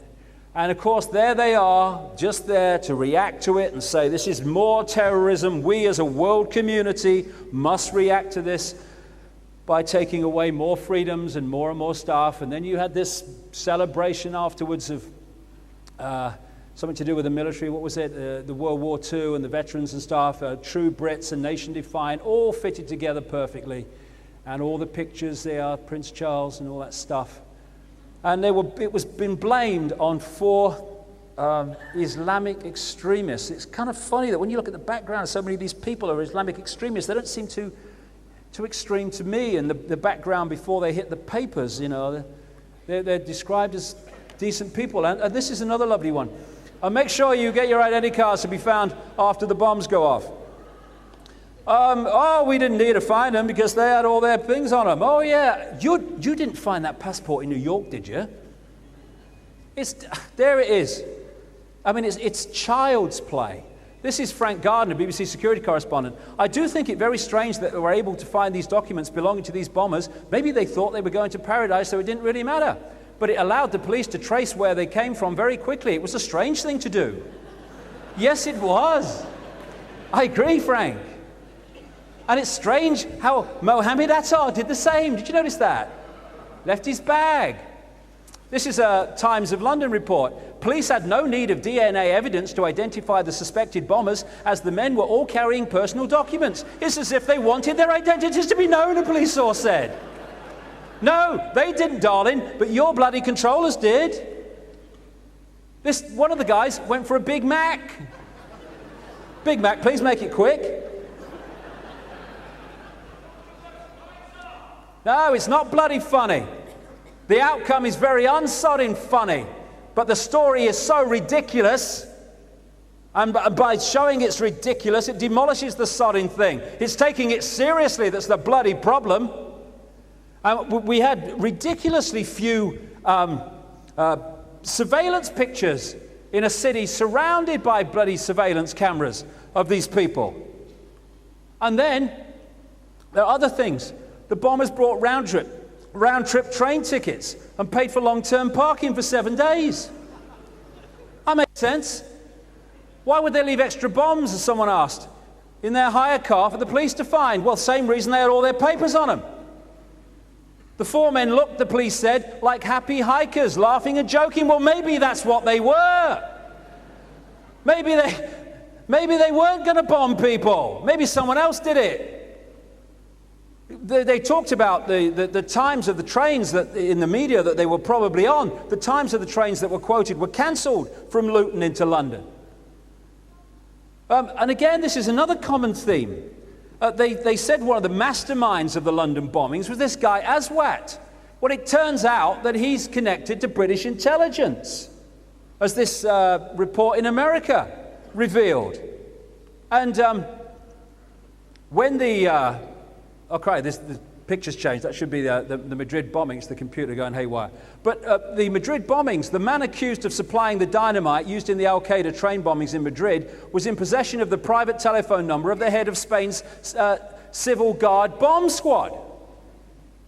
If you look in this book, Alice in Wonderland and the World Trade Center disaster, there are many connections between people like Atta and the American intelligence network.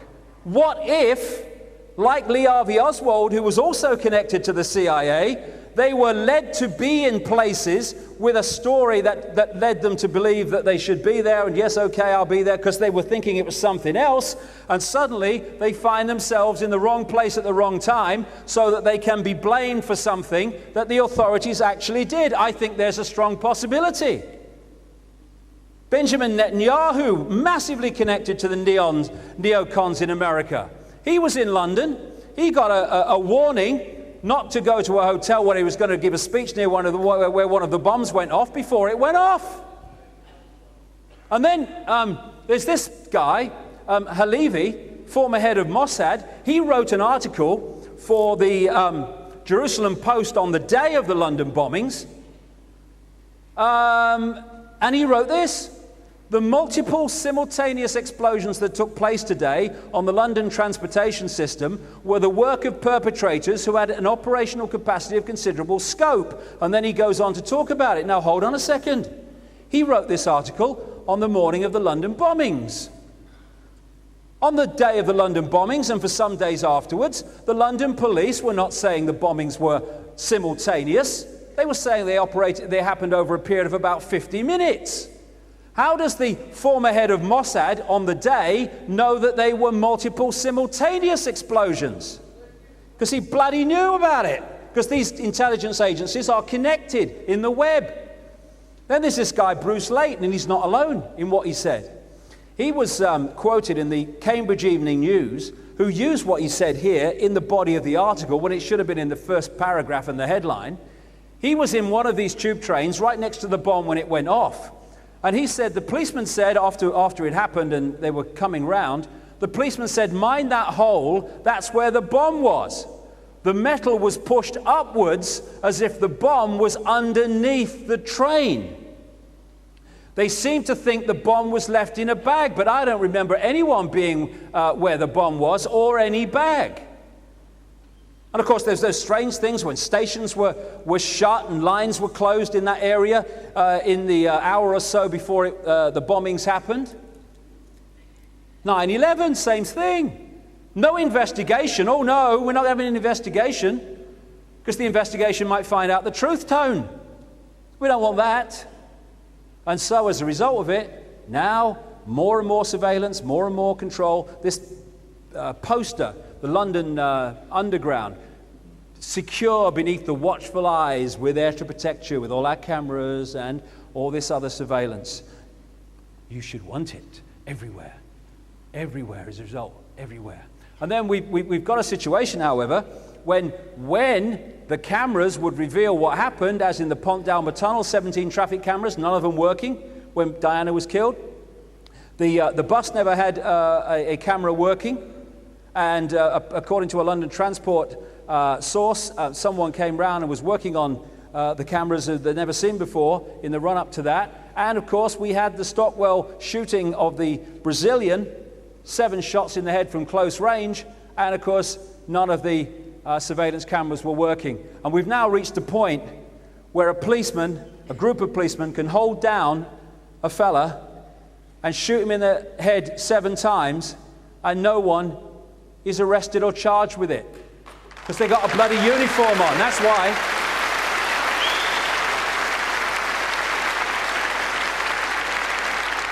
This guy's lied through his teeth, stays in his job. All over the place now, we're seeing, this is in America, concentration camps being built for where they want to take the world. They want to take it to a fascist state. And incidentally, one other thing I meant to mention about the London bombings, there was a guy called Peter Power who runs a crisis management company which helps people get their security in place for various things. And he went on to Radio 5 Live, BBC, on the morning of the London bombings, and he said that the hairs on his neck were standing up because that morning his company was running a crisis management simulated crisis involving around 1,000 people, and the scenario was that bombs went off in the same places the bombs went off that morning. And he said that the only difference between their simulated scenario that morning and what actually happened was that in their scenario, the bombs went off simultaneously and not, as the police were saying at that time, over a period of 50 minutes. A few days later, the police announced their bombs were simultaneous. So that morning, exactly the same thing happened as that simulated crisis was simulating to happen. On that morning in that place, exactly what happened on 9/11 with those war games over the eastern United States involving hijacked aircraft. Why? Why? Because the simulated scenario is a cover, not necessarily knowingly, but it's a cover to stop the revelation of what really went on. And how about if some of these people thought they were taking part in the simulated crisis management exercise and turned out to be used as patsies, as they call them in America, to be blamed for the real thing? Now, just before we have a decent break, once again, this famous saying by Pastor Niemöller, a anti-Nazi activist in Germany, is so applicable. First they came for the Jews, and I did not speak out because I was not a Jew. Then they came for the communists, and I did not speak out because I was not a communist. Then they came for the trade unionists, and I did not speak out because I was not a trade unionist. Then they came for me, and by then there was no one left to speak out for me. And what we've got to do,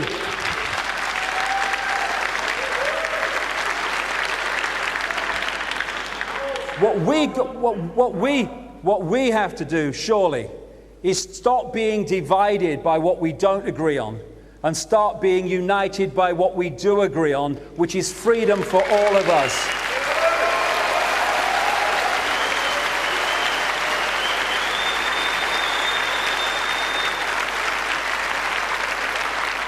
I don't care what someone's religion is. I don't care what their background is. I don't care what their bloody genetics is. Doesn't give a damn. They're just all one consciousness anyway. But if we let that stuff divide us, then they'll pick us off, and they're doing it. Oh yes, let's turn on the Islams. And when we've got them buggers, then we'll turn on them. And then we'll turn on you. Well, who's going to help me? Well, there's not many people about now, mate, to be honest. United now means freedom tomorrow. And one of the things we need to look at surely as young people is saying no to the sodding military. Not being part of it anymore.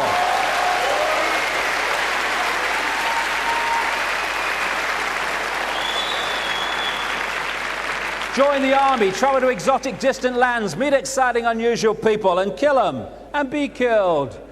They've got these people in America going into all the schools and the malls now, trying to get people to go, young people to go into the military who we'll pay your college bills, at least for a month till we send you off to be killed. Yeah, it's great. Hey, sir, would you like to go and be in the uniform and serve the interests of the people who've made you unemployed and poor? Does that seem like a good idea? That's what's happening in America. That's Nazi Germany, that's America today. At the top. What's the difference? Same thing. Albert Einstein said, the pioneers of a warless world are the youth that refuse military service.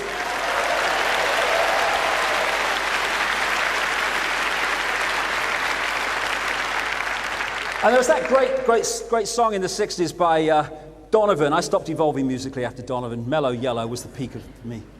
Where he said this, was so applicable then and always has been, because the few fight their wars because the many choose to fight them. We don't fight them, if Bush and people want to fight wars, I have no problem with that. Shut the freaking door, don't make too much noise, and I'll tiptoe away and leave you to it. But don't use everyone else to do it.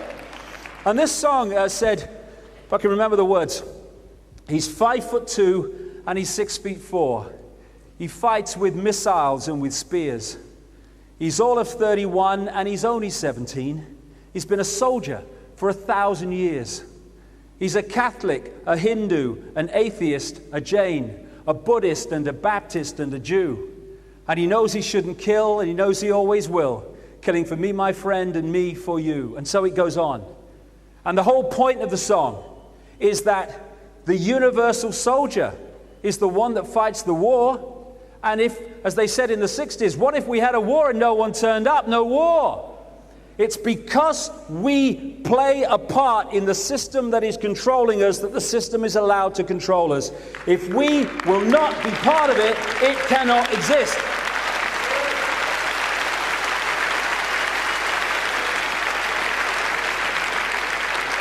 And people are waking up. People are waking up. They're starting to see in greater and greater numbers what the game is, and they don't want to play, and neither should we. Now that's a great sight. I think that would be very good for the world. That's not such a good sight, though. Someone sent me these pictures, what are we doing? It doesn't get any better, mind, I tell you. We're letting these people run our world, control our lives. Look at that, it even goes there, like, You can tell she's royalty. She keeps the gloves on,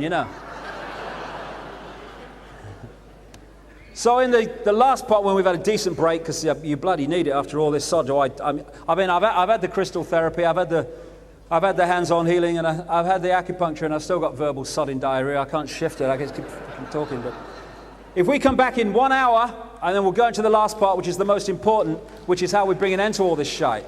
Thank you very much.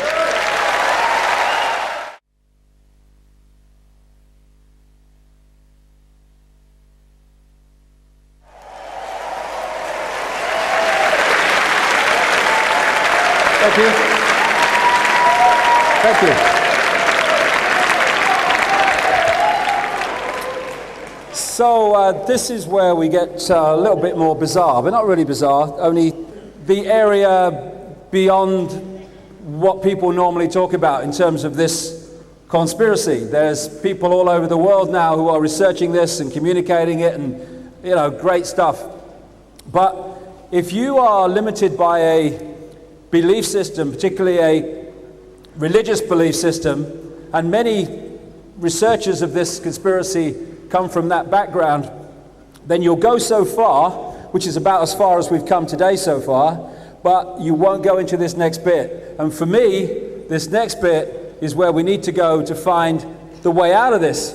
Because unless we know how we're creating it, then how do we know how to uncreate it? Because the answers are not out there, because there is no out there. So I'm going to now go into the realms of how we create reality, and therefore how it can be manipulated, and understanding that. And that's why I call this now the really important bit, because this is where all the strands from earlier in the day start to come together, and we can start to see a way out of this, and also understand much more profoundly why society is structured as it is. It all starts to make sense once we realize the nature of reality, and the fact that beyond the Bushes and the Blairs and the shadowy core, this knowledge, which has been passed on through the thousands of years, is the knowledge that they use to manipulate our sense of reality, while we understand very little about what's actually going on.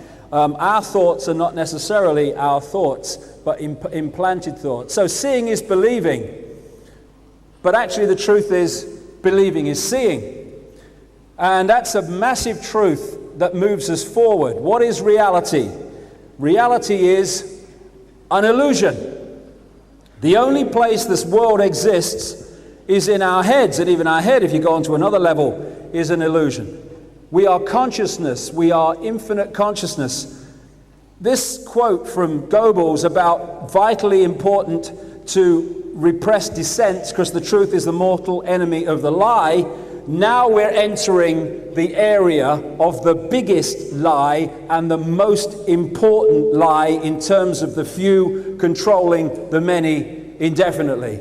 And when we realize the nature of the lie, we can then take control of our lives back, collectively and individually. We are not this body. I'll get more into that as we go along. We are consciousness.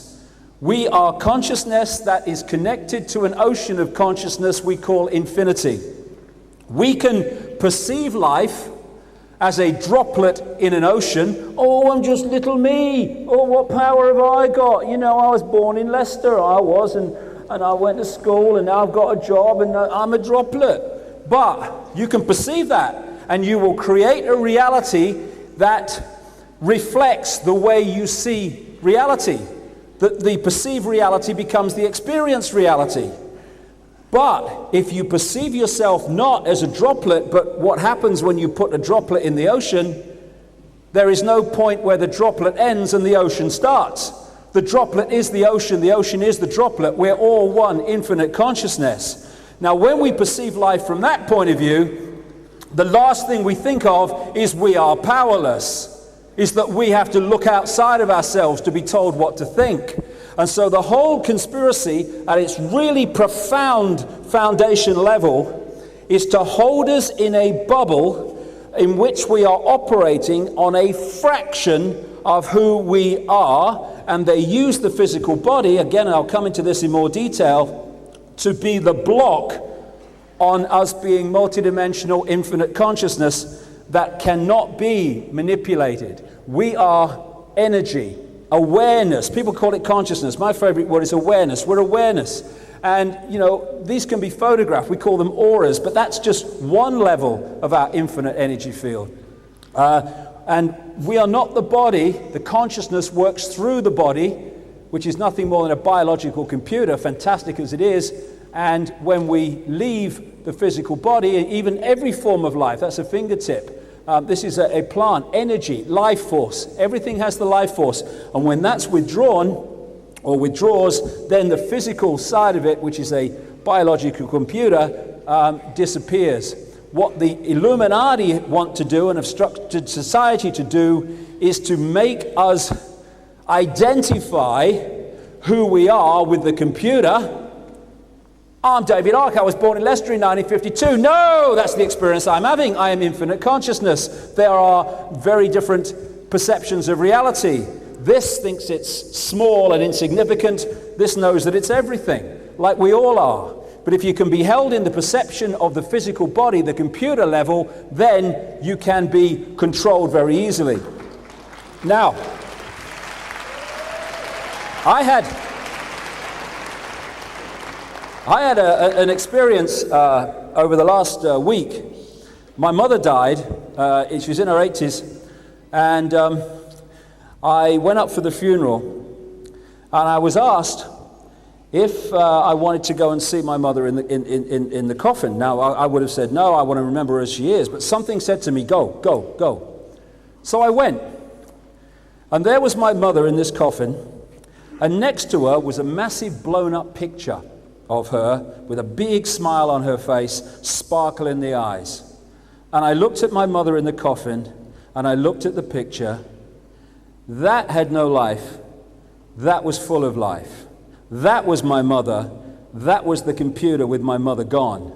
And the difference between the two was so profoundly obvious. Because when we take a photograph of someone, the photograph also picks up these unseen levels of consciousness. The sparkle in the eye, the warmth, the vibration coming off you. It picks that up. And that life that was in that picture, what was in my mother for 80-odd years, was that part of her that withdrew. And I'm glad it did, because that computer was causing her endless pain and misery. That withdrew and is now back in the land of forever, the land of consciousness beyond human sight, for reasons I'll come to. And this is how we have been misled on purpose, so that we perceive who we are and who others are with a physical form, when that's not what they are at all. Do we perceive people on the moon in spacesuits as being spacesuits? No, we perceive them as what is in the spacesuit. That is the difference between the two. And my mother is still alive, because she cannot be anything but alive, because she is infinite consciousness that cannot be destroyed.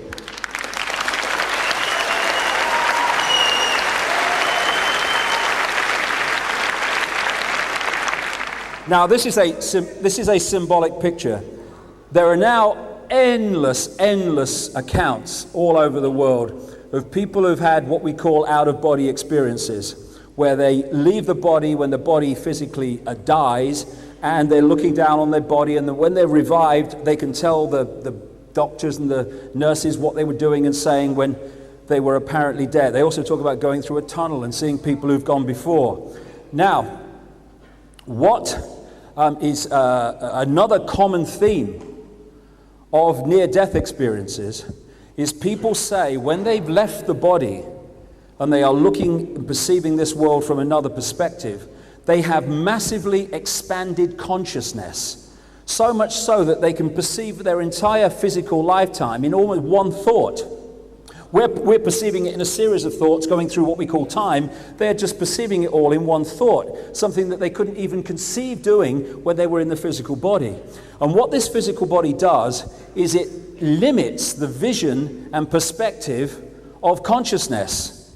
And we start to identify who we are with this physical world and with this physical body.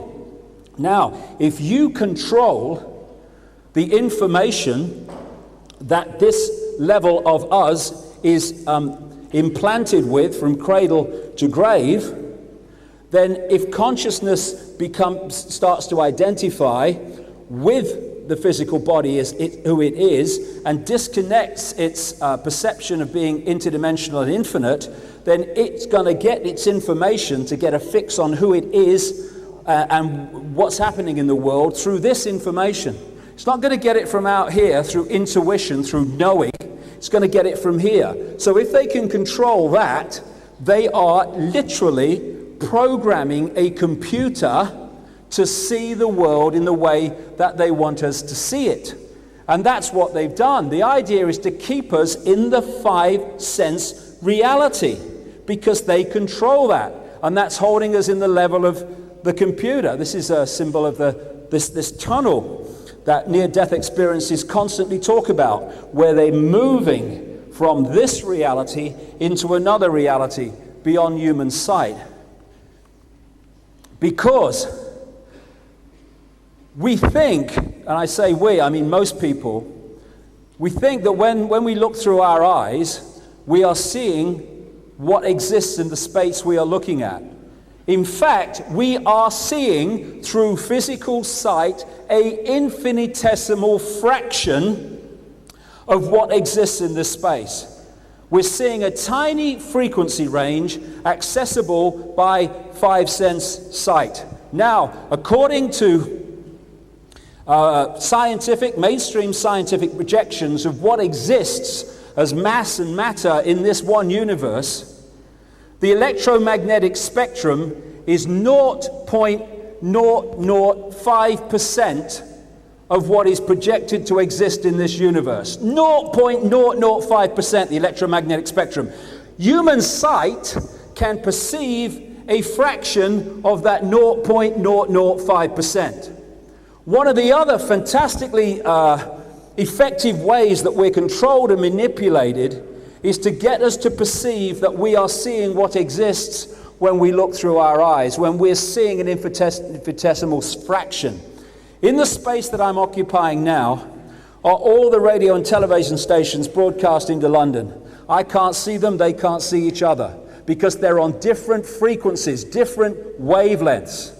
And therefore, they don't interfere with us, and they don't interfere with each other unless they're really close on the frequency dial. So in the space that I am occupying now, we all are, is infinity.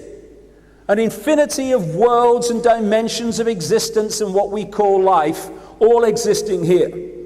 And when I talk about other dimensional entities, for instance, I can't go into this in detail today because we're running out of time, but because I want to concentrate on this, which I think is the most important. But when I talk about other dimensional entities manipulating this world through these Illuminati bloodlines who have a DNA that resonates, a sympathetic resonance with these entities, therefore they can control these particular bloodlines much more effectively. That's why you put the bloodline into power, you're putting the other dimensional entity into power that is controlling that apparently human person's mental, emotional, and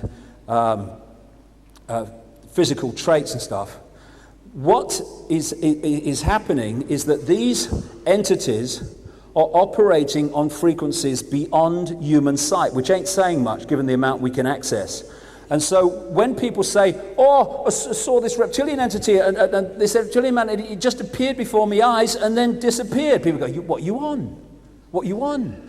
What's happened is, it hasn't appeared and disappeared. It's changed its frequency so that it's entered the frequency of five-sense sight.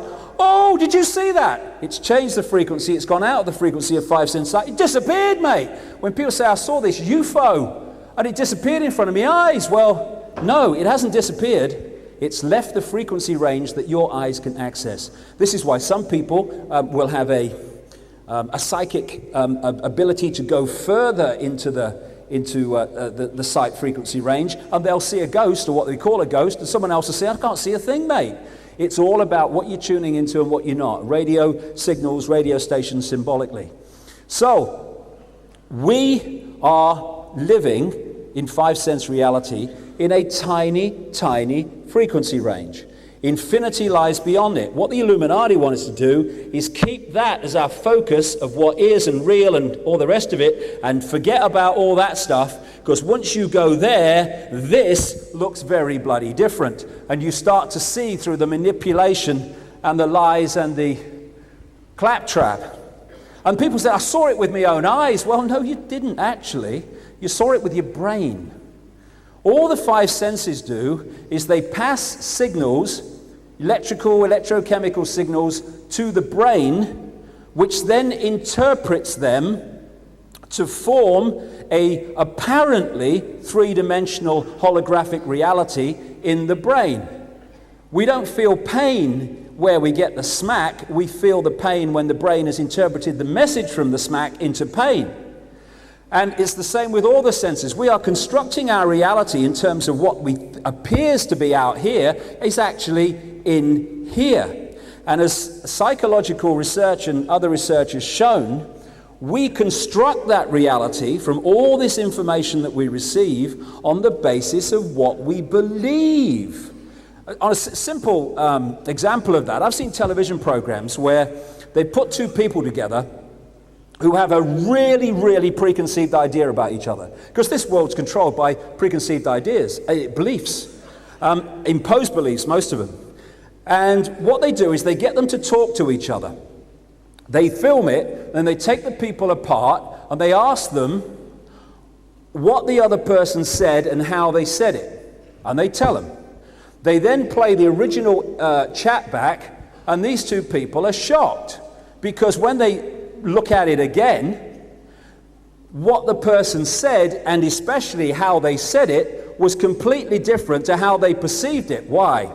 Because research has shown, psychological research and all this stuff that they do in these laboratories with, testing mental and emotional reactions, that we edit up to and sometimes 50% of the information we receive to make it fit our perceived reality. We put things in that aren't there. We take things out that are there to make it fit the reality. So when someone you've got a preconceived idea about, I don't like you, when they say something, you hear it in a way that underpins the belief that you don't like them and they're not very nice. Now this is happening all the time. And so he who can implant preconceived belief in situations and what have you, will then create the editing process within us that leads to us creating or perceiving the reality that the implanted belief is creating. We think we're creating our own reality, and we are through the process, but what we're doing overwhelmingly is accepting externally implanted beliefs, which then create our reality. Someone else is creating our reality for us. So we see with our brain even, not our eyes. The eyes are only part of the process. Everything happening in our heads. And if you know that, and the mass of the population don't, then that is how a few can control the many, because by implanting belief, you know that you will create reality, and you implant a belief of powerlessness and all the other stuff, knowing that you will create an experience of the masses of powerlessness. It's a mind game. The whole thing's a mind game. Like I say, tricking the brain is a piece of cake in terms of getting it to see things that aren't real. I mean, this, like I said right at the start, these are actually flat pictures on pavements that appear incredibly three-dimensional, because the brain's being tricked to believe that that's what it is because of the way they're created. This man's a bloody genius at it. Looking at these pictures, all on a flat, bloody surface. It's incredible. Now, some people's brains will perceive this as 7 sections. Some people will perceive it as a box. And again, we'll just interpret reality in relation to how we perceive it. And it won't be the same, even though it's the same thing. These red, purple colors in the two lines are exactly the same color. Exactly the same color. They look different because of the way they're presented in terms of other colors, and so the brain perceives them as different shades, even though they're exactly the same shade. I wonder how many people, I did the first time, read this as a bird in the bush, when it says a bird in the bush, because the brain says a bird in the bush. Yes, I recognize that. So it cuts out the other the, because it's going with what it knows. And if you can implant a bird in the bush, that's how it is. If you perceive a bird in the bush, no, it's a bird in the bush. That's what I perceive. That bird that's not there, don't see it. And on a major scale, this is how the manipulation is done, as I'll get into. This is the foundation of how it's done. How many people see the top word as optical, and how many people see it as illusion? How many people see the bottom word as good, and how many people see it as evil? Because both words are there in both examples. It's just a case of how you perceive it with your brain, how you interpret reality. These are real simple examples, but it's happening on a mega scale. As Einstein said, reality is an illusion, albeit a persistent one. And the reason it's a persistent illusion we'll come to as we go along in this last section. As this guy, H.M. Tomlinson, said, we see things not as they are, but as we are. And if we can be manipulated to see things in a certain way, We can be manipulated to see the world as the Illuminati want us to see it. This is the foundation, like I say, of where it all comes from. All the other stuff today, we need to know that. We need to be informed about that. But this is the bottom line where it all comes from. And if we understand this, we become a nightmare to manipulate. I've been kind of thinking about this and researching about this for years. And then in 2003, I'd finished the book, Alice in Wonderland and the World Trade Center disaster. And I said, look, if I'm going to go further into this and see the next levels, I've got to go into other levels of reality. Not in some dream, did I dream it, what happened, but I've got to go in conscious awareness and see beyond this realm and into these other dimensions that interpenetrate it like radio stations. And as synchronicity would have it, I got an invite at that time to go down to South America and talk to a group in the Brazilian rainforest and partake of something called ayahuasca. It was very nice.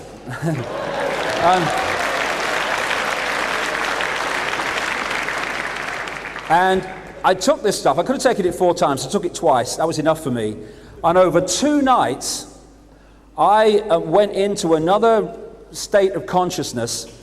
And especially on the second night, for 5 hours, this voice took a female form, but, you know, it's just that form. We are infinite consciousness, male, female, the whole thing. It talked to me as loud as I'm talking now for 5 hours about the nature of reality and the fact that it's all an illusion.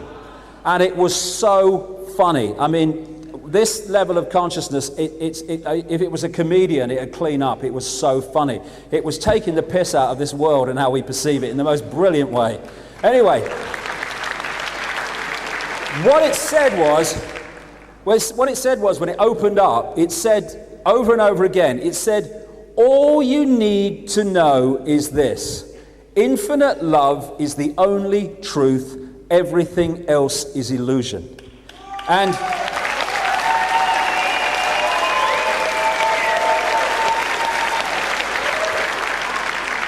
put another way, everything being one infinite awareness is the only truth.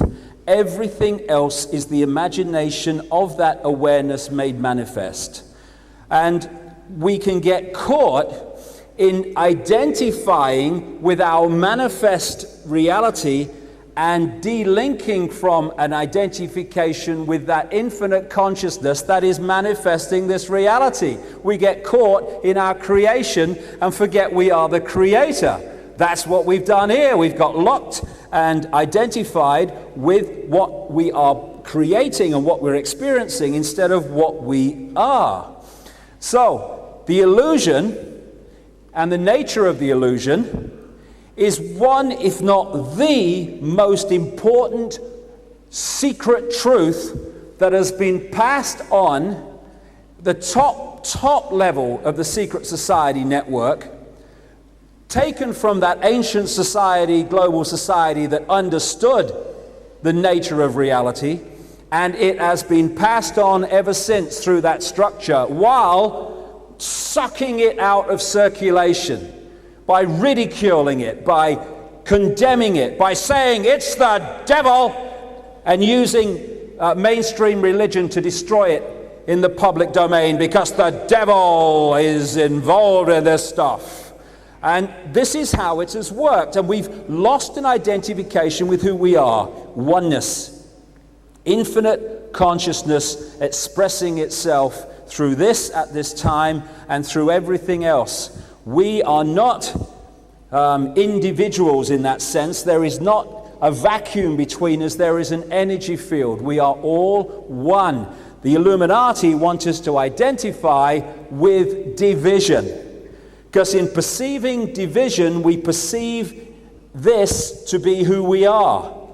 And that's why the whole pressure, you look at society, you look at the whole gamut of it, all the advertising, all the communication, everything, it is making us and it is enticing us with 5 sense reality. It's all about what we can see, entertainment, what you can taste, oh, isn't it lovely, what you can touch, oh, she's nice, and all this stuff.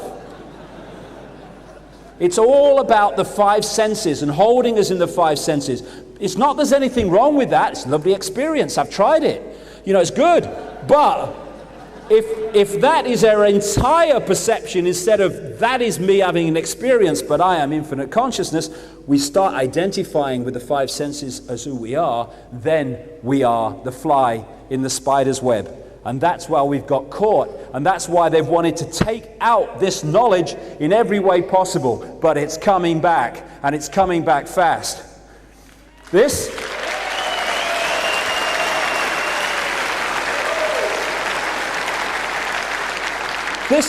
is how we perceive ourselves, and we're encouraged to. Little me, big universe. I am the universe. Big Ed. You know, you're so conceited, you think you're everything, don't you? Actually, I do. Yes, that's absolutely right. Hey, but so are you, you conceited sod. Yes. Think small, create small. We are oneness. They want to keep us in division. Now, the way they do it is get us to identify with the computer, and that's what it is. This is a biological computer. And after that experience with the ayahuasca and stuff, I came back and I started researching all this stuff from a scientific point of view to see if there was any correlation. When you get away from mainstream science that's taught in the schools and all that stuff, and you get into the cutting edge of science, you find that scientists have already understood that reality is an illusion. And they've already started to understand at the cutting edge that this is a biological computer. Now, when I wrote my last book, Infinite Love is the Only Truth, Everything Else is Illusion, when it was finished, the writing stage, and it went off to be designed as a book, I came across this article by Russian scientists who had got together with geneticists and linguists and many other different disciplines to try to understand, wait for this if you haven't come across it, what the 95% of DNA that scientists call junk DNA, because they don't know what it does. This project was to try to find out what it did. What's it there for? I mean, was God taking the piss or what? I mean, I'll throw 95% of DNA here for no reason. That'll confuse the buggers, yeah. And as science being science, because it doesn't understand it, then it calls it junk DNA, as if it's got no purpose. It's just junk DNA, there's no reason, right? Well, what this scientific project with the Russian scientists discovered and concluded was that the body, in its words, is a biological computer. I nearly fell off my chair. I thought I just wrote that a week ago. Anyway, this is a photograph on the right of an experiment done in a Paris hospital where the acupuncture points were around the body. They were injected with a dye that could be photographed. And this photograph is of where the dye went down the acupuncture meridians lines. Now, when I looked at that, the first thing that came to me was that's a bloody circuit board. And what they found is that when these lines of energy, what they call meridian lines and chi or chi energy, when it's moving through the body slowly or too slow for its natural balance, people get ill. When it is moving around the body at its optimum speed, people are healthy. Why? Because what the energy is information passing around the computer. And this is the first time in known human history when we can really start to perceive the situation, because we have computers, we have television. And years ago, when they thought computers and television, you know, never even thought they were possible or even perceive what they were, try explaining this. But now we have the symbols to understand and to explain it. When the computer is not working very well, in other words, it's unhealthy, what do we say about it? We say, my bloody computer's slow today. Exactly. And that's what happens to us. The information is passing around too slowly, therefore the body is not in its optimum state. So the body's a computer, and we are occupying the computer, but we are not the flipping computer. That's the point. And we use computer language. When you get a computer virus, I've had one, and it starts off that everything kind of slows down because it starts to imbalance the flow of information. And it gets worse, and it gets worse, and exactly what happened to mine about a year ago. It won't even switch on. And what do we say? Hey, my computer's died. Exactly. And this is what happens when we have what we call death. We don't die, sodding computer does. And then when the computer goes off and switches off, so it just operates on tick over mode, we say the computer's in a sleep state. Yes, same with us. When our consciousness goes off to other realms and we have things called dreams and stuff. And we have something called Norton antivirus. And its job is to destroy viruses and isolate them when they enter the computer to keep the computer healthy. We have a Norton antivirus in our computers. We call it the immune system that does pretty much exactly the bloody same. Now, Norton antivirus will keep your computer healthy until a virus comes that it can't cope with, or it's overwhelmed, or it's not working properly.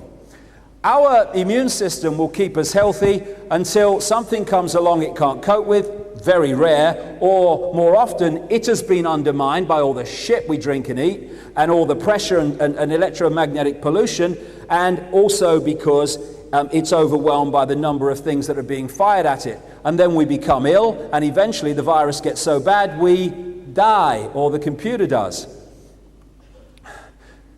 This is a guy called William Sheridan.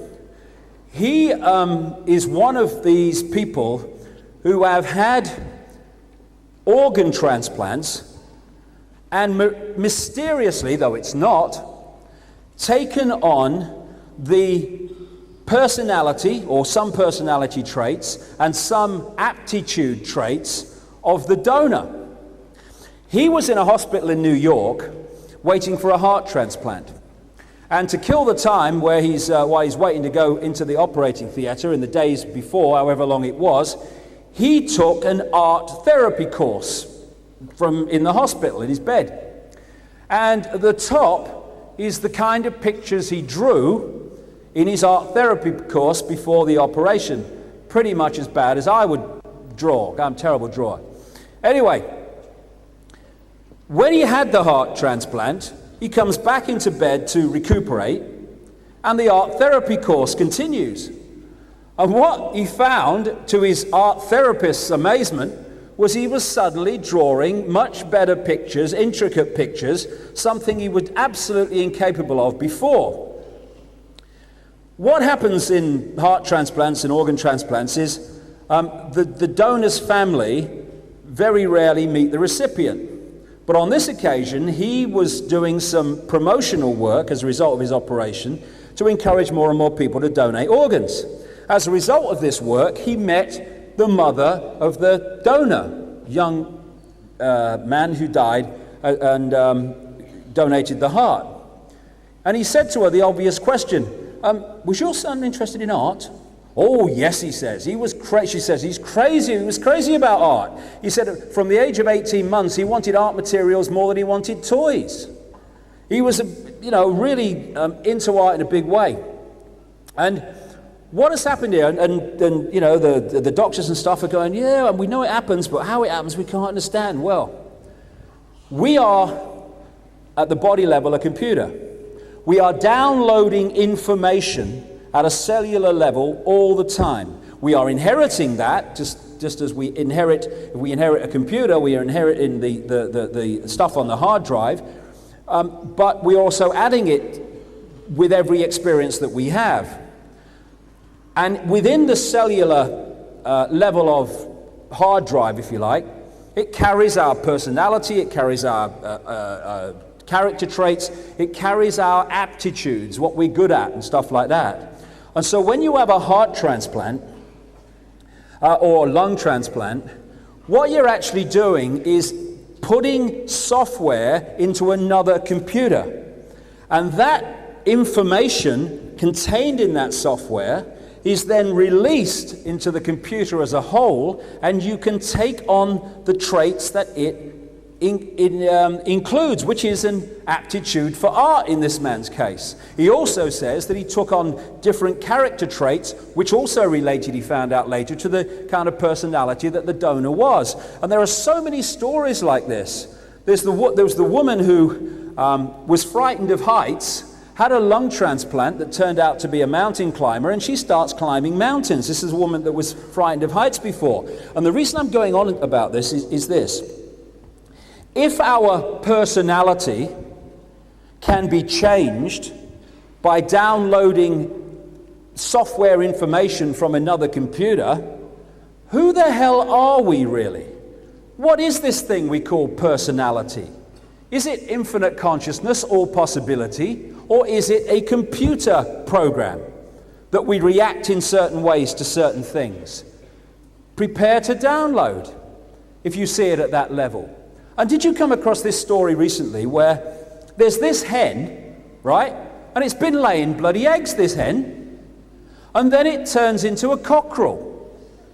It starts getting that thing on the head that cockerels have, and it starts crowing in the morning. And what they found was that for some reason, the hen started producing vast amounts of testosterone, and as a result, it started to take on a male personality. So, if the difference between being female and being male is an particularly chemical makeup, then how can we say, I'm a woman? No, you're not. This is a woman. This is a man. We are infinite consciousness. And we identify with this when we are this. We are identifying with an electrochemical computer process and thinking that's who we are. René Descartes came out with this French philosopher and thinker and all this other stuff, and he came out with this famous line, I think, therefore I am. Well, I would take it one stage further. I'd say, I compute, therefore I am, on this level, not on that level, on this level. Because electrochemical changes, even externally implanted, can change our personality dramatically. So, what is our personality? There was that lady, you come across the story, a couple of years ago. She had been in clinical depression for 40 years.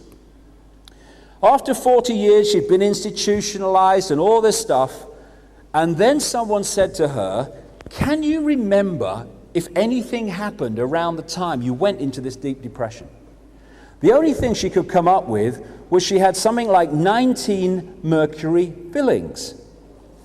So she went and had the mercury fillings out, went on a mercury detox program, and after 40 years, her clinical, untreatable depression disappeared. Now, her personality for 40 years has been a manic depressive, but that wasn't her, it was a chemical process. So how can we identify with this as being us when it can be so changed by a simple chemical process? People like Paul McKenna, when he takes people, for people watching this DVD in other parts of the world, Paul McKenna is a guy who, at the start of a TV show, will have people who are frightened of spiders or frightened of heights or something, and at the end of the show, he'll bring them back, and they'll either not be frightened anymore or be a lot less frightened. What is he doing? He's going into the computer program that says, I am frightened of spiders, I am frightened of heights. He is wiping the computer program through various means which take out that character trait, which is nothing more than a piece of software, and suddenly the personality has changed. So if we identify with this as us, we're identifying with a programmed computer. And what the Illuminati want to do, and why they've structured society as they have, is to program the computer so A, we identify with it, and B, its program makes us react in the desired fashion. This is why the way out of here is going beyond the program. We see things not as they are, but as we are. It becomes more and more obvious. We are oneness, infinite consciousness, infinite awareness, but we are encouraged constantly to see ourselves in terms of division, and our reality is in our head when we think it's out here. Out here is just a mass of frequency fields and vibrational fields which we are interpreting and decoding as the reality that fits our belief, our program belief. What the human race is suffering from is mass hypnosis. That's where the real level of this conspiracy comes. Mass hypnosis. When I was researching my last book, I went to a few hypnotist stage shows to watch how they worked and stuff. And what they do, the hypnotist, he is implanting a belief in the stooge on the stage in a certain reality, like the person next to them on the stage is naked. There's an elephant in the audience. He's eating an apple when it's actually a potato. And what happens, because of that implanted belief, the program interprets reality to fit it. So the guy's eating a potato, but because of the program, it's an apple. His brain interprets the message not as a potato, but as an apple. Therefore, the guy thinks he's tasting an apple. And we are being subjected to that hypnosis all the time to tell us what to believe is real. And I've seen people on stages, they smell things that aren't there. They see things that aren't there because the only place they exist is in their head, and if their head believes it, they will manifest that reality within it. And we talk about people waking up. Humanity's starting to wake up. Exactly what they're doing. They're waking up from the trance. We don't have to learn anything new. We are infinite. We have to remember what we have been manipulated to forget through the hypnotic trance that we're subjected to. And this is the wake up that's happening. We're waking up from the trance. The elephant in the living room. The reason people don't see the obvious, that is obvious to people who've started to wake up, hey, I can see it now, is because the program is telling them something different. The reason they can't see the obvious is the same reason that a computer will not do something you want it to do if it doesn't have the software downloaded to do it. And when we start to wake up, we start to see the obvious. My God, why couldn't I see it before? Because you were asleep. This is humanity. It's in an hypnotic trance, but it's waking up. And what the Illuminati are desperate to do in this Orwellian state they're trying to impose is to keep us, A, asleep, and if they can't keep us asleep, then keep us controlled when we're awake. Now, this is a wonderful book called The Holographic Universe by a guy called Michael Talbot. And I'll get into the holographic stuff in a minute because that's important. Why do we see things in 3D? Because that's what we create in our heads, but I'll get into it. But he tells a wonderful story in this book which really sums up where I'm going here. He says that his father had a party at home and he got a stage hypnotist along to do party tricks. He got people to do all the usual stuff, and eventually he's got this guy called Tom, and he's got him to do various things by implanting belief, which he then takes to be reality. And towards the end, he said to Tom, when I bring you out from to a waking state, you're not going to be able to see your daughter in the room. At the same time, the hypnotist leads the daughter to stand in front of the guy, so he's looking in her belly. He then brings him out, and he says, can you see your daughter in the room? And he looks around, he says, no, she's not here. He's looking at her belly. The hypnotist went behind the daughter and he put his hand in the small of her back and said to Tom, who's there on the other side, I'm holding something, Tom. What am I holding? Well, he was bemused because it was so obvious. He's holding a watch. He says, there's an inscription on it. Can you read it? He leans forward. He reads the inscription. His bleeding daughter's here. And people would say, that's impossible. That's ridiculous. That David Icke would say that. It's so stupid. But it's not. Because the only place that scene existed in its three-dimensional, this is a physical word form, was in his head. Therefore, implanted belief, no daughter in the room. that implanted belief will not read the energy field of his daughter. It just won't read her because it perceives that she's not there. There's nothing to read. Because in this holographic movie that we create in our heads, the daughter is not there in belief. She's removed from the scene, and you can see what's behind her because it's all an illusory holographic scene in our heads where we interpret reality to suit our belief. It's got so silly that we look around, and I understand it, but because of the way we interpret reality and we take fields of energy and frequency fields and decode them into a apparently physical reality, we look at the world that we live in, and my goodness me, does it look solid? Does it feel solid if you smack it? Yeah, but it can't be, because it's made of atoms. That's what scientists say, it's made of atoms, yeah. Well, an atom is as least solid as you could come across. It's just what, from this reality's perception, although nothing is, it's just empty space. As one scientist said, if you take the atom to be the size of a cathedral, then the nucleus in the center of it is about the size of a 10-cent piece. On all these different electrons going around the nucleus and all that stuff, they're infinitesimally small compared with the space that they're occupying. The atom is empty. It's as least solid as you can get. And if you go deeper and deeper into the nucleus and deeper into the electron, you find that they're bloody empty as well. They're illusions. So how can empty atoms create a solid world? Only when we decode reality in that way. And in identifying who we are, not experiencing, it's good. You know, Leicester City nearly went down. We've had a good season at the end. It's great. I enjoy the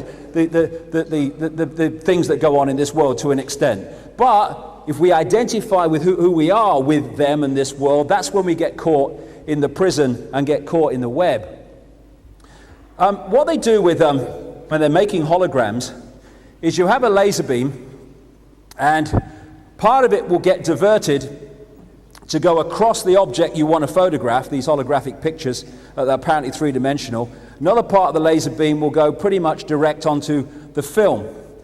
The other part of the laser beam will come in, having passed across the subject that you're photographing, and then the two parts of the beam will collide on the photographic film.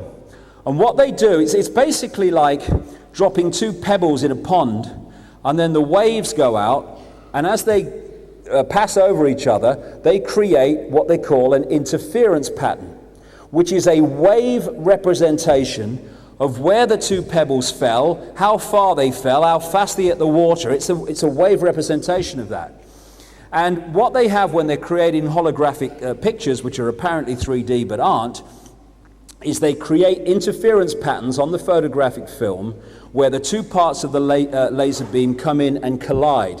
One carrying the vibrational image of the subject that's being photographed, the other one coming virtually direct. And so that's what you see on a holographic film. It's apparently a meaningless wave of lines that mean nothing. But you fire a laser beam at it in the right direction, and suddenly that meaningless, what the hell is it, becomes a three-dimensional vision to you. And that's what comes out of the wave pattern. And in the same way, we are decoding vibrational fields like the interference pattern into holographic reality in our heads. Holograms can look incredibly solid, and we can feel them and experience them as solid when we look at them. That's a hologram too. These are all holograms. That's the moon. But one of the things that happened when I was lying on this mattress in this darkened room in an ayahuasca state is the moon came up, and this voice starts going, the moon. Poets wax lyrical to the moon, illusion. And then it said at one point, do you think that's the earth you're lying on now? Illusion. all happening in our heads through our perception of reality and other things which I'll come to. All the things that we look at are holographic representations which we're decoding from energy fields into holographic illusory reality. These are holograms, the Earth and Saturn and stuff. And the brain is incredibly more sophisticated than the process of creating these holograms that you're seeing here. This is a computer image of a city, a generated image of a city. Again, looks three-dimensional, even though it's not. And that's what we're doing all the time, creating or interpreting, decoding energy fields in the brain into a holographic reality.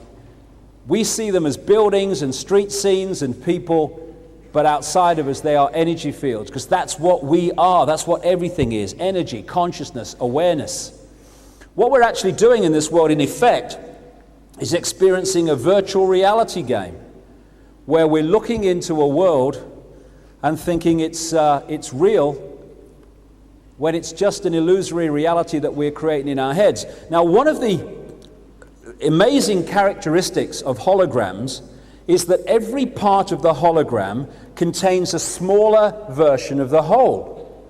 If you get a holographic print and you cut it into 4, then you put the laser beam on each of the 4 quarters, you don't get a quarter part of the picture, you get a quarter-size picture of the whole picture.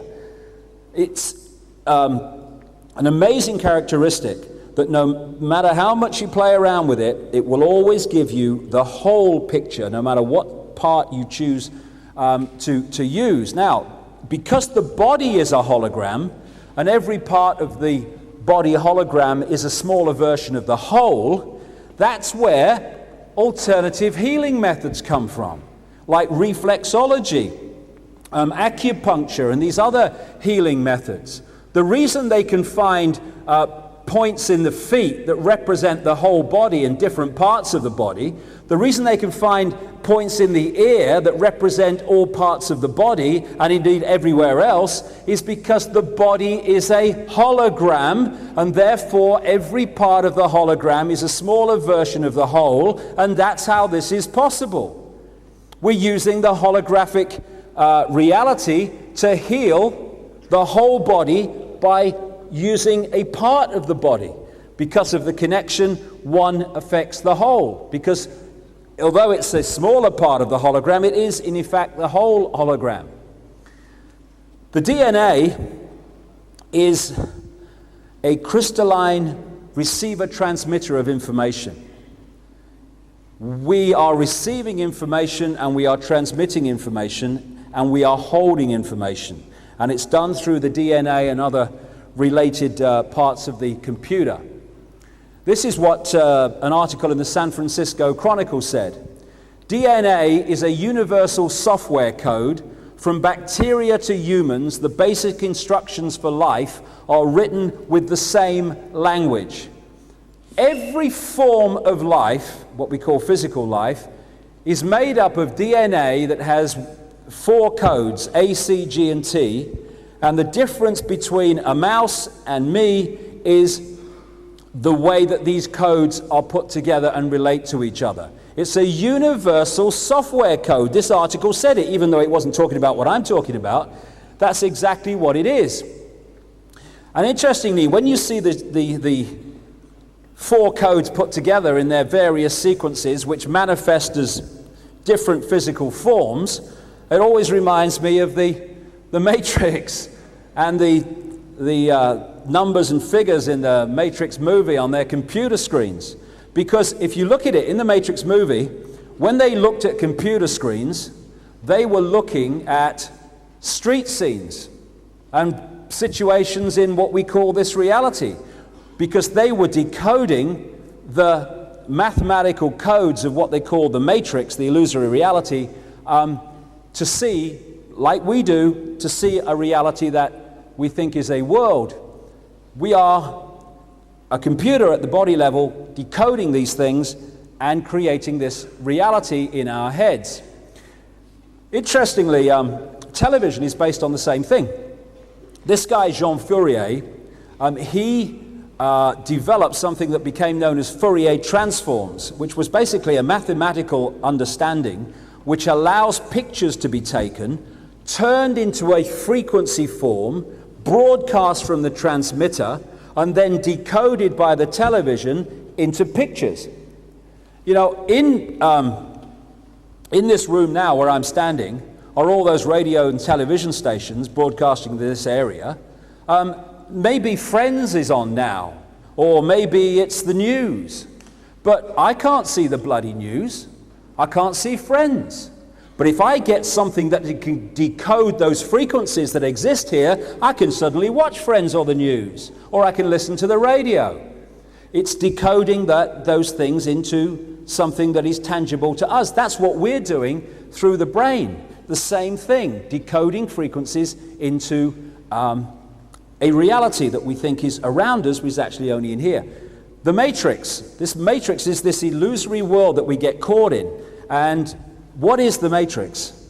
I've done a lot of thinking about this. The matrix, this reality that we're experiencing, is a holographic version of the internet. There's a very interesting and very pertinent question which people ask. I asked it myself many times. All right, mate, we're creating our own reality, all right? Okay, yeah. Then why can I see the same light that you can see?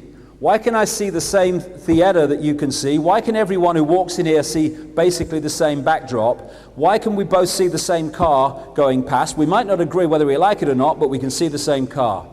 Because through the DNA, the computer, we are locked into a holographic internet, which has come under the name of the Matrix. When you log onto the internet in China, or South Africa, or America, or Britain, or anywhere else, you might have a very different computer, i.e. race, whatever you want to call it, but you are logging in to the same collective reality. You can go to the same websites. You might differ again on what you think of them, but you can experience that. You can go to sports websites. In terms of our reality, you can enjoy sport and play sport. You can go to news websites. You can be interested in the news in our reality of daily experience. And as in the China example, what they do is they cut off connection to the Chinese people of what they can access on the internet. So they can only access what the government wants them to access, because they don't want them seeing things that would make them see the world differently to the way the government wants. Symbolically, that is what is happening in our experience of this matrix in this world.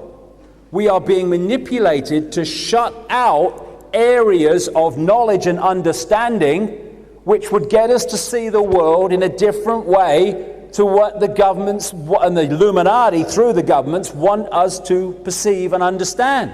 It's the same thing. We're being shut off from access. So we're receiving through being logged in through the DNA, etc., the computer, into this collective reality, this holographic internet. We are being locked into a collective reality in which we see the same scenes, and while we interpret them may be different, but we see the same scenes. We're experiencing the same reality, the same internet. The only difference is it's far more sophisticated, and we perceive it as three-dimensional through holographics. This is an article about DNA I came across.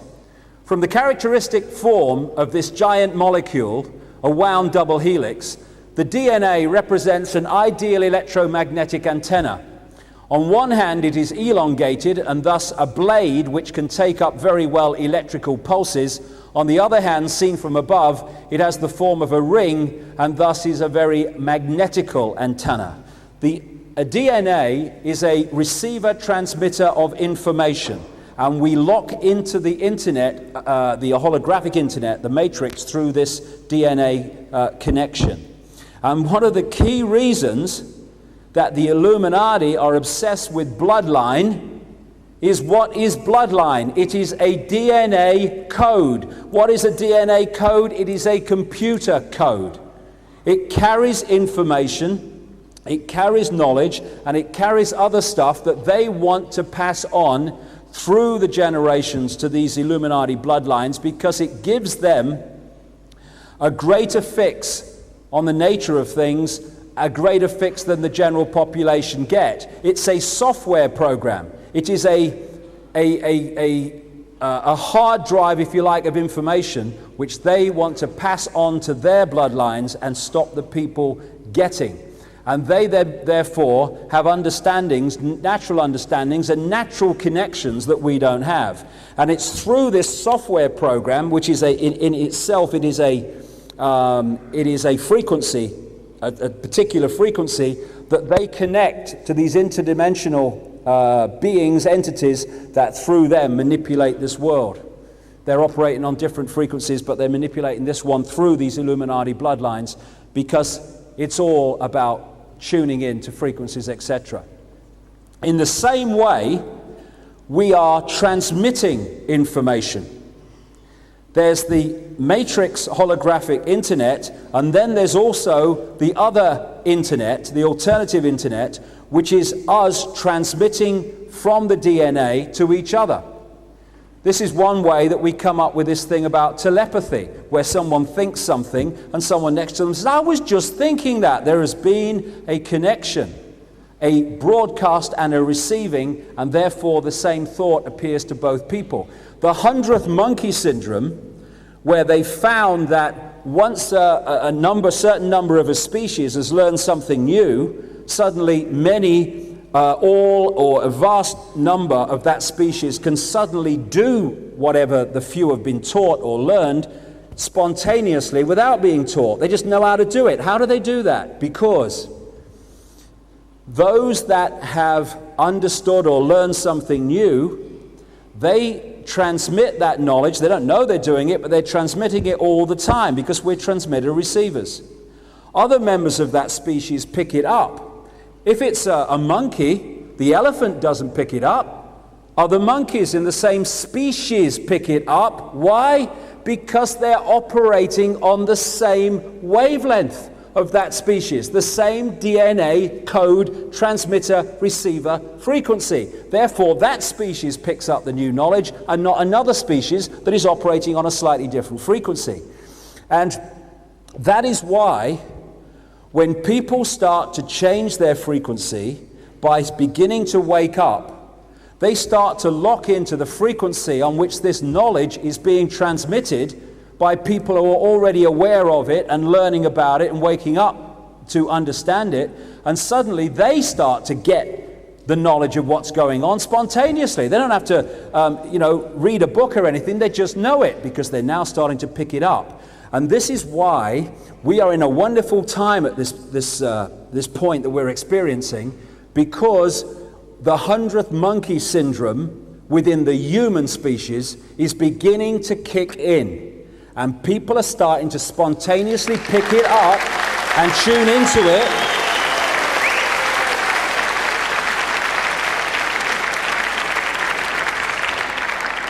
And that's what the microchip is really about, to suppress this process that I'm talking about, to shut us down from waking up and to shut others down from waking up as a result of this alternative internet and collective reality that we're talking about.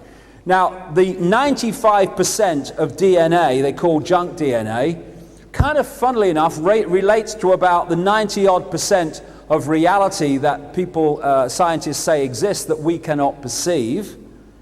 And the real meaning of this other junk DNA is that connects us to other levels of reality, connects us out into these other realms, these multidimensional realms. We're supposed to be multidimensional beings. We're supposed to be able to connect and perceive multidimensional reality. Just as when the consciousness leaves the body in a near-death experience, they say, I just had this unbelievably massive expansion of consciousness. I just could see and perceive everything. Yes, this is here to shut that down. It doesn't have to be, but that's the way what it's manipulated to do. And it's cutting us off from this 95% of DNA or in awareness that holds us in the fractional part of DNA that relates to this perception. This is why people say, you know, we only use a tiny fraction of our brains. Well, we only use them in relation to this reality. The brain is a multidimensional computer that is possible to perceive infinite kind of realities. But that we're shut off from that by the manipulation of many other things, and therefore we say we only use part of our brains. No, we only perceive that part of the brain and perceive that we use that part of the brain that relates to this reality, because that's where we're seeing it from. We are incredible. This is incredible. It's a fraction of, we use it as a fraction of what's possible. What is reality? Whatever we believe it is. I saw this once. Where there is love, there is pain. Balls. No, no, no. Where there is love, there is pain. If you believe where there is love, there is pain. That's all it is. What we believe is what we experience. They want you to believe that where there is love, there is pain, because if you believe that, where you find love, you will have pain. And you'll relate love, oh, it's so painful, love. Oh, I don't like that very much. There is no spoon. What was that line by that child in the Matrix? It's not the spoon that bends, it is only yourself. Yes, because it's only his ear. The spoon's in your bloody head. Therefore, we perceive it bends. The spoon don't actually bend, because there is no frickin' spoon except as a decoded energy field in our head that takes a holographic form. All these things. It's a miracle. No, it's not a miracle. It is the natural process of infinite possibility. You perceive it is a miracle because you are perceiving from the point of sense of constant total limitation. Therefore, anything that happens beyond your sense of limitation becomes a miracle. Not a miracle. How can you run through fire and not get burned just because you've programmed your mind not to perceive that you're going to get burned? Because an illusion can only burn an illusion if you believe it can. Otherwise it can't. Believe something else on a deep level and it will not unfold, because we are consciousness.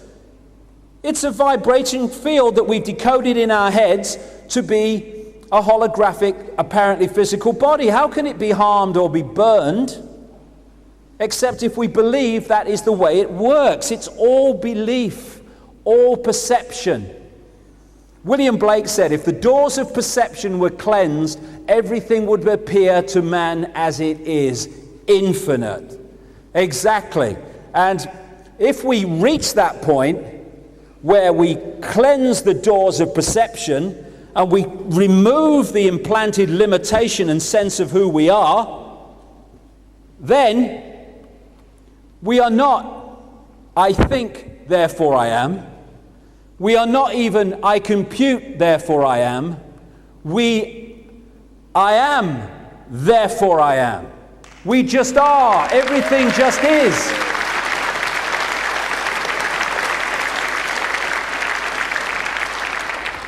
This is the freedom of limitless perception that this whole global conspiracy is designed to shut us out from, to deny the perception of, so that we operate within the frequency and belief system that allows the few to control the many. When we realize there are no many, but just one infinite I, controlling that becomes a nightmare.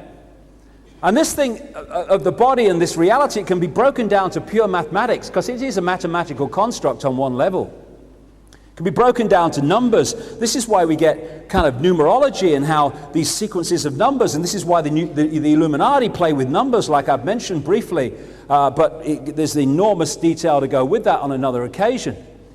The DNA, it all breaks down, everything breaks down into numbers on one level, and the codes and the frequency fields that it works with. Again, the DNA can be broken down in numbers, H, C, G, and T as they call them. They're the matrix numbers.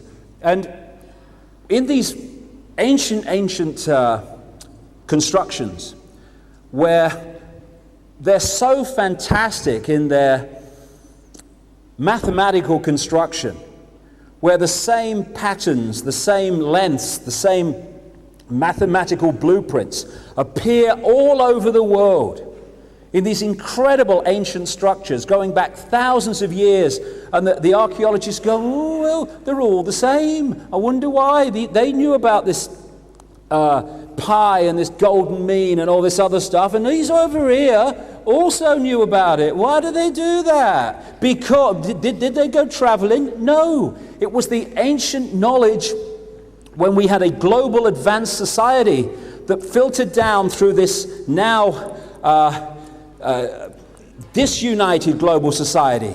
But it was the same knowledge, and they built in the same way because they had the same mathematical knowledge, and they understood the nature of architecture and how you can manipulate energy fields, and how you can create different realities by using numbers and all this stuff. And this is why the Illuminati to this day construct their major cities and focal points with these street plans that I was talking about earlier, because they've retained through the secret society network at the highest level this knowledge, this understanding of how you can use numbers and mathematical patterns to manipulate energy fields and therefore manipulate people who live in those energy fields. Going back to the ancient structures like Stonehenge, they weren't put in that place in that way by accident, but because they had this ancient knowledge passed down.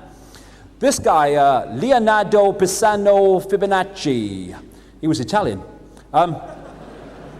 He came centuries ago. He came up with what's become known as the Fibonacci sequence, which basically is, well, it's more than basically, it is. You add the two previous numbers to get the next one. So it's 0 and 1. 1 and 1 equals 2. 2 and 3 equals 5. And this Fibonacci sequence is found all over nature, in the way that plants grow, in the way that shells form, in the features and distances between them in the human face. Because everything in the end can be broken down to mathematics, because it is a mathematical construct, this matrix that we are perceiving as reality. This guy, Stephen Marquardt, an American doctor who really went into the Fibonacci stuff in relation to the human body, he said all life is biology, all biology is physiology, all physiology is chemistry, all chemistry is physics, all physics is math, or maths as we call it in Britain. And he might have added, and all maths is energy.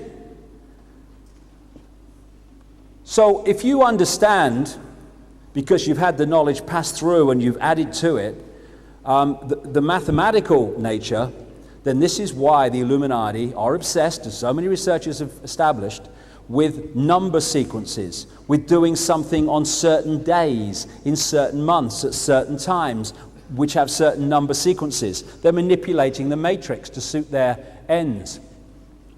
The other thing is that a biological computer, and they're developing these around the world. I know there's a project in Florida, at the University of Florida, developing biological computers which can think to a certain level themselves. And this body can think.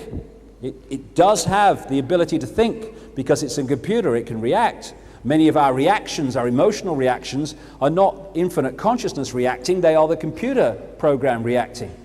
And therefore, I've concluded myself that there are a very large number of people in this world who are not being they're not being motivated or inspired by consciousness. They are basically biological computers just going through the program. I mean, I've met a few, I have to say. And so in the Matrix movie, you had the woman in the red dress, whereby they created a computer program, for those who have not seen the movie, and these two guys are in the computer program, which looks extremely real, and this woman in the red dress walks past, which takes the guy's fancy, and he later realizes that what had passed him as a beautiful woman was actually just a computer program. But he perceived her as human, and like everyone else. And I think there's a lot of people in the world who are so detached from their consciousness that basically they are biological computers passing through what is called life, and the computer is doing the thinking, it's doing the reacting. And they, of course, hold up banners saying peace is war and get a brain, morons. You know what I mean? They're the kind of people, because consciousness would intervene there and say, don't talk such nonsense. And so for me, there are kind of three basic types of people in the world. There are people who are basically the biological computer operating the reaction process. There are people who are connected to consciousness, but they are so identified with the human body that the computer basically drives the bus, although consciousness can intervene. And then there are the people who are now waking up, and they're becoming multidimensional people, connecting again to the infinite consciousness that they are. And they are perceiving this world from here, while those caught in the illusion are perceiving this world from here. In short, these people are in this world, but not of it. These people are in this world and of it, because that is their level of perception. So, this is why people who are in the mode on the right-hand side are looked upon as crazy and mad and strange by those who are on the middle and on the left, because, not so much on the middle, but definitely on the left, it's because they are perceiving reality from such a different point of perspective that to them that is crazy, because that's what they are programmed to believe and the way they see the world. And so the reaction to me when I started talking about this stuff was mass ridicule. But because of the wake-up, it's changing, because we don't have to stay controlled by the computer. We can make a decision for consciousness to do that. And, and for me, I call them the red dress programs. For me, a lot of these Illuminati bloodlines, if not all of them, are biological computers following a program. And the program's in the DNA. And they're not really in charge of events. The program is in charge of events.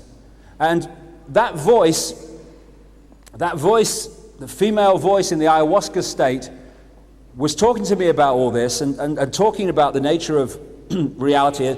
And it said to me this, because it did most of it by asking rhetorical questions. And it said, if you programmed a computer to abuse a child or kill someone, would it have an emotional reaction or an empathetic connection to the victim of its behavior? No. It's following a computer program. And in so many symbolic ways, these people are so computer-based rather than consciousness-based that they have lost the ability to empathize with the victims of their behavior. Therefore, what would limit our behavior does not limit theirs. So mass slaughter, they do not have a problem with when it would cause us mayhem. So all over the world, in different races, not a racial thing at all, there are these people following the computer program, and they're being manipulated to do so and encouraged to do so by the Illuminati hierarchy who understand how all this works. So what is reality? What we're told to believe it is. Through religions. In the end, they may have different philosophies, but only slightly, if that sometimes, but they are selling a belief system, overwhelmingly, the vast majority of them at least, which is saying, this is the prison you need to live in. And if you step out of it, then you are no longer one of us. If you step out of it, then, oh, the devil's coming. And the religions have been used magnificently to keep people in this tiny prison box of perception that stops us getting out there and becoming infinite beings that we are. Simple philosophy, I think, is just my view. If we can give a name to what we believe, we're in a prison. Because infinity has no name. It's the force with no name. It just is. We just are. Once you start saying, I am a this, I am a that, you're already saying, I am a this, I am a that. I am a everything. And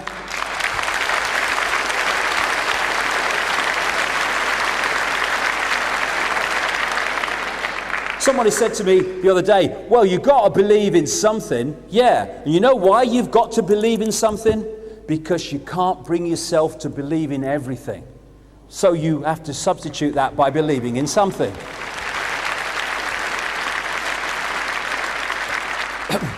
Now, let's bring this back to this whole thing we've been talking about today. What's happening is we are being hypnotized from cradle to grave in the same way that that guy does it by people like this. Newsreaders, politicians, teachers, lecturers, parents who've taken on the program and want to pass it on to the next generation, not out of malevolence, out of thinking they're doing the right thing by their children. We're being programmed to see the world in a certain way. And when we take on the belief that is being constantly implanted, we will have the experienced reality to fit the belief. We're being hypnotized. The greatest hypnotist on planet Earth is an oblong box in the corner of the room. It is constantly telling us what to believe is real.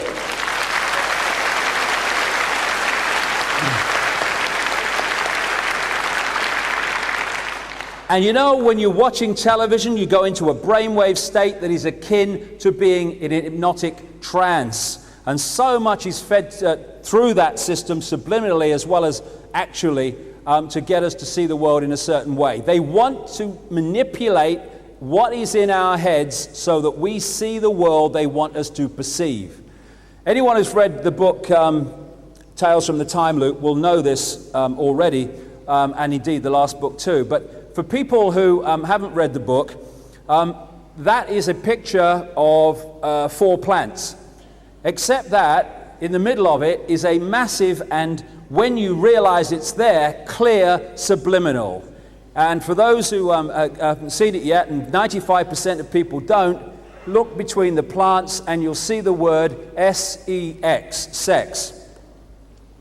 Now, when I show you that picture, for those that didn't see it, when I show you that picture again in a few minutes, not only will you be able to see the subliminal word sex, it will be the only thing you can see. Why? Because that has been subliminal comes to the conscious mind, where the conscious mind can see it and perceive it.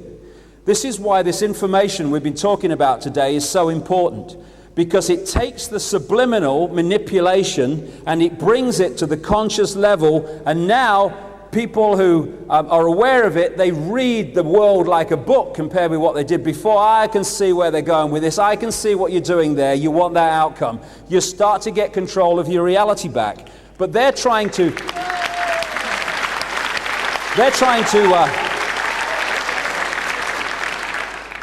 program us subliminally all the time.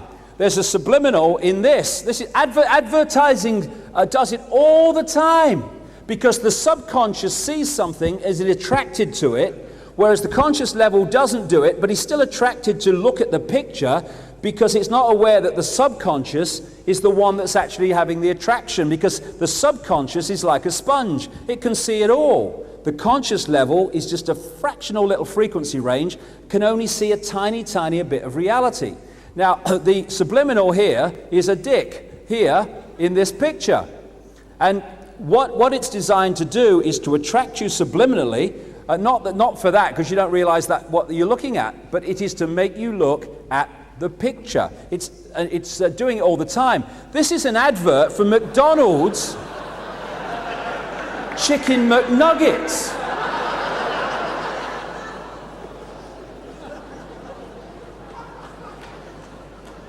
Now, I've seen a lot of chickens, but and when because this was so obvious, when it was pointed out, they said, oh, no, it's not. We're a family company. Listen, mate, if you believed in the family, you wouldn't be feeding them that crap, all right?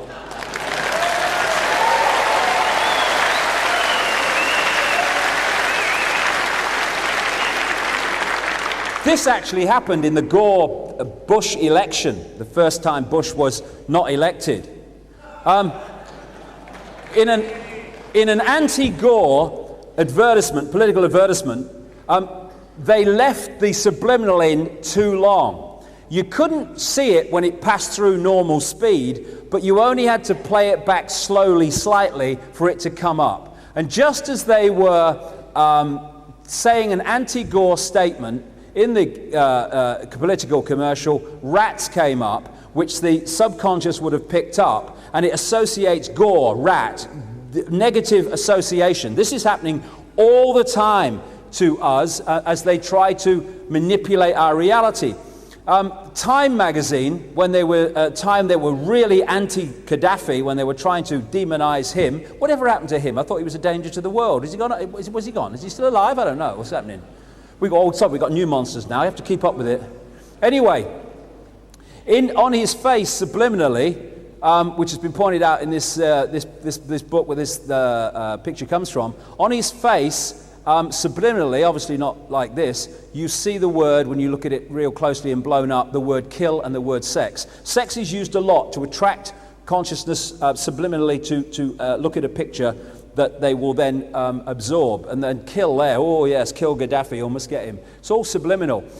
Interestingly, when we had these embedded reporters, embedded with the people that they were reporting about, therefore very, very easy to suppress what they were reporting in terms of the bigger picture of what people needed to know, they became known in the Iraqi invasion as embeds, embedded reporters, embeds. What do advertisers and others call subliminally implanted messages? They call them embeds. And that's what these reporters were, subliminally apparently reporting the news of the war while actually reporting a version that suited the authorities. They'll put people, you know when you're talking to someone, I mean, imagine if I spent the day like this, and then this happened, and then that happened. Well, what they've started doing now is they've started putting soldiers and others behind these guys, like Bush and Blair, because of the subliminal message. Literally on one level, dead simple, the troops are behind the Prime Minister. And all these kind of subliminals are put in. A simple one, like they arranged for this child to be picked up by Tony Blair when he first went to Iraq to give the subliminal and literal message of, hey, look, great for children, when they've slaughtered tens of thousands of them, but we won't mention that. Well, with Mr. Blair. He kind of took it too far, as he normally does. But this is the principle of it. It's all subliminal, kind of manipulating our reality with stuff like that. And they want to control what's in our heads and control our virtual reality. They want to turn us into robots. They want to turn us into computers so that we come from this level of being instead of that level of being. And now we come to something we talked about earlier. Why do they want genetically modified foods? Because they want to manipulate the computer to become even more difficult for consciousness to manifest its true magnitude through. When people suffer brain damage and they are incredibly limited in what they can perceive, and they're called vegetables and all this stuff, they're still infinite consciousness. And when they leave the body, they are infinite consciousness. The problem they have is the computer is knackered. And so consciousness cannot manifest itself through the computer, just as when you're trying to, do something on the computer. It doesn't matter how computer literate and brilliant the guy on the keyboard is, if the computer knackered, it's knackered. There's nothing you can do. Same principle, same symbolism. And what they're trying to do now, with all this stuff I'm going to talk about in the next little sequence, is to suppress and imbalance and destabilize the computer to an even greater extent, so that the waking up process that we're now in cannot manifest itself through the computer into this level that they are manipulating and seeking to control. That's what genetically modified food is about. Fluoride. Now, all these things that I'm going to go through have one thing in common. They are what scientists call excitotoxins. In other words, they excite brain cells to the point where they cease to function. The electrochemical process of the brain and the body, which manifests as our emotions, as with the example of the mercury in the case of the lady that transformed her personality. They are trying to destabilize that electrochemical balance so that this computer will not allow consciousness to manifest its true genius into the world that we are experiencing. Fluoride is an excitotoxin. Vaccines are having the same effect, and of course they affect the brain through the mercury and other ingredients, which is why certain vaccines and combinations of vaccines have been associated with things like autism. It imbalances the electrochemical balance of the body-brain. That's the idea. Aspartame is an excitotoxin. Exactly the same repeating theme. It affects the way we think. That's why he was involved. He's obviously had a lot. Then you come to the electromagnetic pollution that we're being subjected to. That is also not by accident. It is because of the effect it has on the electrochemical balance of the body and our ability to manifest consciousness into this matrix reality in its full magnitude. Chemtrails and all this stuff. I go into this in my newsletters and stuff.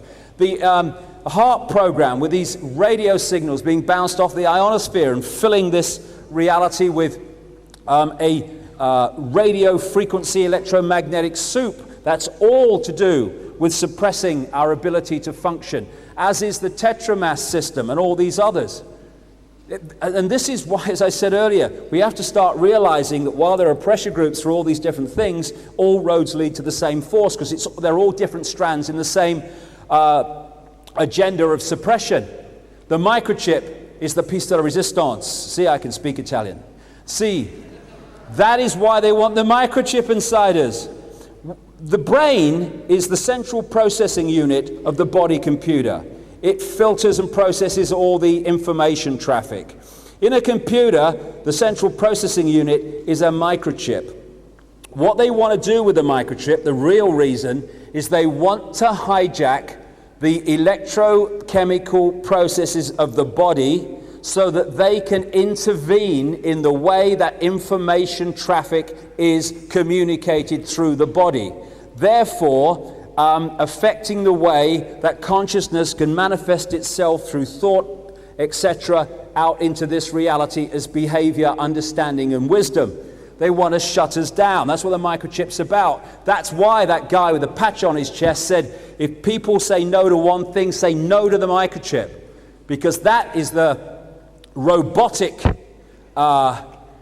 agenda, turning us into robots on a real literal scale. What they want to do is hold us where we've always been in recent times, in the eggshell. Hold us in this computer level sense of reality we call the five senses, and disconnected from the infinite consciousness that we are. And we are caught in this matrix because we operate on that level and we perceive division instead of infinite oneness. And so what we do is, it's a thing I've termed over the years, combing the mirror. We are trying to change out there, which is nothing more than a mirror in here of our sense of reality. We're out there, we're doing this, we're doing that, trying to change this reality out there. We're never going to do it because it doesn't exist out there. It exists in here and it exists in here if we come from consciousness.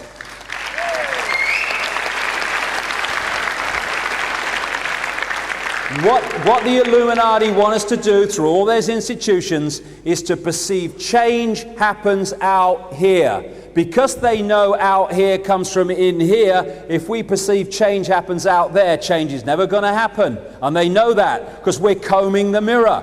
You know, if we want to comb our hair, we don't comb the mirror, we comb our hair, and the mirror then reflects that. When we change this, the mirror out there reflects this, and the world changes. It's just a mirror reality. Combing the mirror. We'll do it forever and nothing will change. We stop doing it, everything will change. It's another thing that they've tried to keep from us, but they've held at the upper levels of the secret society network. And that is the key law of attraction. What you put out is what you get back. What you focus on is what you manifest.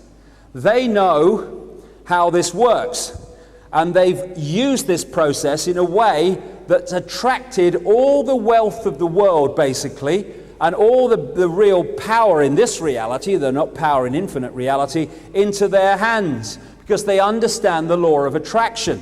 And they understand that what they get the people to focus on then becomes their experienced reality. So they get the people to focus on survival. That's the key thing.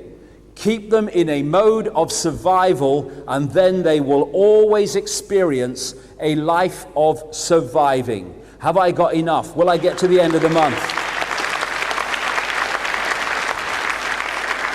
It's not that there's not enough wealth in the world. The world is infinite possibility. Money's a freaking energy field. That's all it is. It's not enough. We've got infinite energy. What they've done is made sure that the energy we call money comes into their control, because they understand the way, the process of getting energy flows of certain kinds going in their direction. Then they manipulate us to go like that, push them away. All the time we're pushing away what we want because we don't think it can happen. Nothing ever happens to me any good. You know, everything goes wrong. You know, I'm having quite a good day today, but you watch it, it'll change.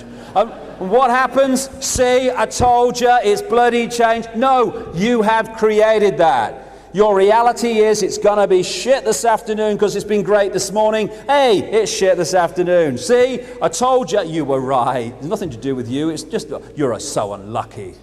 I had this guy wrote to me years ago. He said for 16 years he kept facing the same situation, and every time he made the same, it was in different forms, but the same basic choice, and he kept making this choice. And it kept repeating and repeating and repeating and repeating, because he was creating it. It was his reality. And one day, after all this time, he was safe. It was basically the same choice, and he made a different choice. That situation never arose again, because he had changed his reality. There's a great line: if you always do what you've always done, you'll always get what you've always got, because of the law of attraction.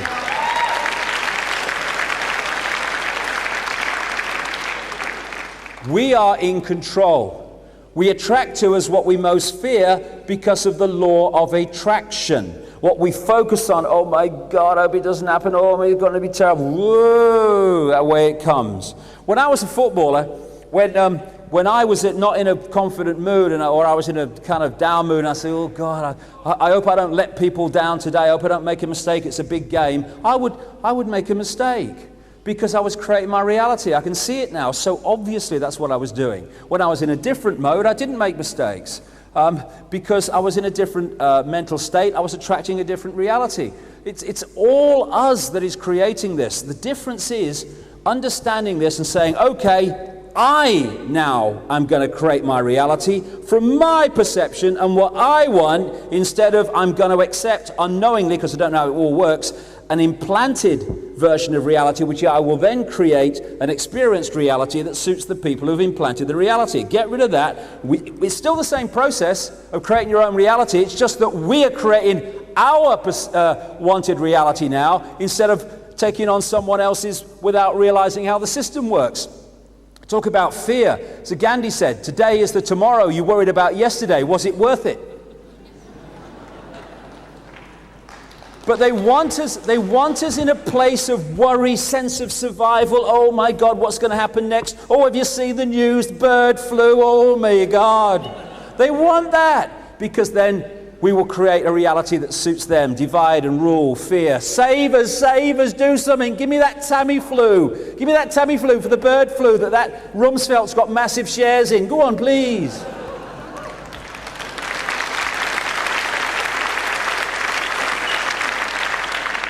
On the other way, if we put out love, we'll get love back. And not love, I love you darling, toy down the disco, but love that says, I love you whatever. Why? Because I am you, you are me. We are one consciousness. It's only our perceptions that divide us, not our conscious awareness, infinite reality. Infinite love is the only truth. Everything else is illusion. And we can...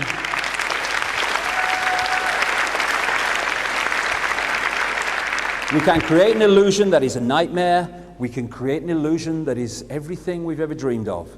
We can create an illusion in which we are imprisoned by the few, or we can create an illusion in which we are infinitely free.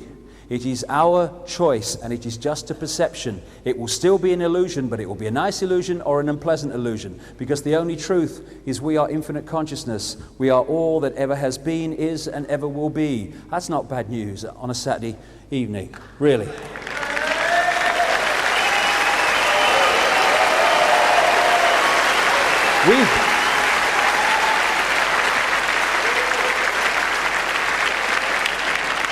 I go into this stuff in my last 2 books, but I can tell you, through my years of research, there's always been some force that said, look at this, look at this, look at this. And right through the 90s, it was, look at this, 5 cents, look at this manipulation, look at these connections, look at the way they manipulate, look at this. Then it was, hey, look, other dimensional entities, look at this other dimensional level of this. And now it's saying, this through synchronicity of my life, it's saying, this is what you need to look at.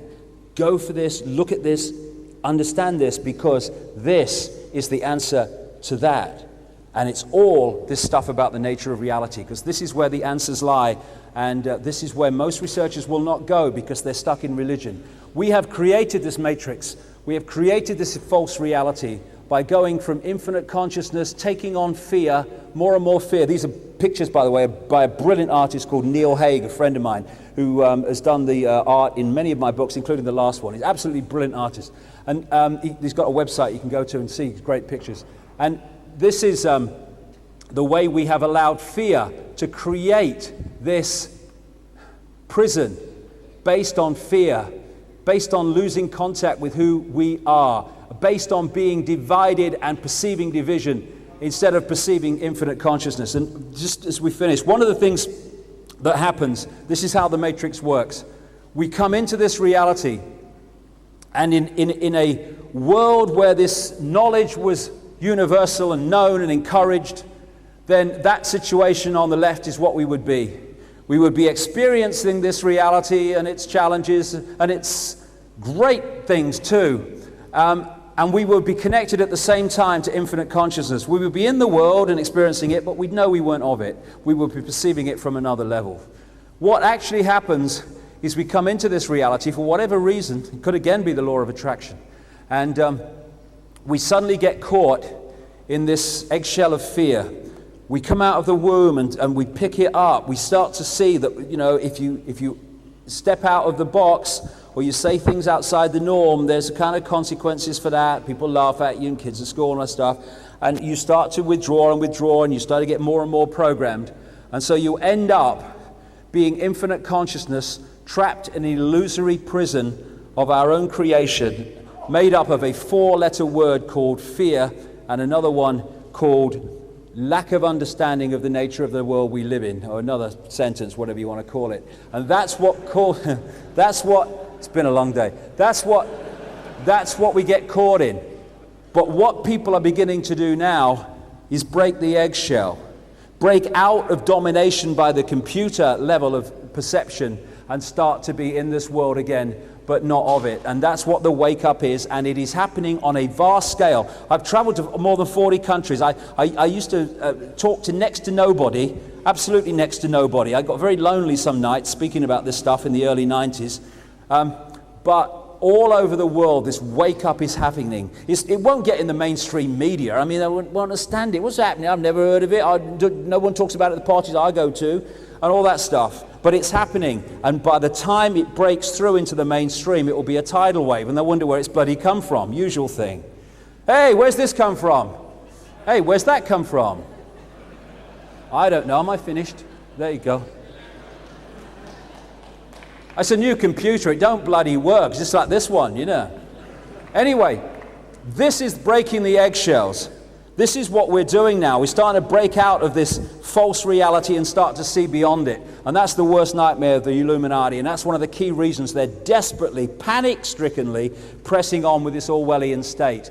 Because once you break through this level of perception into the infinite level and bring that down into this reality, you start broadcasting that around on the alternative internet between DNA on the same wavelength. You start to wake other people up. People say, what can I do? When you wake up, you cannot walk down a supermarket aisle past people without affecting them on some level. You cannot do it because your wavelength starts getting picked up. We are like broadcasting a new drumbeat.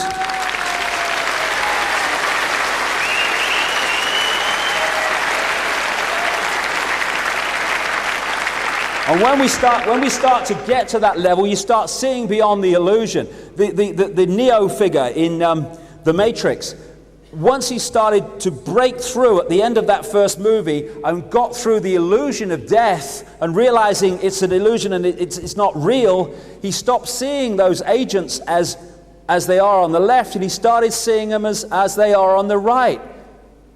Computer electronic energy fields. See that? Anyone that didn't see it before? Anyone that didn't see that before? The only thing you can see now is sex. Same with me sometimes.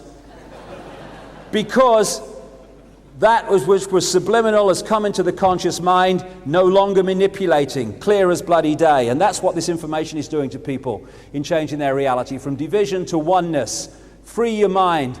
First thing, realizing you are a slave, Neo. Realizing what the situation is, which was the first part of this talk. This is the game that's being played around us and we are pawns in. Then saying, I choose freedom.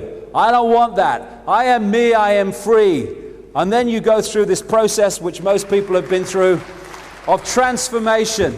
Hey, what happens when the transformation happens? You go down little country lanes, and there are birds twittering, and there are little nymphs and butterflies, and there's sweet music playing because I have broken through. I'm spiritual now.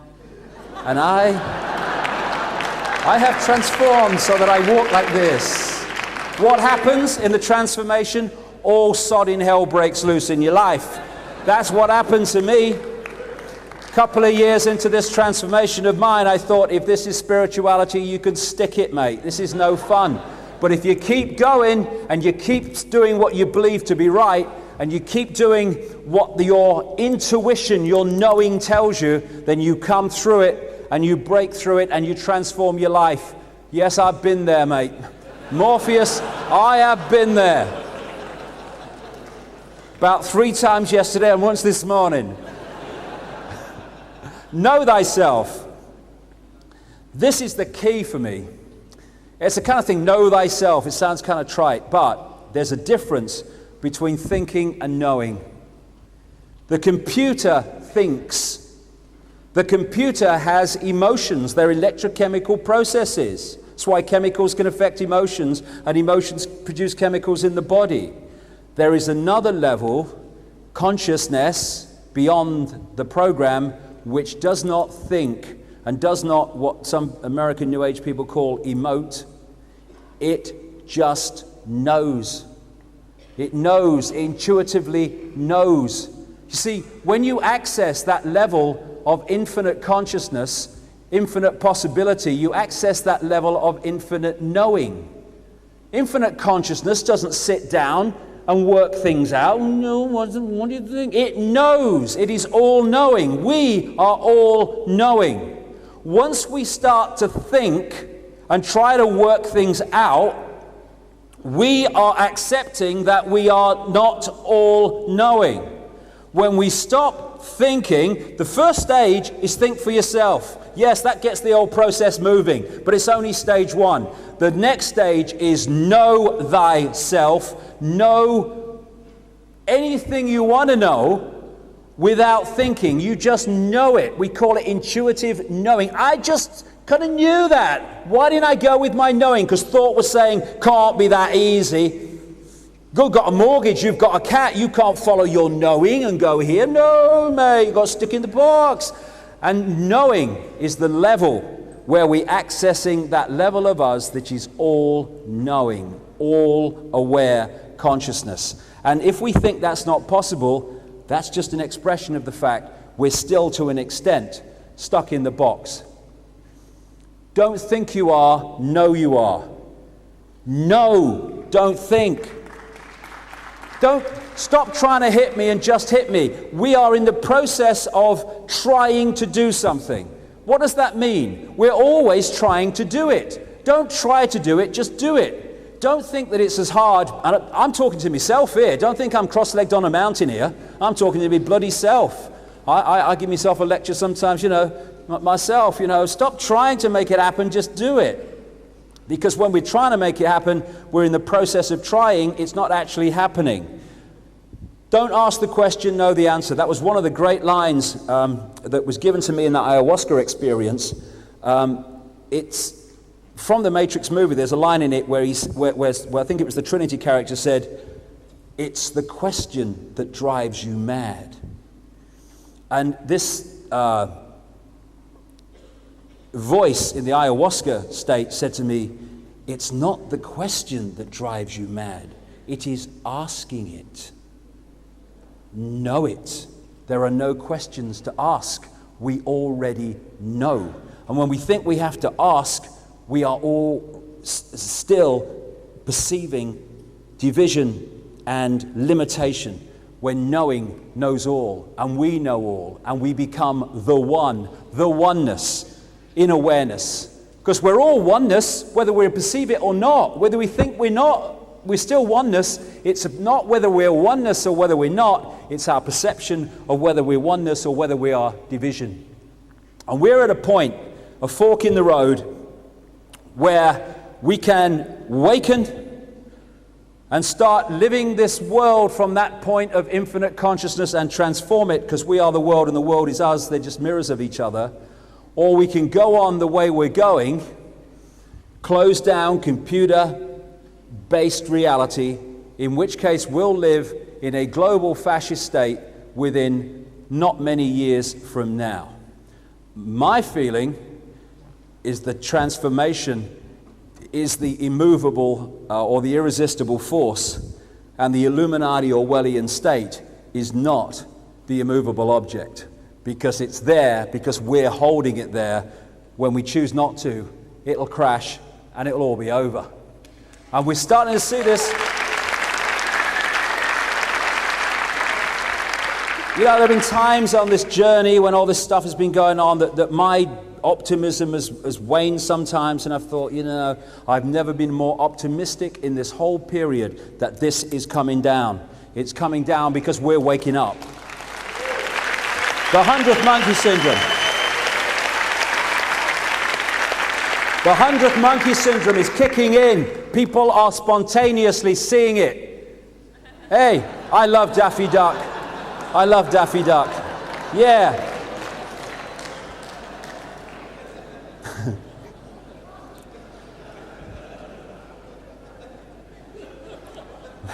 Big Brother. Yeah. Big Brother is only Big Brother because we perceive him as a point of power. He is not. It's an illusion, an illusory power they're trying to sell to us. Martin Luther King said, "Darkness cannot drive out darkness, only light can do that. Hate cannot drive out hate, only love can do that." This is not a case of transformation of the world through stockpiling weapons and division and conflict and let's meet violence with violence, because we'll just be caught in the same illusion. He said also, cowardice asked the question, is it safe? Expediency asked the question, is it politic? Vanity asked the question, is it popular? But conscience asked the question, is it right? And there comes a time when one must take a position that is neither safe, nor politic, nor popular, but one must take it because it is right. And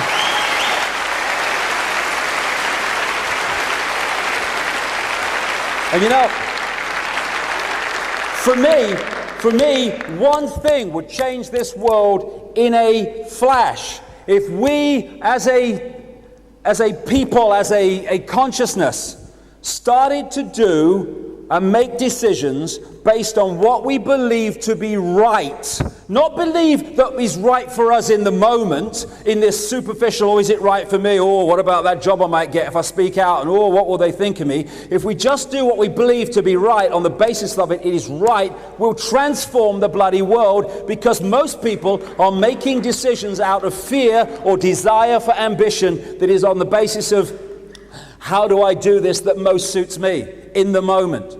When we go from it, what is right? Never mind what suits me, what is right? That would transform everything.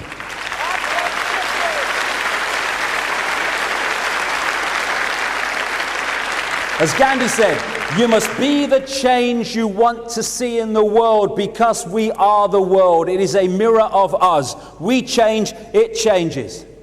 And somebody knocked this up for me. There was some kind of artwork and for a t-shirt or something. It was just in the kind of design stage. But I put it up here for what it says. If you are fighting the system, then you are still caught in it. This is not about fighting the system. It's about ceasing to hold it together. Non-cooperation. We cannot be imprisoned without our cooperation. If we withdraw that cooperation on an increasingly mass scale, all right, Mr. Blair is just about to make a statement outside of Downing Street. Okay, cameras, okay, cue. We've just had a discussion. I know we didn't talk like that, but I don't care. We've just had a discussion, and we've decided that this is what's going to happen. Now, that only happens if the people say, well, he said it, it's the law, then it must be allowed to happen. If we say, no, mate, it ain't friggin' happening, all right? Where's his power? He's got none. His power is in our acquiescence.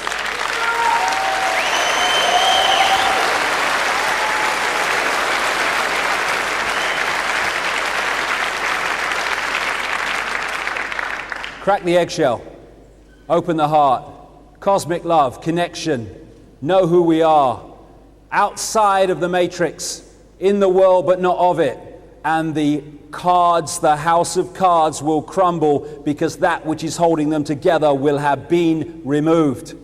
And the Illuminati and all its imbalanced, sick, disturbed world that it wants to create will simply be dissolved because we will perceive it out of existence. Jimi Hendrix said, when the power of love overcomes the love of power, the world will know peace. And I would add this, only when we know who we are can we know freedom. Because how can we know freedom if we do not have the coordinates to understand how free we really can be? Not free of the next tax demand, not free of the next Blair Bush introduced law, not free of, but free in infinite reality, infinite awareness forever, because that's all that exists, now and forever, everything. That's the freedom that we can be and we are outside of this illusion, and that's the freedom we can only know by understanding that's who we are.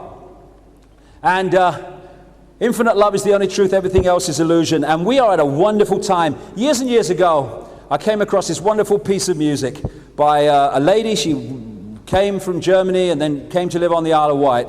And she wrote great music, sang great music about all the stuff we're talking about. And one part of one song said this: we are the power in everyone. We are the dance of the moon and the sun. We are the hope that will never hide. We are the turning of the tide. And we are. Thank you very much. Thank you. Thank you very much.